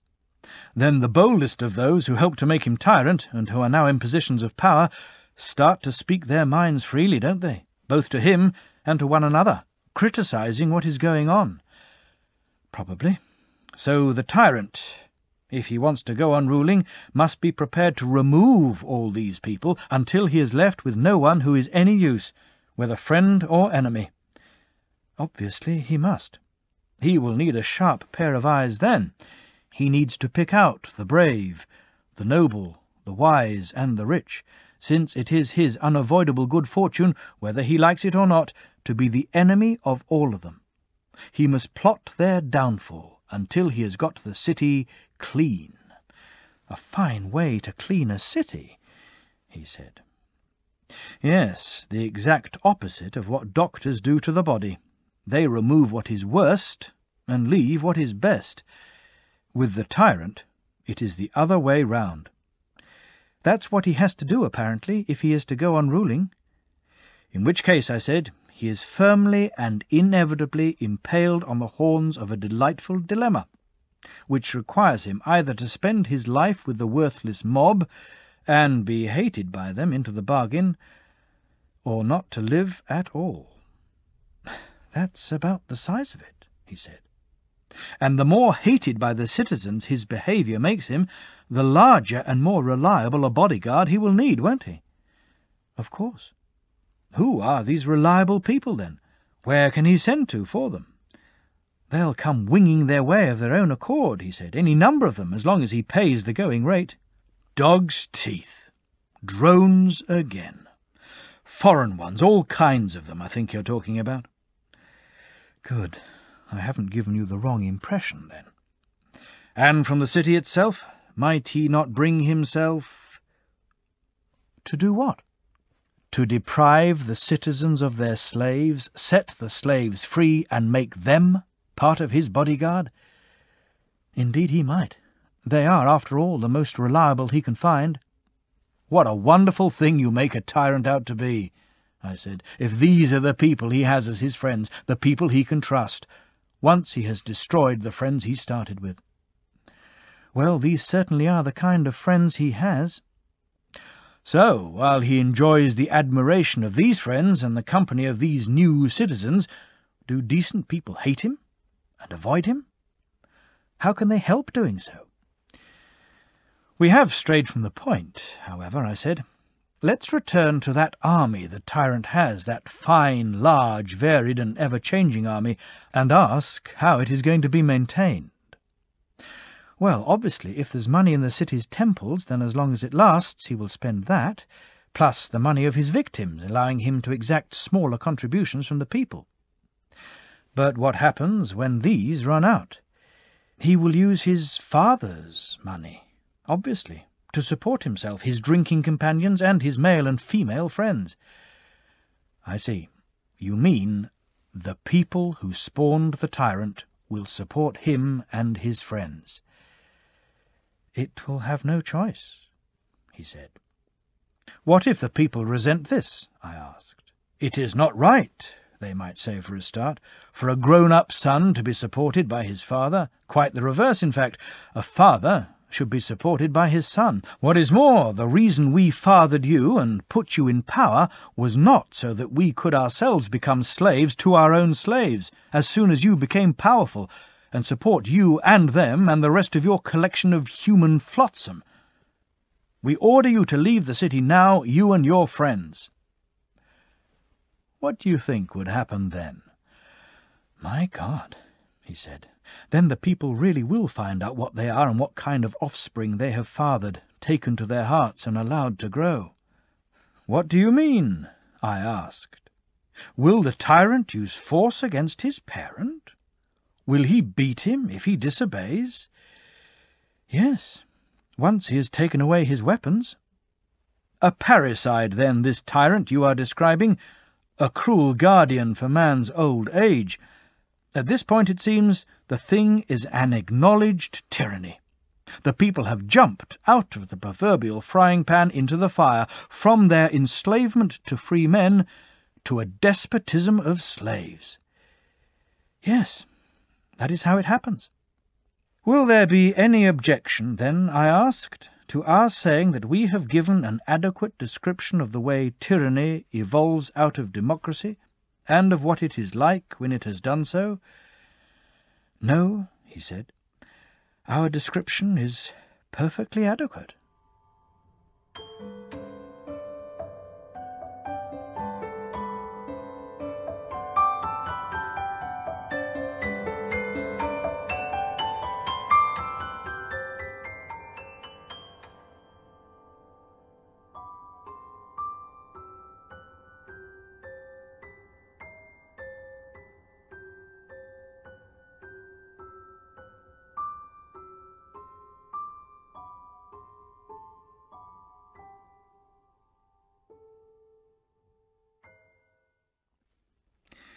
"This is your moment, then," I said.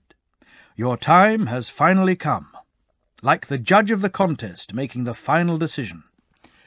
There are 5 contenders: the kingly, the timocratic, the oligarchic, the democratic, and the tyrannical.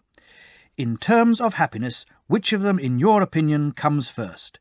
Which comes second? And so on with the other places." "That's not a difficult decision. In terms of goodness and badness and happiness and its opposite, I rank them, like choruses, in order of their appearance." "Shall we hire a herald, then?" I asked. "Or shall I announce the result myself? The verdict of the son of Ariston is this: the best and most just character is the happiest. This is the one who is the most kingly, the one who is king over himself. The worst and most unjust is the unhappiest, and he is in fact the one with the most tyrannical nature, the one who is the greatest tyrant over himself and his city." "Thank you," he said. "Let's take it that the announcement has been made." "And shall I add a clause saying whether or not they escape detection in the sight of all men and gods?" "Yes, do add that clause." "Very well," I said. "Let that stand as one proof for us. Now, have a look at this second proof, and see if you think it has any force." "How does the proof go?" "Like this. The 3 parts of the soul seem to me to have 3 forms of pleasure, one for each individual part. Likewise 3 forms of desire, and 3 forms of rule." "Can you explain that?" "The first element, we say, is the one which allows a man to learn. The second, the part which allows him to act in a spirited way. To the third, on account of its diversity, we found it impossible to give its own unique name, so we gave it the name of its largest and strongest element. We called it desiring, because of the strength of its desires for food, drink, sex, and everything that goes with these, and money-loving, because money is the principal means of satisfying these desires." "And we were right," he said. "So, if we were to say that the thing it took pleasure and delight in was profit, would that be our best way of concentrating our argument under one general heading? Would that make it clear to ourselves what we mean when we talk about this part of the soul? And if we were to call it money-loving and profit-loving, would we be justified?" "Well, I certainly think we would." "What about the spirited part? Can we say, by contrast, that its sole and constant aim is power, victory, and reputation? Yes, we can. So if we called it a lover of victory and a lover of honour, would that be appropriate? Absolutely appropriate. And, of course, it's obvious to anyone that the part we learn with is entirely and constantly intent upon knowing where the truth lies, and that of the three it is the least concerned with money and reputation. Easily the least. Would it be in order, then, for us to call it a lover of learning and a lover of wisdom? It would. Very well, I said. Is this the ruling element in some people's souls, and is one of the other two elements, it could be either, dominant in others? Yes, he said. Does this explain why we say that there are three fundamental human types, the lover of wisdom, the lover of victory, and the lover of profit? Of course. And three classes of pleasures, one corresponding to each type. Exactly. You realize, I said, that if you took the trouble to ask three people of this sort, one after another, which of these lives is the most pleasant, each would sing the loudest praises of his own. Certainly the money-maker will say that in comparison with profit, the pleasures of honour and learning are worthless, unless there is something in them which can make money. True. What about the lover of honour? I asked. Doesn't he regard the pleasure which depends on money as sordid, and the pleasure which depends on learning, except to the extent that learning brings reputation, as a load of hot air? He does. As for the lover of wisdom, or philosopher, I said, what view do we imagine he takes of the other pleasures, compared with the pleasure of knowing where the truth lies, and always enjoying some similar sort of pleasure while he is learning it? Won't he regard them as far inferior? And won't he call them truly necessary or compulsory, since, but for necessity, he could go on perfectly well without them? Yes, he said, we can be confident this is his view. Now think about it. Here are three men. Which of them has most experience of all the pleasures we have mentioned? Does the lover of profit learn about the nature of truth itself? Do you think he has more experience of the pleasure of knowledge than the lover of wisdom has of the pleasure of making money? There's no comparison, he said. The lover of wisdom is compelled to taste both pleasures right from his earliest years. The lover of profit, on the other hand, is not compelled to learn about the nature of things or taste and experience the sweetness of this pleasure. Even if he really wanted to, he would find it difficult.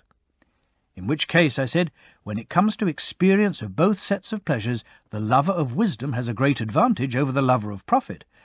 Yes, a great advantage. And does he have an advantage over the lover of honour? Or does he have less experience of the pleasures of being respected than the lover of honour has of the pleasure of knowledge? No, he said, if they accomplish what each individually sets out to achieve, they all find that recognition follows. The rich man is widely respected, so is the courageous man, and so is the wise man. So they all experience the pleasure of being respected. They all know what it is like. But only the lover of wisdom, the philosopher, is in the position of having tasted the contemplation of what is, and the pleasure it brings. On grounds of experience, then, I said, he is the best judge out of these men. Much the best. What is more, won't he be the only one whose experience has been accompanied by reflection? Of course.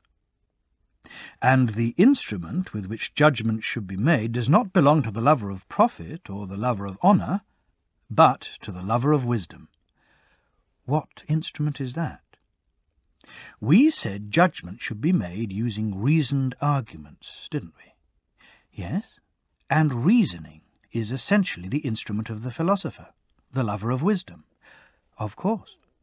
If wealth and profit were the best means of deciding questions, the truest recommendations or criticisms would necessarily be those of the lover of profit. Necessarily. And if honour and victory and courage were the best means, wouldn't the truest recommendations be those of the lover of honour or lover of victory? Obviously. But since experience, reflection, and reasoning are the best means, the truest recommendations will necessarily be those of the lover of wisdom and lover of reasoning, he said. Of these three pleasures, then, will the one belonging to the part of the soul with which we learn be the most enjoyable, and does the person in whom this part rules have the most enjoyable life. How can he fail to? He said. At the very least, he's certainly giving an expert opinion, the reflective man, when he recommends his own life. Which life does our judge put in second place, and which pleasure? The pleasure of the warlike lover of honour, obviously. It is closer to him than the pleasure of the money-maker. So he puts the lover of profit's pleasure third, apparently. Yes, of course, he said. That's 2 wins out of 2, then, for the just over the unjust. Now, we come to the third round. If you think about pleasure, you can see that for anyone other than the wise, it is not true and pure, but a kind of shadow picture. Or so I think I've been told by some expert. Explain, please, why pleasure is a shadow picture. Don't we say that pain is the opposite of pleasure? We certainly do. And that there is such a thing as feeling neither pleasure nor pain. Yes, intermediate between those two, a kind of rest or respite for the soul from pain and pleasure. Or isn't that how you would describe it? That is how I would describe it, he said. Think of the things people who are ill say at times when they are ill. What sort of things? That there is no greater pleasure than good health, but that they hadn't realized it was the greatest pleasure until they were ill.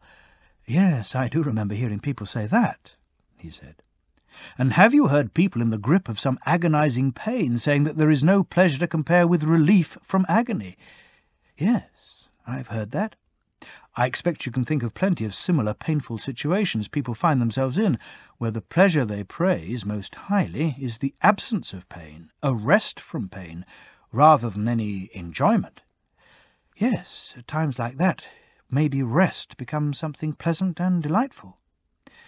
So too, when someone stops feeling enjoyment, the rest from pleasure will be painful. Possibly, he said. In which case, this thing we described just now as intermediate between the two, this rest or respite, will at one time or another be both those things, both pain and pleasure. Apparently. Is it really possible for something which is neither of those things to come to be both of them? I don't think so. So it's not that this rest or respite is pleasant. It seems pleasant beside what is painful, and painful beside what is pleasant. As far as the truth about pleasure goes, there is nothing sound or reliable in these illusions. It's all sorcery. That's what the argument suggests, at any rate, he said. Well, take a look at pleasures which are not preceded by pain, I said. I wouldn't want you to think in this context that it is the nature of pleasure simply to be the cessation of pain, and of pain simply to be the cessation of pleasure. What sort of pleasures do you mean? Where are they? There are any number of them, I said, but you might like to think particularly about the pleasures of smell. You don't have to have felt pain beforehand. They come out of the blue, they are incredibly powerful, and when they are over, they leave no pain behind. Absolutely true.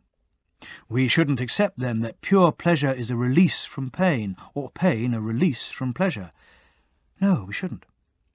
However, of the so-called pleasures which reach the soul through the body, surely the most numerous and powerful are of this type, some sort of relief from pain.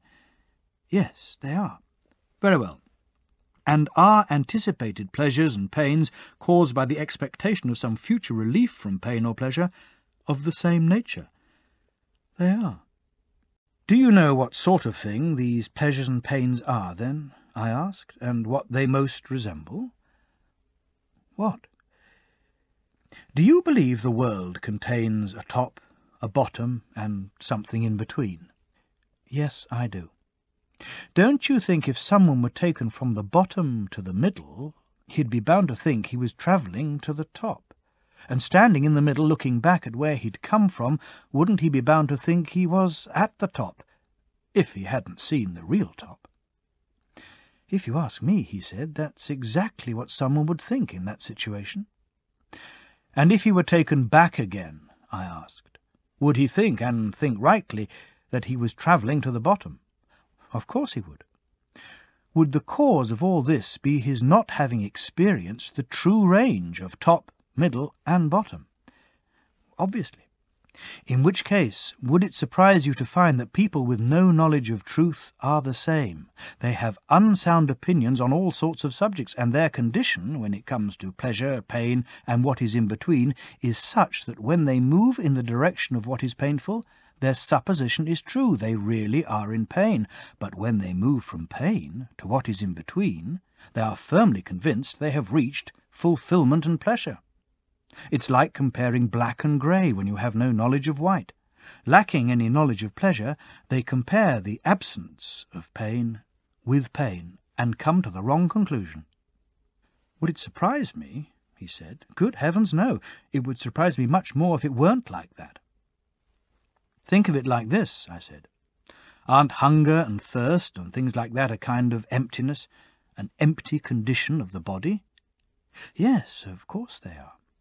Aren't ignorance and stupidity likewise an empty condition of the soul? They certainly are. And how are people filled? By taking in food, by gaining understanding. Of course. Which gives the truer fulfillment, that which is more something or that which is less something? Obviously that which is more something. Which kinds of thing, then, do you think have a greater share in pure being? Things like bread, drink, cooked food, and nourishment in general, or the kind made up of opinion, knowledge, understanding, and in fact the whole of human excellence? The choice you have to make is this: which do you think is more something? That which is connected with what is always the same, immortal and true, itself possessing these qualities and being found in the context of things with these qualities, or that which is connected with what is never the same and mortal, itself possessing those qualities and being found in the context of things with those qualities? That which is connected with what is always the same is far superior, he said. Well, does anything have a greater share in the being of what is always the same than knowledge does? No. Does anything have a greater share in truth than knowledge does? Again, no. And if anything has a smaller share in truth, doesn't it also have a smaller share in being? Necessarily. As a general rule, then, will the kinds of things involved in care of the body have a smaller share both of truth and of being than the kinds involved in care of the soul? Much smaller. And don't you think the body itself has a smaller share than the soul has? Yes, I do. Very well. Is what is filled with things which have more being, and itself has more being, more genuinely filled than what is filled with things which have less being, and itself has less being? Of course. So, if being filled with things appropriate to our nature is pleasurable, then that which is more genuinely filled and filled with things which have more being would make people more truly and genuinely happy, giving them true pleasure, whereas that which takes in things which have less being would be less truly and lastingly filled, and get hold of a pleasure which was less trustworthy and less true. That inescapably follows, he said. If the entire soul, then, follows without rebellion the part which loves wisdom, the result is that each part can in general carry out its own functions, can be just, in other words, and in particular each is able to enjoy pleasures which are its own, the best, and as far as possible, the truest. Absolutely. When one of the other parts takes control, there are two results. It fails to discover its own proper pleasure, and it compels the other parts to pursue a pleasure which is not their own and not true. That's right, he said. Would this result be most noticeable with those elements which are furthest removed from philosophy and reason? Yes, easily the most. And isn't the element furthest removed from reason the one which is furthest removed from law and order? Obviously. Wasn't it the lustful and tyrannical desires which were clearly revealed to be the furthest removed? Much the furthest. And the kingly and orderly desires which were the least far removed? Yes. In which case, I imagine, the tyrant will be furthest removed from true pleasure, his own proper pleasure, while the king will be least far removed. Bound to be. So, the most unpleasant life, I said, will be the tyrant's, and the most pleasant will be the king's. Absolutely bound to be. And if the good and just man is so far ahead of the bad and unjust in terms of pleasure, won't he be an unbelievable distance ahead of him in the grace, beauty, and excellence of his life? Yes, an unbelievable distance. A great prize is at stake, Glaucon, greater than people realize, for being good rather than bad. We shouldn't be led by success, money, power, or even poetry into neglecting justice, or virtue in general. After what we've said today, I agree. So would anyone else, I imagine. And that's without even mentioning the greatest of the rewards and prizes which are on offer for virtue. Greater than we can imagine, you must mean, if there are other rewards greater than the ones we've described. Nothing great can happen in a short space of time, I said, and presumably, compared with eternity, our whole span of time from childhood to old age is a short space of time. A mere nothing, he said. Well then, do you think something which is immortal should be seriously interested in this short period of time and not in the whole of time? No, I think it should be interested in the whole of time. What are you getting at? This. That the soul is something immortal is a conclusion we might be driven to both by this recent argument and by other arguments. But if we want to know what it's really like, we shouldn't look at it in the form we currently see it in, crippled by its partnership with the body and other evils. No, Glaucon, we should be looking in a different direction. Which direction? He said. We should look to the soul's love of wisdom. We should bear in mind what it clings to, the kind of company it yearns for, since it is kin to that which is divine, immortal, and always existing, and what it could become if it devoted itself entirely to this. Then you would see the soul's true nature, whether it is complex or simple, or however exactly it is. For the moment, however, I think we have given an adequate description of the things that can happen to it, the shapes it can assume in human life. We certainly have, he said. There you are, then, I said. In the course of our discussion, we have removed the various objections to our claim. We haven't had to resort to the rewards and reputation of justice, as you were saying Homer and Hesiod did.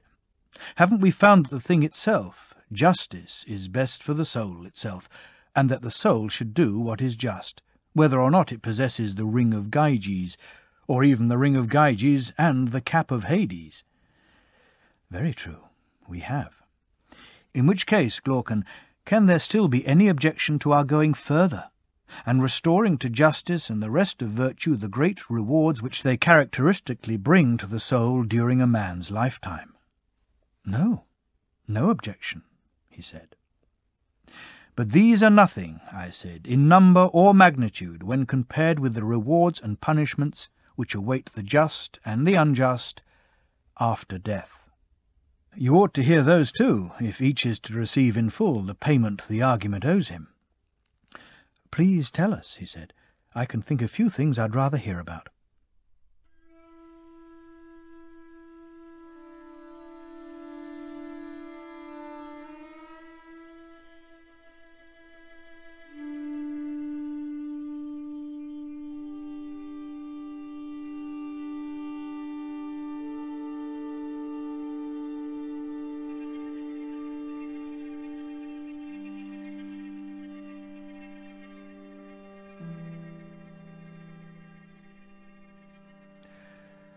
Well, it's not the tale of an ancient mariner I'm going to tell you, more the tale of an ancient foreigner, a hero from Pamphylia, the son of Armenius.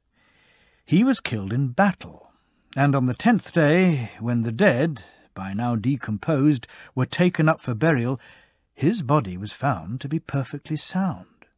He was taken home, and on the 12th day, as he was lying on the funeral pyre ready for burial, he came to life again. And having come to life, he told people what he had seen in the place where he had been.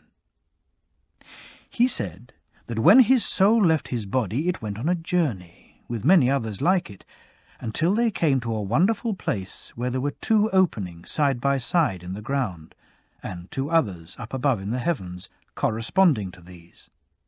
In between were seated judges, who, when they gave their judgments, ordered the just to take the way which led to the right and upwards through the heavens, and to wear on their front the marks of the judgments made about them.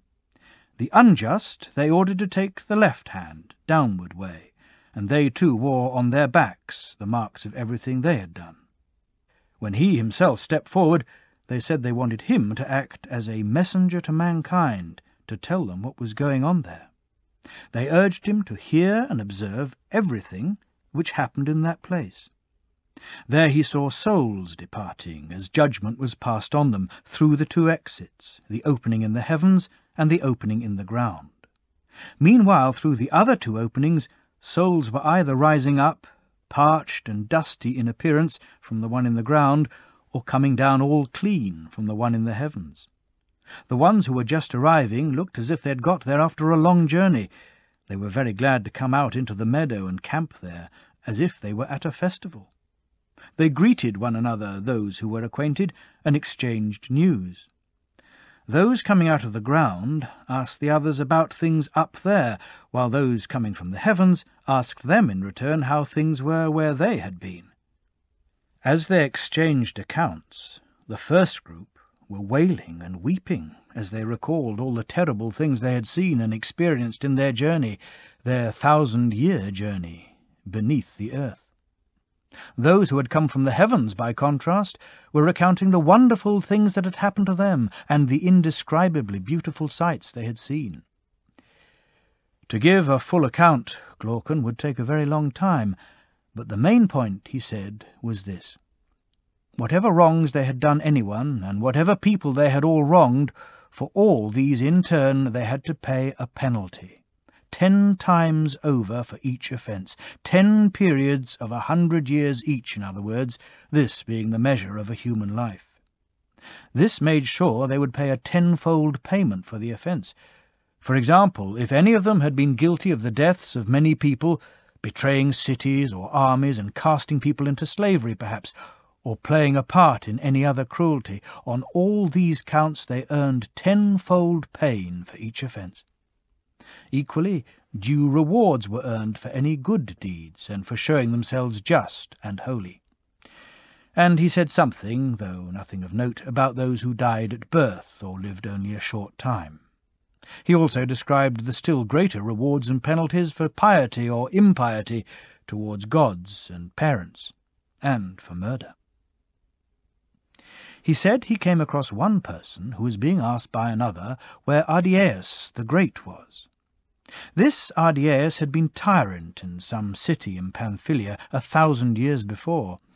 He had killed his aged father and his older brother and done many other wicked deeds, so it was said. "He has not come to this place," replied the one being asked, "nor will he ever come. That was one of the appalling sights we saw. When we had been through everything we had to go through, and were close to the opening just about to come up, we suddenly caught sight of Ardiaeus and some others. They were tyrants, most of them, though there were some private citizens who had committed heinous crimes. When these people thought it was their turn to go up, the opening refused to allow them through. Its mouth gave a loud roar whenever one of these irredeemably wicked people, and said they were going to be thrown into Tartarus. He said that for each of them, out of the whole range of fears they were exposed to in that place, this was the greatest, that when they came up to the opening, the sound might be heard, and each of them was only too glad to pass through in silence. So much, then, for the kinds of penalties and punishments, and the corresponding rewards. For each group, the stay in the meadow lasted 7 days. At the end of it, on the 8th day, they had to get up and go on a journey, arriving after 4 days at a place from which they could see a shaft of light, like a pillar, extending from above through the whole heaven and earth. The light was more like a rainbow than anything else, only brighter and more pure. A day's journey brought them to where the light was, and there in the middle of the light they could see, extended from heaven, the extremities of its chains. This light binds the heavens. It's like the cables of a trireme in the way it holds the whole revolving firmament together. And from the extremities they saw extended the spindle of necessity, by which all the separate rotations are set in motion. The shaft and hook of the spindle are of adamant. The whirl is partly of adamant and partly of other materials. The nature of the whirl is as follows. In appearance it is like the whirls we have here, but from what he said we have to think of it like this. Imagine a single large whirl which has been completely hollowed out with a chisel, and a second, smaller whirl inside it, fitting exactly into it, like those pots that fit inside one another. Similarly, a third, fourth, and then 4 more, making a total of 8 whirls in all, one inside another. Their rims show us so many circles from above, and form a single whirl round the shaft with a continuous surface. The shaft is driven right through the middle of the 8th whirl. The first and outermost whirl is the broadest in terms of the breadth of the circular rim. The rim of the 6th comes second, the 4th rim comes third, the 8th rim comes 4th, the 7th rim comes 5th, the 5th rim comes 6th, the 3rd rim comes 7th, and the 2nd comes 8th. The rim of the largest whirl is spangled. That of the 7th is the brightest. That of the 8th derives its colour from the 7th shining on it. The 2nd and 5th are very similar to one another and yellower than the others. The 3rd has the whitest light, the 4th is reddish, and the 6th is the next whitest after the 3rd. The spindle is rotating. Seen as a whole, it all goes round at the same speed, but within the whole, as it revolves, the 7 inner circles are gently revolving in the opposite direction to the whole. Of these inner circles, number 8 turns fastest, followed by numbers 7, 6, and 5, which all travel at the same speed. Third in the speed of its counter-rotation, as it appeared to them, was the 4th whirl. 4th was number 3, and 5th number 2. The spindle itself turns in the lap of necessity.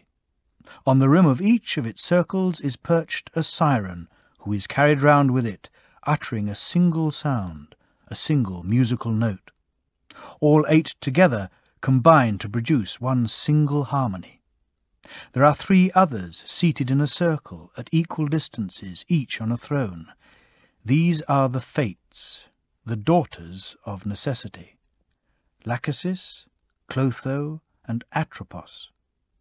They are clothed in white, with garlands on their heads, and they sing to the accompaniment of the sirens.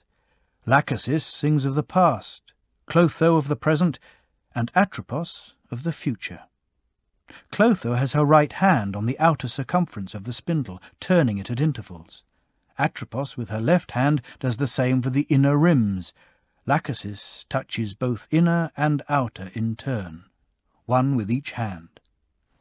They, themselves, when they arrived, had immediately to go before Lachesis. A kind of prophet or speaker started off by lining them up. Then from the lap of Lachesis he took numbers for drawing lots and patterns of lives. Ascending a high platform, he began to speak. The word of the maiden Lachesis, daughter of necessity.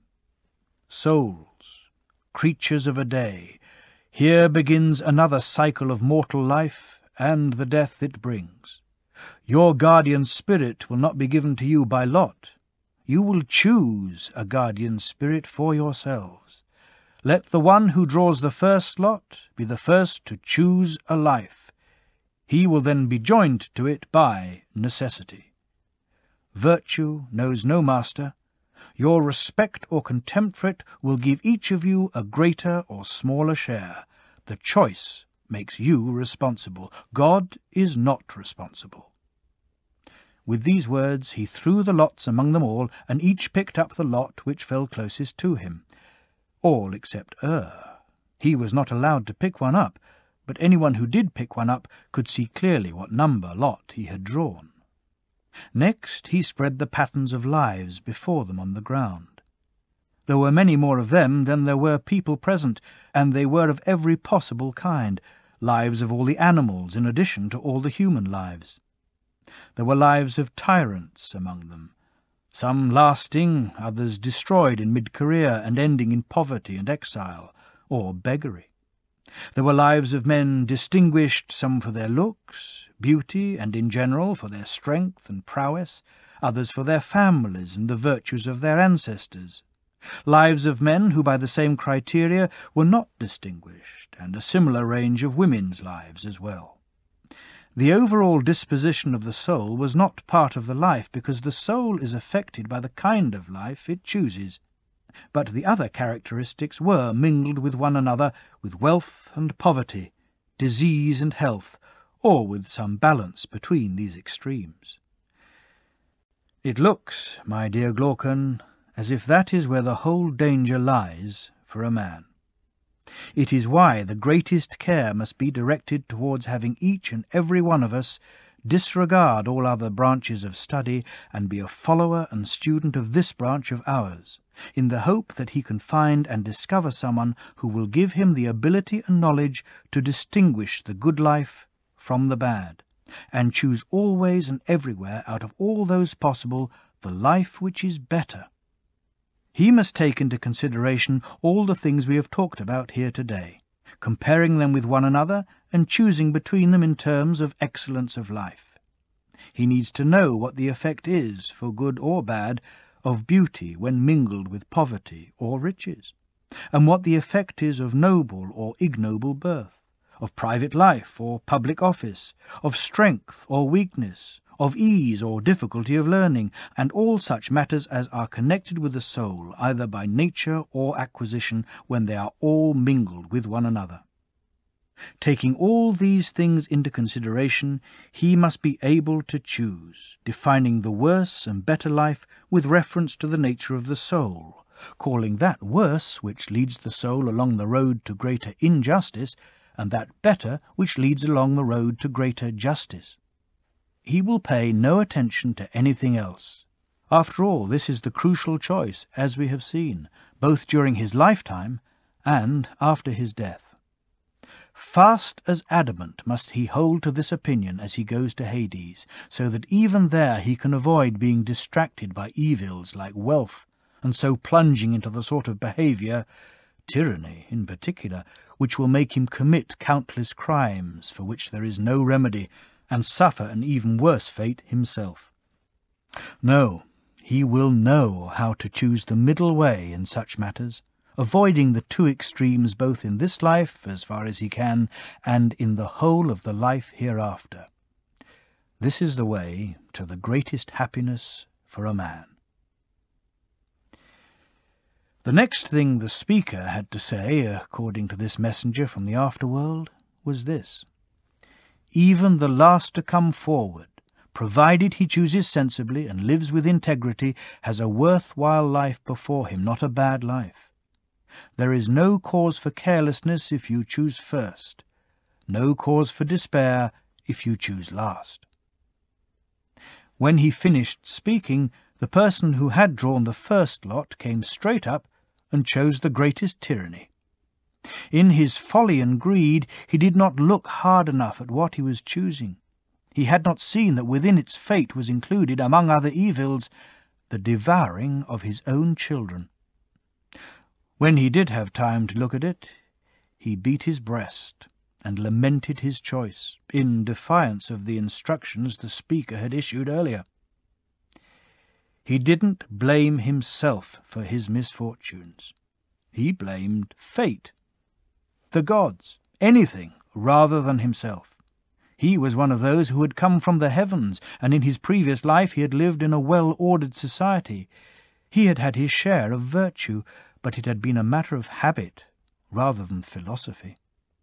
Generally speaking, the bulk of those caught in this kind of predicament were those who had come from heaven, since they were without the experience of hardship. Most of those who came from the earth, having both suffered themselves and seen others suffer, were in no hurry to make their choice. For this reason, and because of the way the lot fell out, for the majority of the souls, there was an alternation between good and evil. However, if there is anyone who every time he enters this life here consistently pursues philosophy in the right way, then provided the way the lot falls out does not put him among the last to choose, the chances are, if Er's report is correct, not only that he will be happy here, but also that his journey from here to there and back again will be along the smooth, heavenly road, not the rough terrestrial one. This choice of lives among the various souls, said, was a sight well worth seeing, and one which commanded pity, laughter, and amazement. For the most part, their choice matched the character and habits of their previous life. He saw the soul of what had once been Orpheus choose the life of a swan. His death at the hands of women had given him a hatred of the female sex, and he refused to be conceived and born of a woman again. He saw the soul of Thamyras choose the life of a nightingale. He saw a swan choose a human life by way of a change, and the same with other musical creatures. The soul which drew number 20 in the lottery chose the life of a lion. This was the soul of Ajax, the son of Telamon, shunning the life of a man as he remembered the decision over the weapons. The one after him was the soul of Agamemnon. Because of what had happened to it, this soul too had a hatred of the human race. It chose the life of an eagle instead. The soul of Atalanta had drawn a number somewhere in the middle. When she saw the wonderful prizes of a man who was an athlete, she couldn't resist them, and chose those. And after her he saw the soul of Epius, the son of Panopeus, taking on the nature of a woman skilled in the arts. Among the very last to choose, he saw the soul of that clown Thersites, taking the form of a monkey. He also saw the soul of Odysseus, which, as it turned out, had drawn the last lot of all, coming up to make its choice. Remembering the hardships of its previous life, it rejected ambition and spent a long time wandering round looking for the life of a private citizen who minded his own business. After a long search, he found one lying somewhere. It had been rejected by everyone else. When he saw it, he chose it gladly, saying he would have done the same even if he had drawn the first lot. Similarly, among the wild animals there were moves into human beings and into one another, the unjust changing into savage creatures, the just into gentle ones. Every kind of intermingling was taking place. When all the souls had chosen their lives, they approached Lachesis in the same order they had made their choices. She gave each the guardian spirit it had chosen, to go with it, watch over its life, and fulfill its choices. This spirit first brought the soul before Clotho, passing beneath her hand and the whirl of the revolving spindle, to confirm the fate which the lot had allowed it to choose. When the soul had touched her, the spirit took it to where Atropos was spinning, so making the spun thread impossible to unwind, and from there, without turning back, it went beneath the throne of necessity. When it had been under that, and when the other souls had passed through as well, they all travelled to the plain of forgetting, through terrible, stifling heat, since the plain is devoid of trees or anything else the earth brings forth. By now it was getting to be evening, so they camped by the river of lost cares, whose water no vessel can hold. Drinking a limited amount of the water was compulsory for all of them, but those who were not saved by reason drank more than a limited amount, and as each drank he forgot everything he had seen. They went to sleep, and around the middle of the night there was a thunderstorm and an earthquake, and they were suddenly carried away from there upwards to their berths, all in different directions, like shooting stars. Himself was not allowed to drink any of the water. As for where and how he returned to his body, he didn't know. All of a sudden he woke up and found himself, early in the morning, lying on his funeral pyre. In this way, Glaucon, his story was saved and not lost. And so it can be our salvation, since, if we believe it, we shall pass the river of forgetting in the right way, without polluting our souls. And if we take my advice, we shall believe that the soul is immortal and capable of coping with all evils and all goods, and we shall keep always to the upper way, doing whatever we can to practice justice with wisdom. That way we shall be friends to ourselves and to the gods, both while we remain here and when we carry off our prizes afterwards, like winning athletes on their victory tour. And so, here, and on the 1,000-year journey we have described, let us farewell.